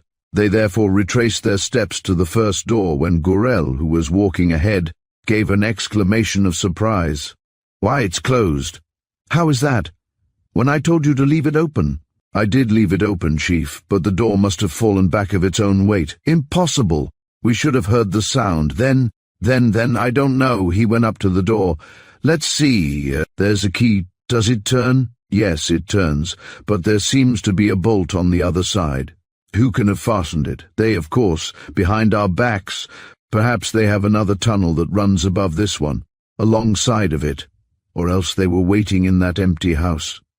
In any case, we're caught in a trap." He grew angry with the lock. thrust his knife into the gap of the door, tried every means, and then, in a moment of weariness, said, "There's nothing to be done." "What, Chief, nothing to be done? In that case we're diddled, I dare say," said Mr. Lenormand. They returned to the other door and came back again to the first. Both were solid, made of hard wood, strengthened with crossbeams, in short, indestructible. "We should want a hatchet," said the chief of the detective service, "or at the very least a serious implement. A knife even, with which we might try to cut away the place where the bolt is most likely to be. And we have nothing." He was seized with a sudden fit of rage and flung himself upon the obstacle, as though he hoped to do away with it. Then, powerless, beaten, he said to Gurel, "Listen, we'll look into this in an hour or two. I am tired out. I am going to sleep. Keep watch so long. And if they come and attack us—" "Ah, if they come, we shall be saved, Chief," cried Gurel, who would have been relieved by a fight, however great the odds. M. Lenormand lay down on the ground. In a minute he was asleep. When he woke up, he remained for some seconds undecided, not understanding. And he also asked himself what sort of pain it was that was tormenting him. "Gurel," he called. "Come, Gurel!" Obtaining no reply, he pressed the spring of his lantern and saw Gurel lying beside him, sound asleep. "What on earth can this pain be?" he thought. "Regular twitchings. Oh, why, of course I am hungry, that's all. I'm starving. What can the time be?" His watch marked 20 minutes past 7, but he remembered that he had not wound it up. Gurel's watch was not going either. Gurel had awoke under the action of the same inward pangs, which made them think that the breakfast hour must be long past and that they had already slept for a part of the day. "My legs are quite numbed," said Gurel, "and my feet feel as if they were on ice. What a funny sensation." He bent down to rub them and went on, "Why, it's not on ice that my feet were, but in water. Look, Chief. There's a regular pool near the first door." "Soaked through," M. Lenormand replied. "We'll go back to the second door. You can dry yourself." "But what are you doing, Chief? Do you think I am going to allow myself to be buried alive in this vault? Not if I know it. I haven't reached the age. As the two doors are closed, let us try to pass through the walls." One by one he loosened the stones that stood out at the height of his hand, in the hope of contriving another gallery that would slope upwards to the level of the soil. But the work was long and painful, for in this part of the tunnel, as he perceived, the stones were cemented. "Chief, Chief," stammered Gurel in a stifled voice. "Well, you are standing with your feet in the water." "Nonsense." "Why, so I am. Well, it can't be helped. I'll dry them in the sun. But don't you see?" "What?" "Why, it's rising, Chief, it's rising." "What's rising?" "The water." M. Lenormand felt a shudder pass over his skin. He suddenly understood. It was not a casual trickling through as he had thought, but a carefully prepared flood, mechanically, irresistibly produced by some infernal system. "Oh, the scoundrel!" he snarled. "If ever I lay hands on him—" Yes, Chief, but we must first get out of this. And as far as I can see—" Gurel seemed completely prostrated, incapable of having an idea, of proposing a plan. M. Lenormand knelt down on the ground and measured the rate at which the water was rising. A quarter or thereabouts of the first door was covered, and the water was halfway toward the second door. "The progress is slow but uninterrupted," he said. "In a few hours it will be over our heads." "But this is terrible, Chief, it's horrible," moaned Gurel. "Oh, look here, don't come boring me with your lamentations, do you understand? Cry if it amuses you, but don't let me hear you. It's the hunger that weakens me, Chief, my brain's going round." "Bite your fist." As Gurel said, the position was terrible, and if M. Lenormand had had less energy, he would have abandoned the vain struggle. What was to be done? It was no use hoping that Ribera would have the charity to let them out. It was no use either hoping that the brothers Dudeville would rescue them, for the inspectors did not know of the existence of the tunnel. So no hope remained, no hope but that of an impossible miracle. Come, said Lenormand, "this is too silly. We're not going to kick the bucket here. Hang it all, there must be something." "Show me a light, Gurel." Flattening himself against the second door, he examined it from top to bottom, in every corner, There was an enormous bolt on that side, just as there probably was on the other. He unfastened the screws with the blade of his knife, and the bolt came off in his hand. "And what next?" asked Gurel. "What next?" he echoed. "Well, this bolt is made of iron, pretty long and very nearly pointed. Certainly it's not as good as a pickaxe, but it's better than nothing, and—" Without finishing his sentence, he drove the implement into the side wall of the tunnel, a little in front of the pillar of masonry that supported the hinges of the door. As he expected, once he had passed the first layer of cement and stones, he found soft earth. "To work!" he cried. "Certainly, Chief, but would you explain?" "It's quite simple. I want to dig round this pillar a passage, 3 or 4 yards long, which will join the tunnel on the other side of the door and allow us to escape. But it will take us hours, and meanwhile the water is rising. Show me a light, Gurel. In 20 minutes or half an hour at most, it will have reached our feet. Show me a light, Gurel." Lenormand's idea was correct, and, with some little exertion, by pulling the earth, which he first loosened with his implement, towards him and making it fall into the tunnel, he was not long in digging a hole large enough to slip into. "It's my turn, Chief," said Gurel. "Aha, you're returning to life, I see. Well, fire away. You have only to follow the shape of the pillar." At that moment the water was up to their ankles. Would they have time to complete the work begun? It became more difficult as they went on, for the earth which they disturbed was in their way, and lying flat on their stomachs in the passage, they were obliged at every instant to remove the rubbish that obstructed them. After 2 hours, the work was perhaps 3/4 through, but the water now covered their legs. Another hour, and it would reach the opening of the hole which they were digging. And that would mean the end. Gurel, who was exhausted by the want of food and who was too stout to move with any freedom in that ever narrower passage, had had to give up. He no longer stirred, trembling with anguish at feeling that icy water which was gradually swallowing him up. As for Mim Lenormand, he worked on with indefatigable ardor. It was a terrible job, this ant's work performed in the stifling darkness. His hands were bleeding. He was fainting with hunger. The insufficiency of the air hampered his breathing, and from time to time Gurel's sighs reminded him of the awful danger that threatened him at the bottom of his hole. But nothing could discourage him, for now he again found opposite him those cemented stones which formed the side wall of the gallery. It was the most difficult part, but the end was at hand. "It's rising," cried Gurel in a choking voice. "It's rising."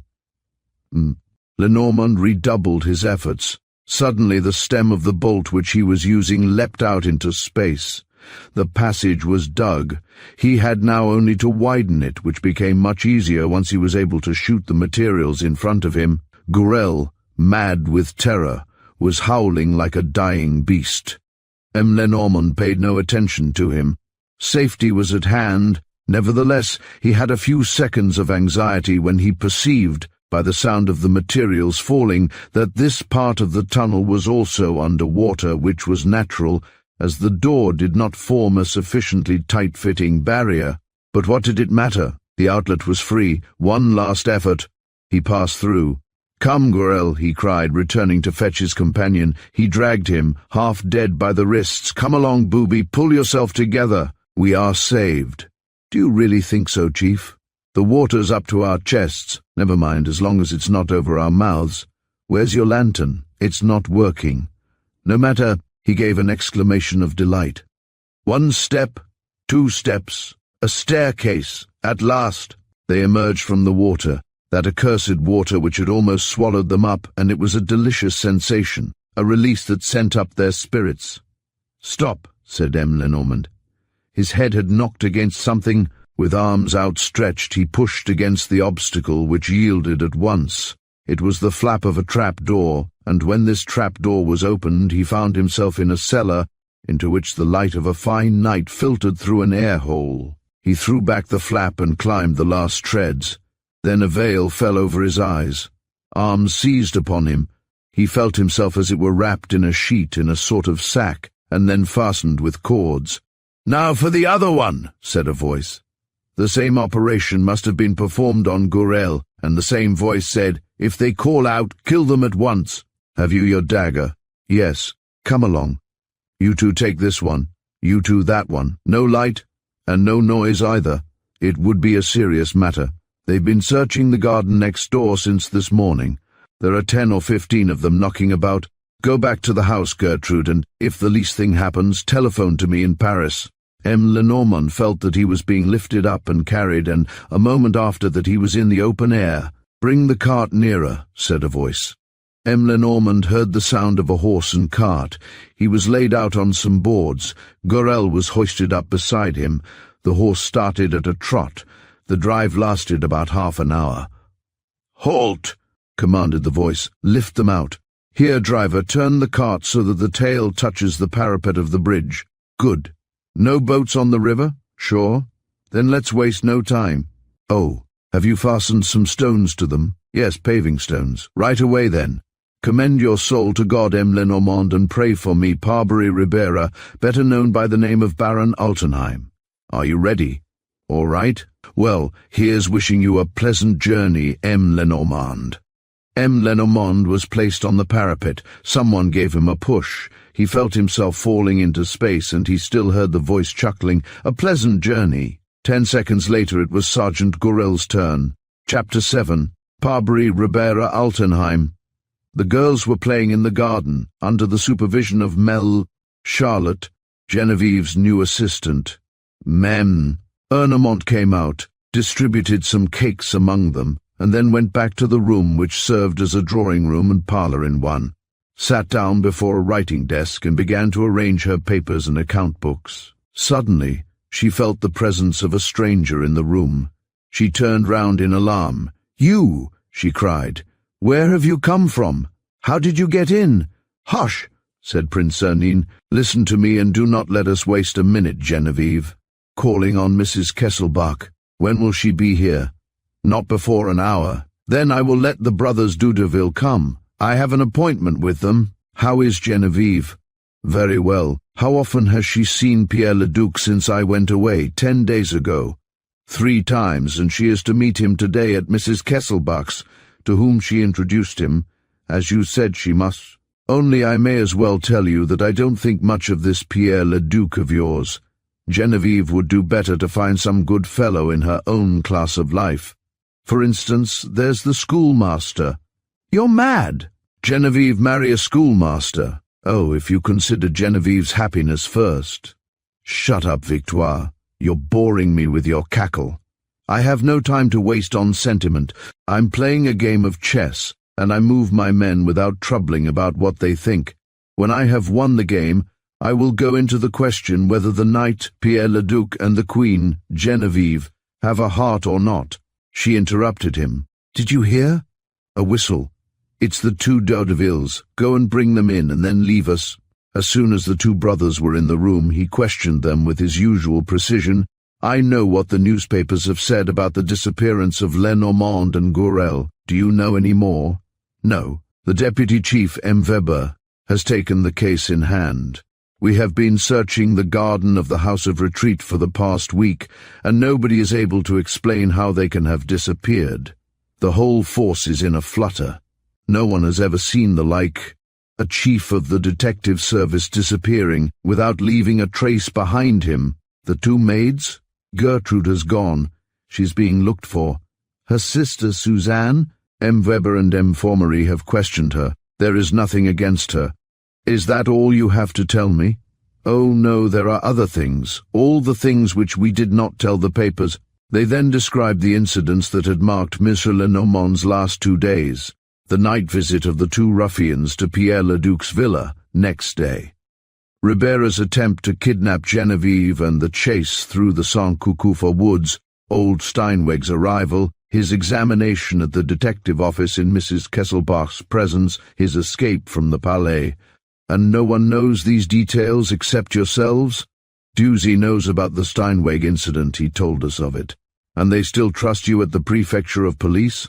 So much so that they employ us openly. M. Weber swears by us." "Come," said the prince, "all is not lost. If M. Lenormand has committed an imprudence that has cost him his life, as I suppose he did, at any rate he performed some good work first, and we have only to continue it, The enemy has the start of us, but we will catch him up. It won't be an easy job, Governor. Why not? It is only a matter of finding old Steinweg again, for the answer to the riddle is in his hands. Yes, but where has Ribera got old Steinweg tucked away? At his own place, of course. Then we should have to know where Ribera hangs out. Well, of course. He dismissed them and went to the house of retreat. Motorcars were awaiting outside the door, and 2 men were walking up and down, as though mounting guard. In the garden, near Mrs. Kesselbach's house, he saw Genevieve sitting on a bench with Pierre Leduc and a thick-set gentleman wearing a single eyeglass. The 3 were talking, and none of them saw him, but several people came out of the house. M. Formery, M. Weber, a magistrate's clerk, and 2 inspectors. Genevieve went indoors, and the gentleman with the eyeglass went up and spoke to the examining magistrate and the deputy chief of the detective service and walked away with them slowly. Céline came beside the bench where Pierre Leduc was sitting and whispered, "Don't move, Pierre Leduc, it's I. You. It was the 3rd time that the young man saw Céline since the awful night at Versailles, and each time it upset him. "Tell me, who is the fellow with the eyeglass?" Pierre Leduc turned pale and jabbered. Céline pinched his arm. "Answer me, confound it! Who is he?" "Baron Altenheim. Where does he come from?" "He was a friend of Mr. Kesselbach's. He arrived from Austria 6 days ago and placed himself at Mrs. Kesselbach's disposal." The police authorities had meanwhile gone out of the garden, Baron Altenheim also. The prince rose and, turning towards the Pavillon de l'Impératrice, continued, "Has the Baron asked you many questions?" "Yes, a great many. He is interested in my case. He wants to help me find my family. He appealed to my childhood memories." "And what did you say?" "Nothing, because I know nothing. What memories have I? You put me in another's place and I don't even know who that other is." "No more do I," chuckled the prince. "And that's just what makes your case so quaint. Oh, it's all very well for you to laugh. You're always laughing, but I'm beginning to have enough of it. I'm mixed up in a heap of nasty matters, to say nothing of the danger which I run in pretending to be somebody that I am not." "What do you mean, that you are not?" "You're quite as much a duke as I am a prince. Perhaps even more so. Besides, if you're not a duke, hurry up and become one, hang it all. Genevieve can't marry anyone but a duke. Look at her. Isn't she worth selling your soul for?" He did not even look at Leduc, not caring what he thought. They had reached the house by this time, and Genevieve appeared at the foot of the steps, comely and smiling. "So you have returned?" she said to the prince. "Ah, that's a good thing. I am so glad. Do you want to see Dolores?" After a moment she showed him into Mrs. Kesselbach's room. The prince was taken aback. Dolores was paler still and thinner than on the day when he saw her last. Lying on a sofa, wrapped up in white stuffs, she looked like one of those sick people who have ceased to struggle against death.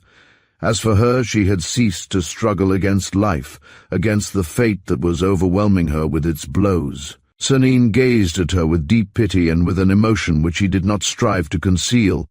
She thanked him for the sympathy which he showed her. She also spoke of Baron Altenheim, in friendly terms. "Did you know him before?" he asked. "Yes, by name, and through his intimacy with my husband. I have met an Altenheim who lives in the Rue de Rivoli. Do you think it's the same?" "Oh no, this one lives in— As a matter of fact, I don't quite know. He gave me his address, but I can't say that I remember it." After a few minutes' conversation, Céline took his leave. Genevieve was waiting for him in the hall. "I want to speak to you," she said eagerly, "on a serious matter." "Did you see him?" "Whom?" "Baron Altenheim. But that's not his name. Or at least he has another. I recognized him. He does not know it." She dragged him out of doors and walked on in great excitement. "Calm yourself, Genevieve. He's the man who tried to carry me off. But for that poor M. Lenormand, I should have been done for.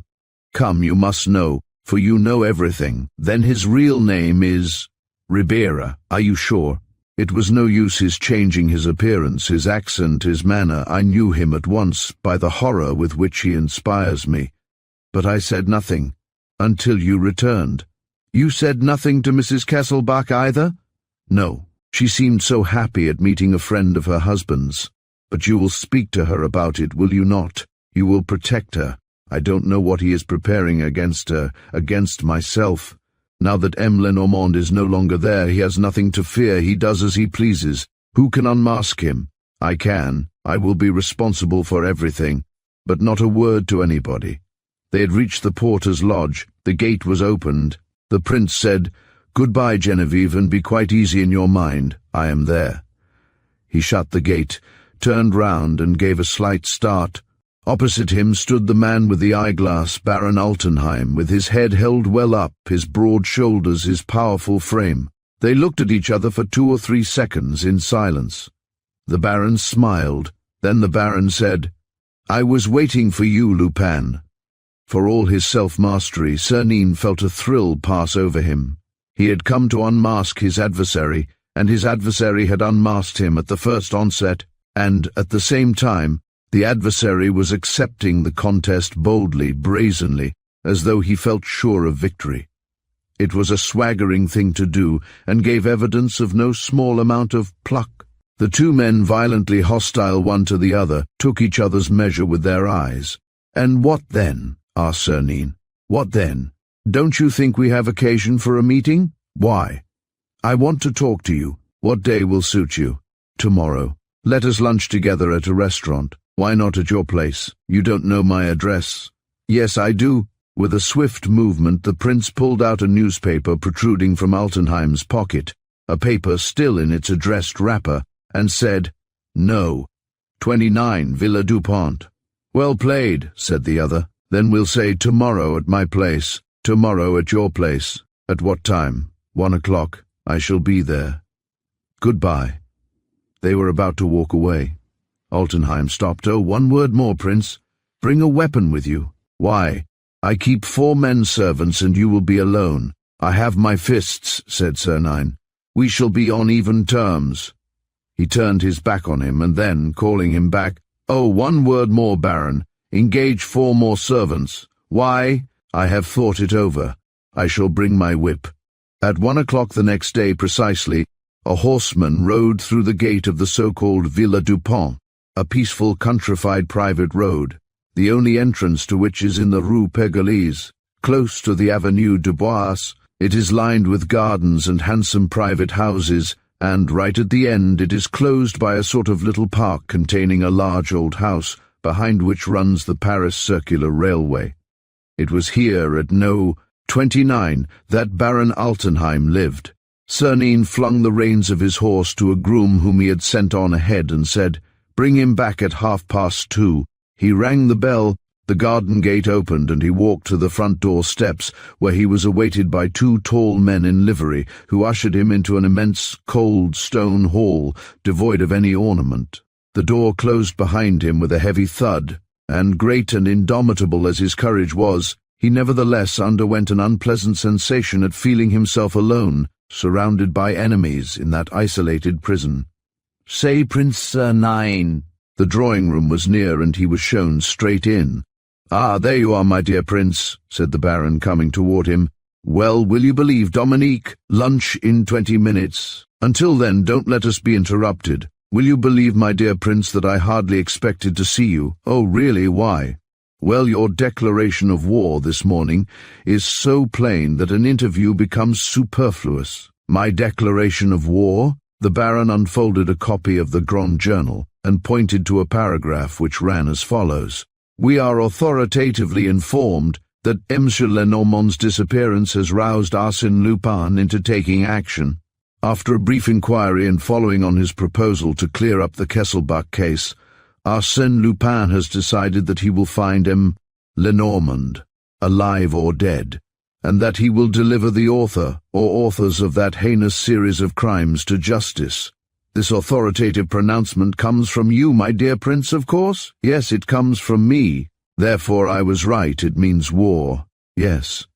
Altenheim gave Cernine a chair, sat down himself, and said in a conciliatory tone, "Well, no, I cannot allow that. It is impossible that 2 men like ourselves should fight and injure each other. We have only to come to an explanation, to seek the means. You and I were made to understand each other. I think, on the contrary, that 2 men like ourselves are not made to understand each other. The Baron suppressed a movement of impatience and continued, "Listen to me, Lupin. By the way, do you mind my calling you Lupin? What shall I call you? Altenheim, Ribera, or Parbury?" "Oh ho! I see that you are even better posted than I thought. Hang it all, but you're jolly smart. All the more reason why we should agree." And bending toward him, "Listen, Lupin, and ponder my words well. I have weighed them carefully, everyone. Look here. We two are evenly matched. Does that make you smile? You are wrong. It may be that you possess resources which I do not, but I have others of which you know nothing. Moreover, as you are aware, I have few scruples, some skill and a capacity for changing my personality which an expert like yourself ought to appreciate. In short, the two adversaries are each as good as the other, but one question remains unanswered. Why are we adversaries? We are pursuing the same object, you will say, and what then? Do you know what will come of our rivalry? Each of us will paralyze the efforts and destroy the work of the other, and we shall both miss our aim. And for whose benefit? Some Lenormand or other, a third rogue. It's really too silly. It's really too silly, as you say, Cernine admitted. But there is a remedy. What is that? For you to withdraw. Don't chaff. I am serious. The proposal which I am going to make is not one to be rejected without examination. Here it is in 2 words. Let's be partners, I say. Of course, each of us will continue free where his own affairs are concerned, but for the business in question, let us combine our efforts. Does that suit you? Hand in hand and share alike. What do you bring? Yes, you know what I'm worth. I've delivered my proofs. In the alliance which you are proposing, you know the figure, so to speak, of my marriage portion. What's yours? Steinweg. That's not much. It's immense. Through Steinweg we learn the truth about Pierre Leduc. Through Steinweg we get to know what the famous Kesselbach plan is all about. Cernine burst out laughing. And you need me for that? I don't understand. Come, old chap, your offer is childish. You have Steinweg in your hands. If you wish for my collaboration, it is because you have not succeeded in making him speak. But for that fact, you would do without my services. Well, what of it? I refuse. The 2 men stood up to each other once more, violent and implacable. I refuse, said Cernine. Lupin requires nobody in order to act. I am one of those who walk alone. If you were my equal, as you pretend, the idea of a partnership would never have entered your head. The man who has the stature of a leader commands. Union implies obedience. I do not obey. You refuse? You refuse? Repeated Altenheim, turning pale under the insult. All that I can do for you, old chap, is to offer you a place in my band. You'll be a private soldier, to begin with. Under my orders you shall see how a general wins a battle, and how he pockets the booty by himself and for himself. Does that suit you, Tommy? Altenheim was beside himself with fury. He gnashed his teeth. You are making a mistake, Lupin, he mumbled. You are making a mistake. I don't want anybody either, and this business gives me no more difficulty than plenty of others which I have pulled off. What I said was said in order to effect our object more quickly and without inconveniencing each other. You're not inconveniencing me, said Lupin scornfully. Look here, if we don't combine, only one of us will succeed. That's good enough for me, and he will only succeed by passing over the other's body. Are you prepared for that sort of duel, Lupin? A duel to the death, do you understand? The knife is a method which you despise, but suppose you received one, Lupin, right in the throat. Aha! So, when all is said, that's what you propose. No, I am not very fond of shedding blood. Look at my fists, I strike, and my man falls.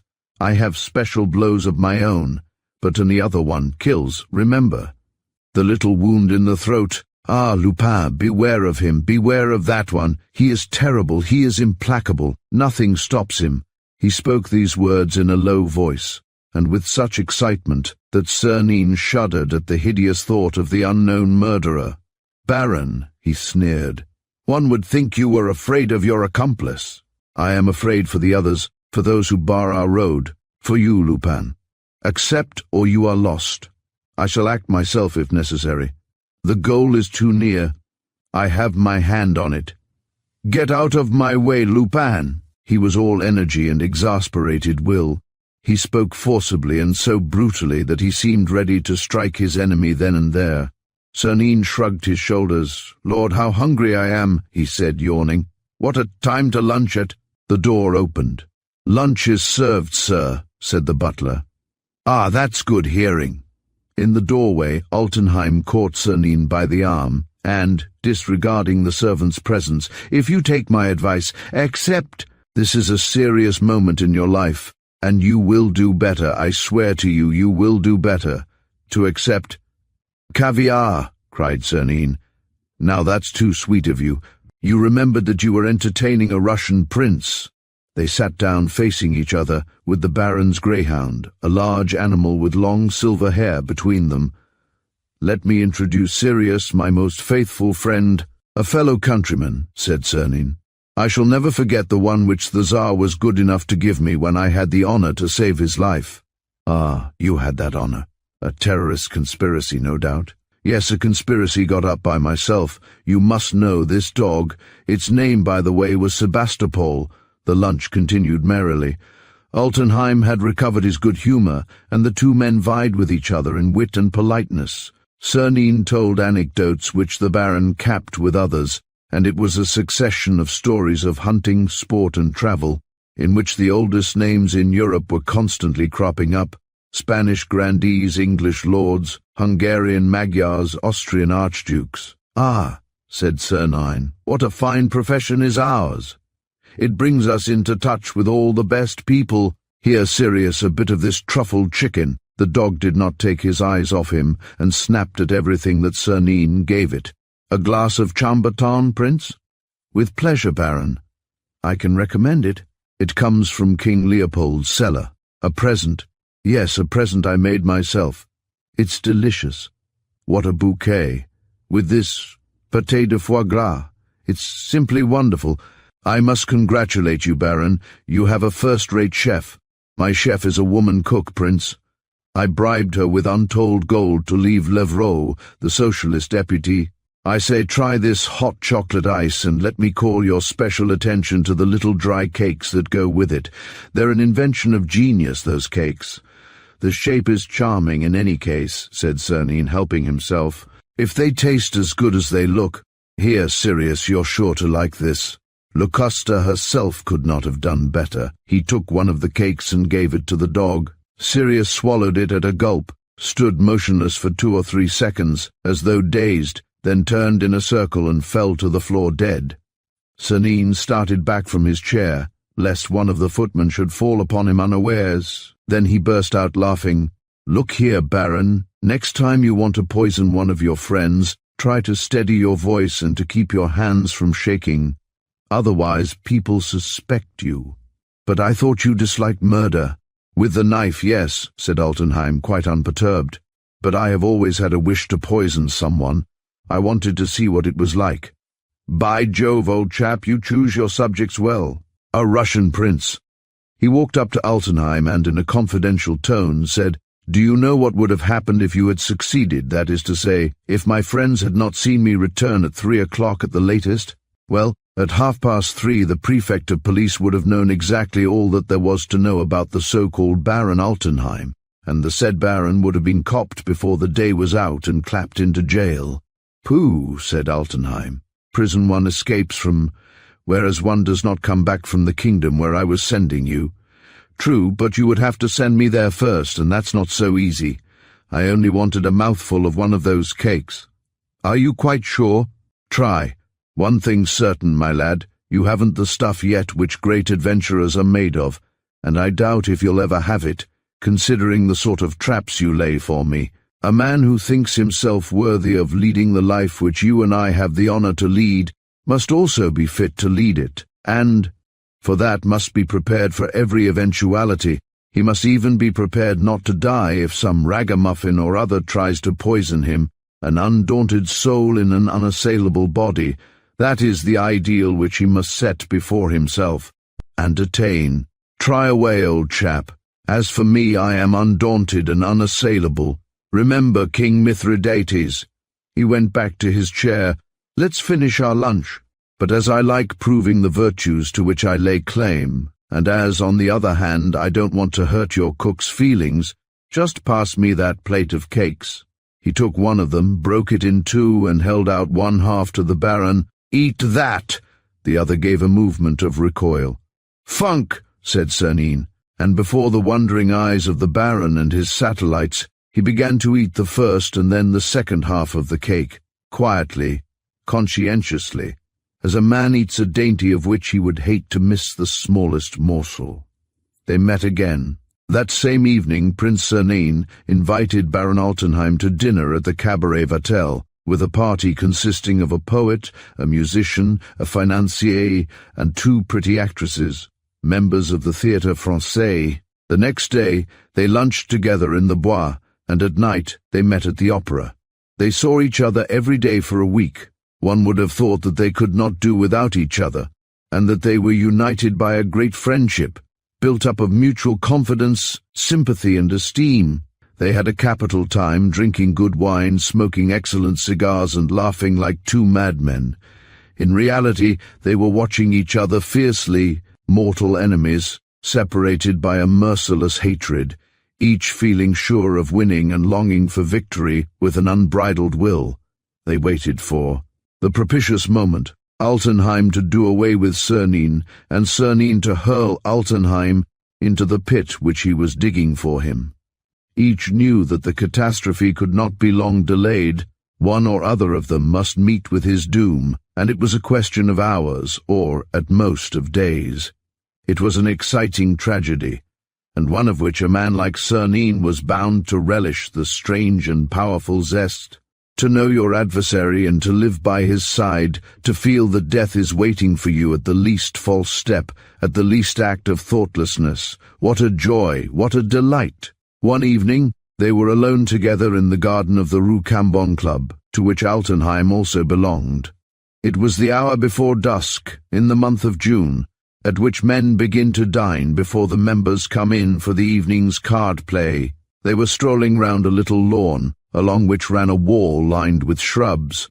Beyond the shrubs was a small door. Suddenly, while Altenheim was speaking, Cernine received the impression that his voice became less steady, that it was almost trembling. He watched him out of the corner of his eye.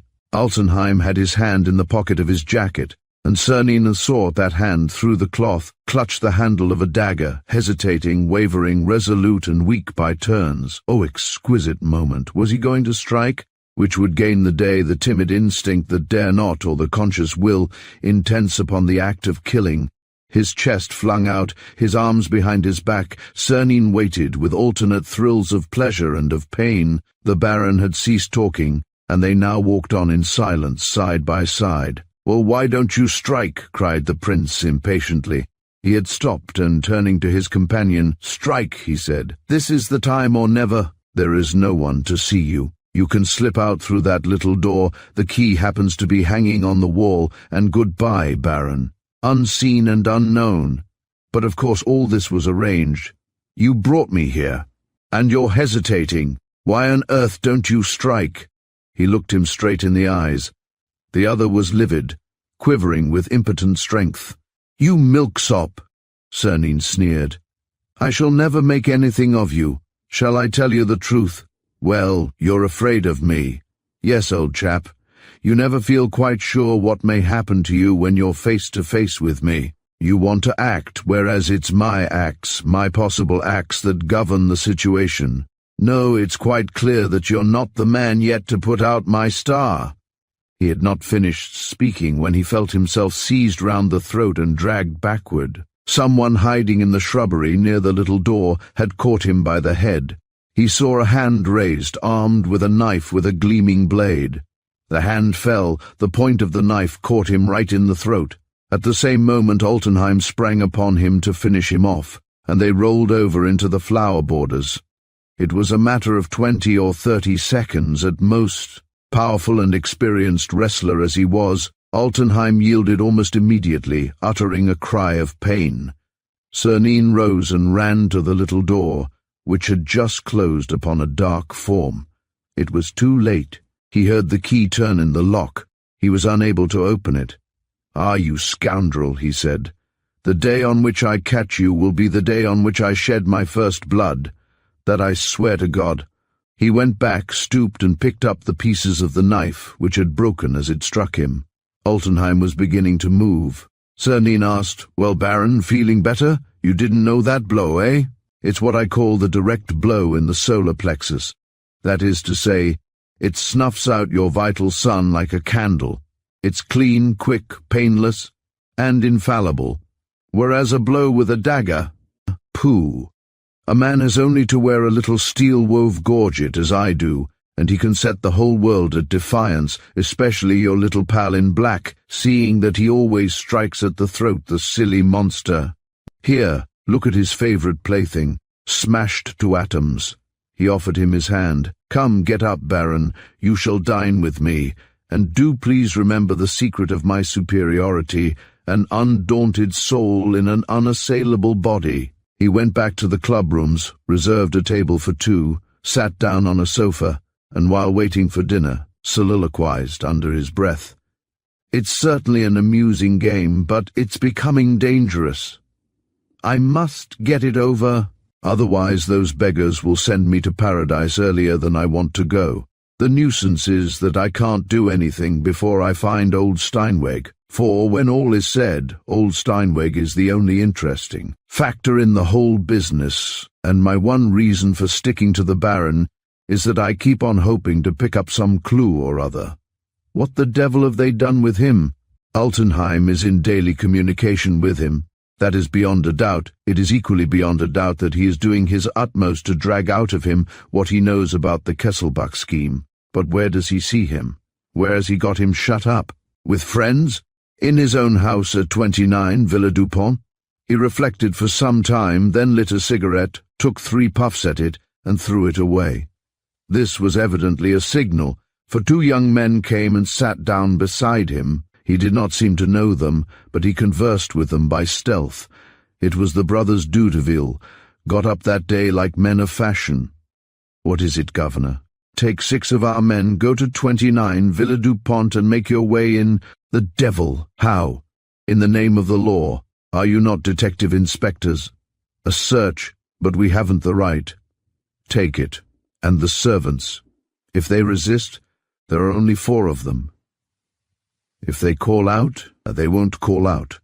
If Altenheim returns, he won't return before 10 o'clock. I'll see to it. That gives you 2 hours and a half, which is more than you require to explore the house from top to bottom. If you find old Steinweg, come and tell me." Baron Altenheim came up. Cernine went to meet him. "Let's have some dinner, shall we? That little incident in the garden has made me feel hungry. By the way, my dear Baron, I have a few bits of advice to give you."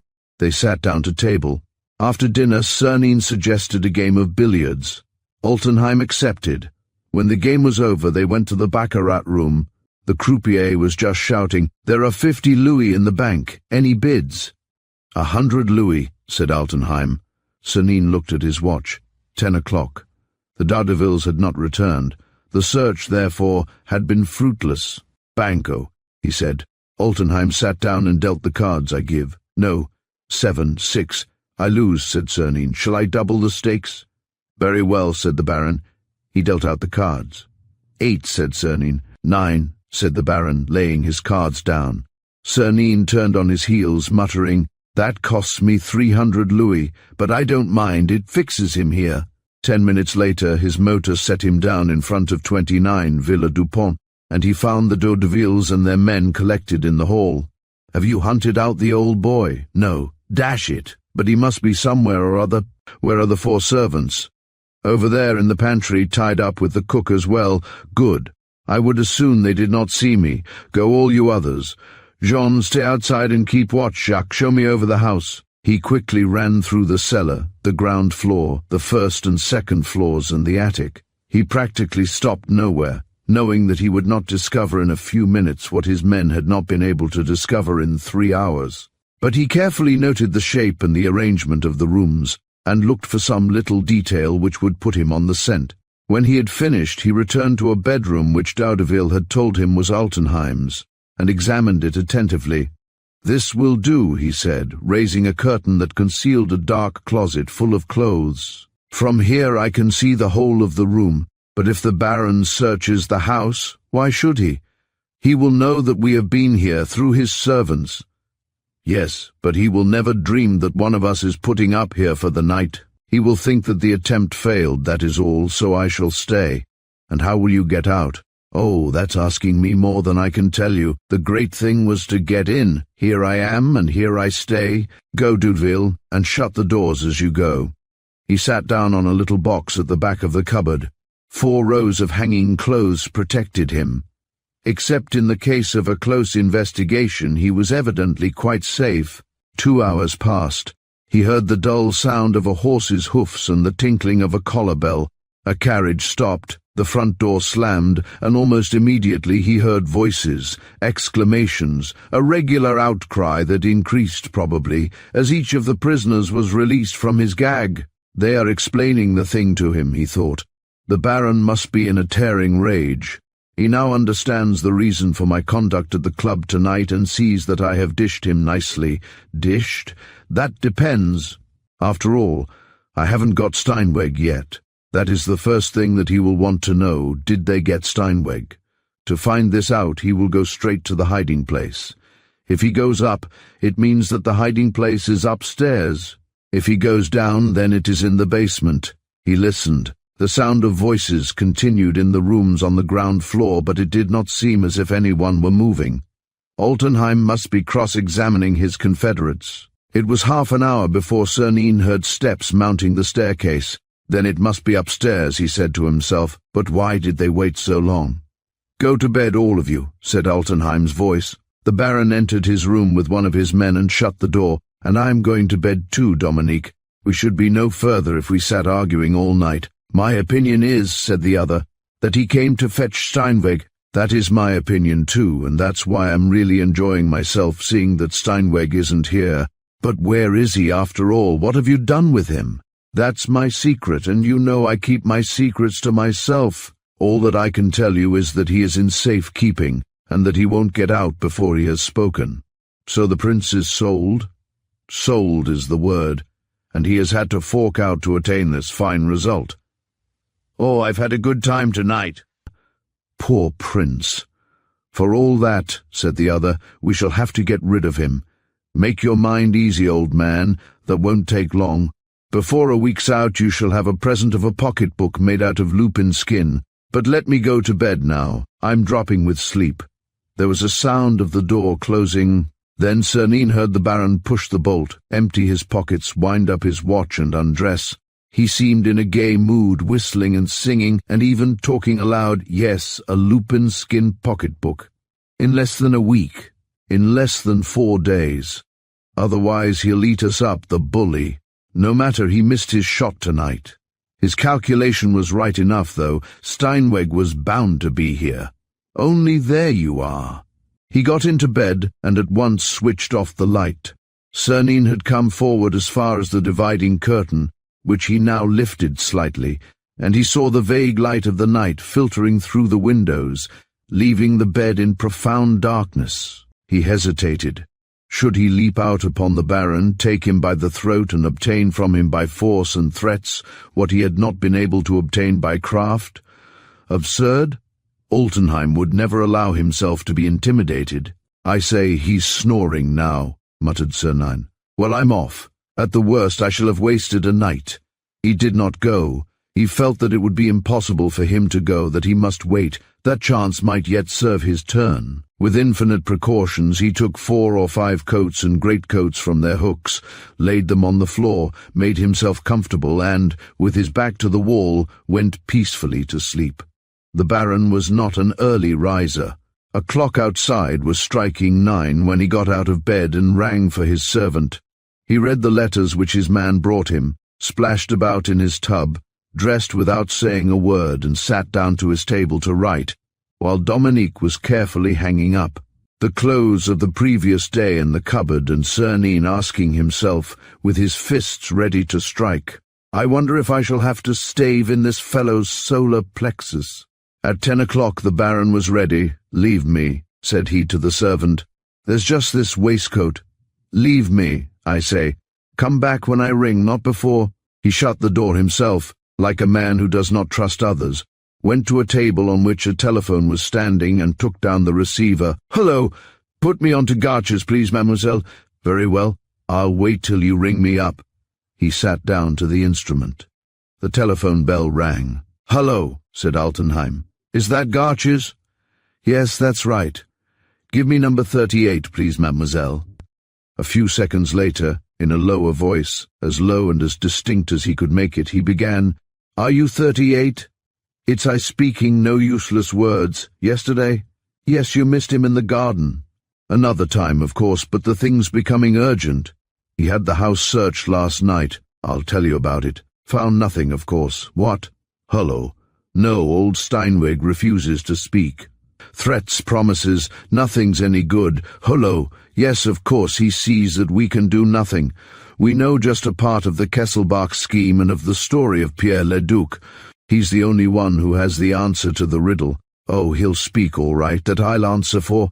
This very night, too, if not. What? Well, what can we do? Anything rather than let him escape. Do you want the prince to bag him from us? As for the prince, we shall have to cook his goose in 3 days from now. You have an idea? Yes, that's a good idea. Oh, excellent. I'll see to it. When shall we meet? Will Tuesday do? Right you are. I'll come on Tuesday at 2 o'clock. Goodbye. He replaced the receiver and went out. A few hours later, while the servants were at lunch, Prince Cernin strolled quietly out of the Villa Dupont, feeling rather faint in the head and weak in the knees, and, while making for the nearest restaurant, he thus summed up the situation. So, on Tuesday next, Altenheim and the Palace Hotel murderer have an appointment at Garches in a house with the telephone number 38. On Tuesday, therefore, I shall hand over the 2 criminals to the police and set M. Lenormand at liberty. In the evening, it will be old Steinweg's turn, and I shall learn, at last, whether Pierre Leduc is the son of a pork butcher or not, and whether he will make a suitable husband for Genevieve. So be it. At 11 o'clock on Tuesday morning, Valenglay, the Prime Minister, sent for the Prefect of Police and M. Weber, the Deputy Chief of the Detective Service, and showed them an express letter which he had just received. Monsieur le Président du Conseil, knowing the interest which you take in M. Lenormand, I am writing to inform you of certain facts which chance has revealed to me. M. Lenormand is locked up in the cellars of the Villa des Glycines, at Garches, near the House of Retreat. The ruffians of the Palace Hotel have resolved to murder him at 2 o'clock today. If the police require my assistance, they will find me at 1:30 in the garden of the House of Retreat, or at the garden house occupied by Mrs. Kesselbach, whose friend I have the honor to be. I am, Monsieur le Président du Conseil, your obedient servant, Prince Cernin. This is an exceedingly grave matter, my dear M. Weber, said Valenglay. I may add that we can have every confidence in the accuracy of Prince Cernin's statements. I have often met him at dinner. He is a serious, intelligent man.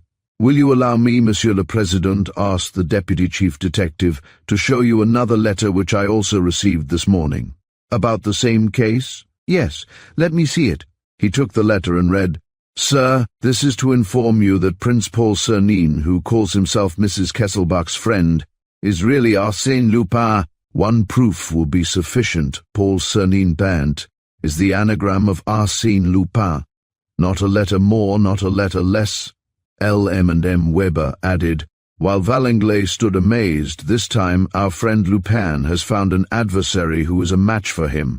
While he denounces the other betrays him to us, and the fox is caught in the trap. What do you propose to do? Monsieur le Président, I shall take 200 men with me. Chapter 8. The olive-green frock-coat, 12:15 in a restaurant near the Madeleine. The prince is at lunch. 2 young men sit down at the next table. He bows to them and begins to speak to them, as to friends whom he has met by chance. Are you going on the expedition, eh? Yes. How many men altogether? 6, I think. Each goes down by himself. We're to meet M. Weber at 1:45 near the House of Retreat. Very well. I shall be there. What? Am I not leading the expedition? And isn't it my business to find M. Lenormand, seeing that I've announced it publicly? Then you believe that M. Lenormand is not dead, Governor? I'm sure of it. Do you know anything? Yes, since yesterday I know for certain that Altenheim and his gang took M. Lenormand and Gourel to the bridge at Bougival and heaved them overboard. Gourel sank, but M. Lenormand managed to save himself. I shall furnish all the necessary proofs when the time comes. But then, if he's alive, why doesn't he show himself? Because he's not free. Is what you said true, then? Is he in the cellars of the Villa des Glycines? I have every reason to think so, but how do you know? What clue? That's my secret. I can tell you one thing, the revelation will be, what shall I say, sensational. Have you finished? Yes. My car is behind the Madeleine. Join me there. At Garches, Cernine sent the motor away, and they walked to the path that led to Genevieve's school. There he stopped. Listen to me, lads. This is of the highest importance. You will ring at the House of Retreat. As inspectors, you have your right of entry, have you not? You will then go to the Pavillon Hortense, the empty one. There you will run down to the basement, and you will find an old shutter, which you have only to lift to see the opening of a tunnel which I discovered lately, and which forms a direct communication with the Villa des Glycines. It was by means of this that Gertrude and Baron Altenheim used to meet, and it was this way that Lenormand passed, only to end by falling into the hands of his enemies. You think so, Governor? Yes, I think so, and now the point is this. You must go and make sure that the tunnel is exactly in the condition in which I left it last night, that the two doors which bar it are open, and that there is still, in a hole near the second door, a parcel wrapped in a piece of black cloth which I put there myself. Are we to undo the parcel? No, that's not necessary. It's a change of clothes. Go, and don't let yourselves be seen more than you can help. I will wait for you. 10 minutes later they were back. The two doors are open, said one of the Daudevilles. And the black cloth parcel? In its place near the second door. Capital. It is 1:25. Weber will be arriving with his champions. They are to watch the villa. They will surround it as soon as Altenheim is inside.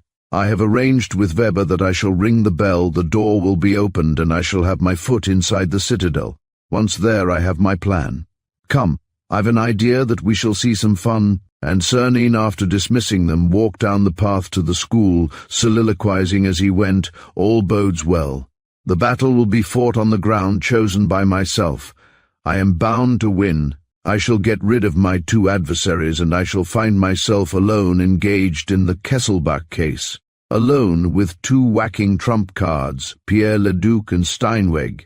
Besides the king, that is to say, BB. Only, there's one thing, what is Altenheim up to? Obviously he has a plan of attack of his own. On which side does he mean to attack me? And how does it come that he has not attacked me yet? It's rather startling. Can he have denounced me to the police? He went along the little playground of the school. The pupils were at their lessons. He knocked at the door. Ah, is that you? Said Mum. Ernemont, opening the door. So you have left Genevieve in Paris. For me to do that, Genevieve would have to be in Paris, he replied. So she has been, seeing that you sent for her. What's that? He exclaimed, catching hold of her arm. Why, you know better than I. I know nothing. Speak. Didn't you write to Genevieve to meet you at the Gare Saint-Lazare? And did she go? Why, of course. You were to lunch together at the Hotel Ritz. The letter, show me the letter. She went to fetch it and gave it to him. But, wretched woman, couldn't you see that it was a forgery? The handwriting is a good imitation, but it's a forgery. Anyone can see that. He pressed his clenched hands to his temples with rage. That's the move I was wondering about. Oh, the dirty scoundrel. He's attacking me through her. But how does he know? No, he does not know. He's tried it on twice now.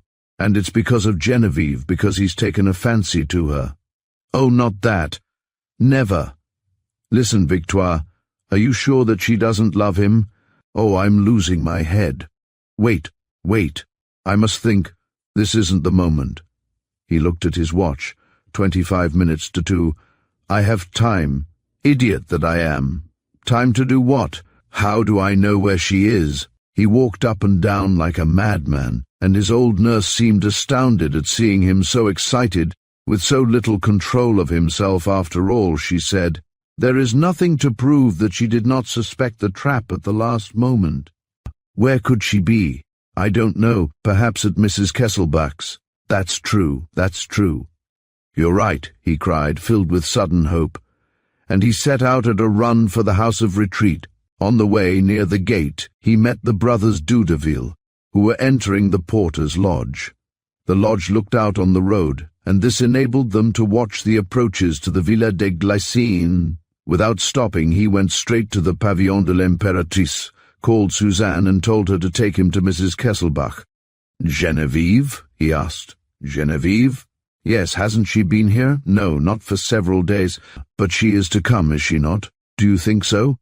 Why, I'm certain of it. Where do you think she is? Can you remember? It's no use my trying. I assure you that Genevieve and I had made no arrangement to see each other, and, suddenly alarmed, but you're not anxious, are you? Has anything happened to Genevieve?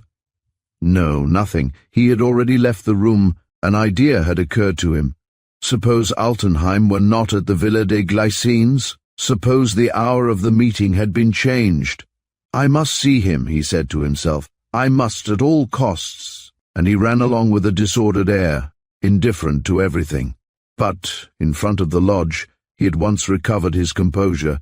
He had caught sight of the deputy chief of the detective service talking to the brothers Dudeville in the garden. Had he commanded his usual acute discernment, he would have perceived the little start which M. Weber gave as he approached, but he saw nothing. M. Weber, I believe, he asked. Yes.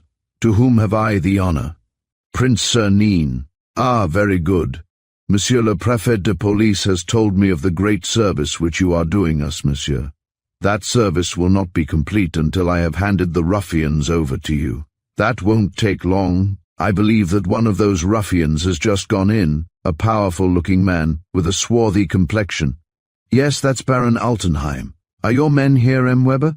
Yes, concealed along the road, at 200 yards from this. Well, M. Weber, it seems to me that you might collect them and bring them to this lodge. From here we will go to the villa. As Baron Altenheim knows me, I presume they will open the door to me and I will go in with you.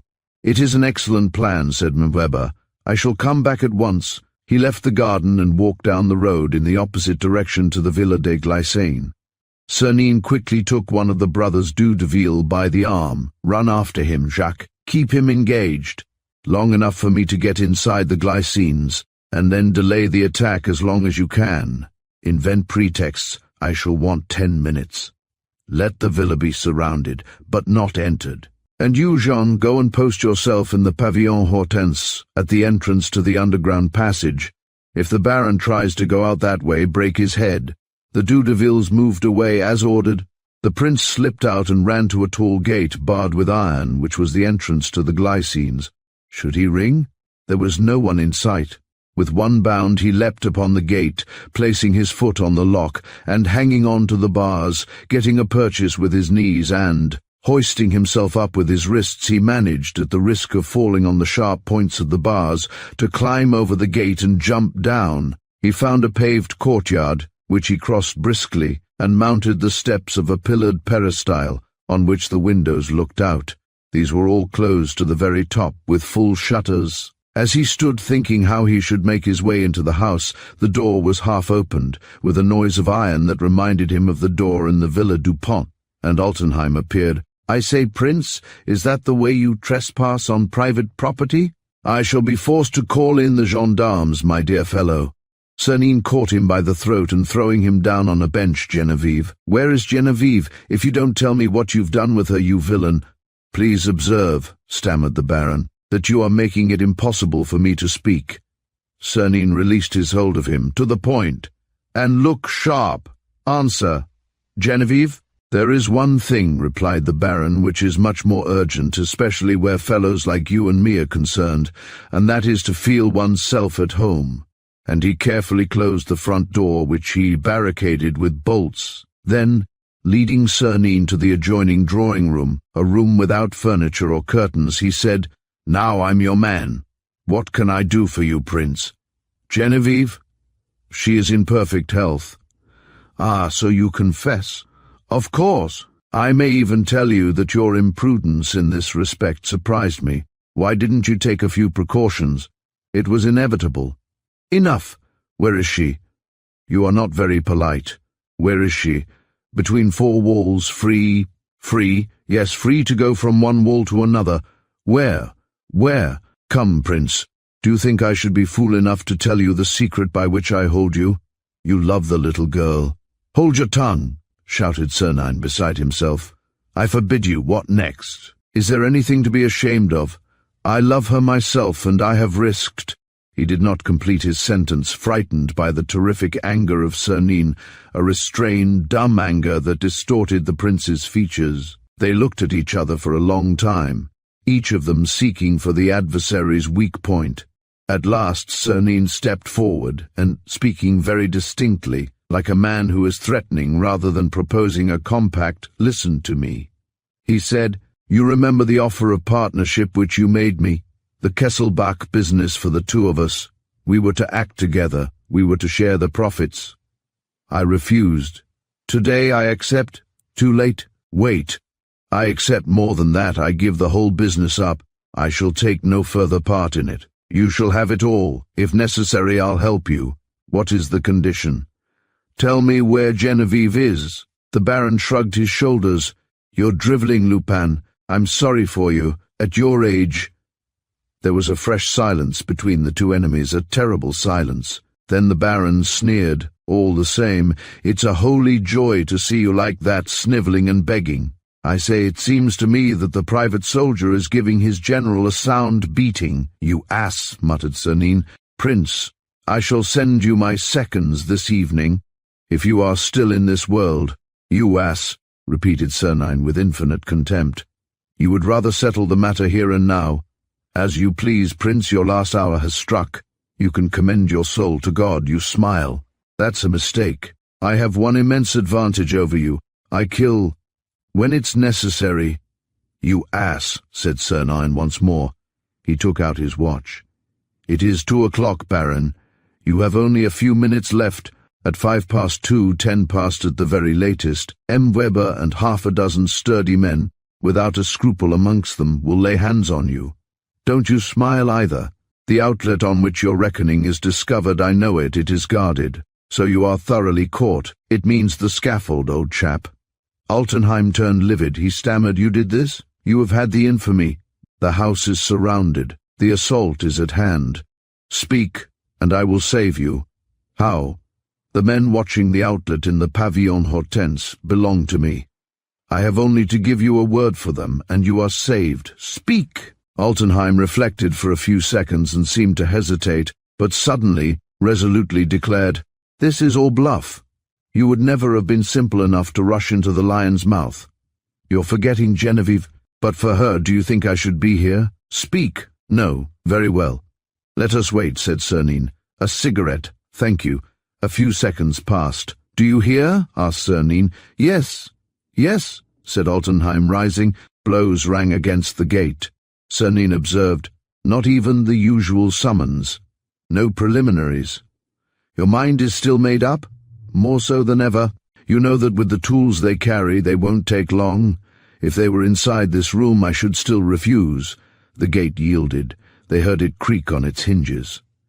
To allow oneself to get nabbed, said Sernine, is admissible, but to hold out one's own hands to the handcuffs is too silly. Come, don't be obstinate. Speak. And bolt. And you. I shall remain. What have I to be afraid of? Look.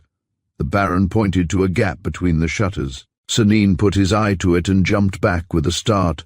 Oh, you scoundrel. So you have denounced me too. It's not 10 men that Weber's bringing, but 50 men, 100, 200. The Baron laughed open-heartedly, and if there are so many of them, it's because they're after Lupin, that's obvious. Half a dozen would have been enough for me. You informed the police? Yes. What proof did you give? Your name, Saint Paul Sernine sent, that is to say, Arsène Lupin. And you found that out all by yourself, did you? A thing which nobody else thought of.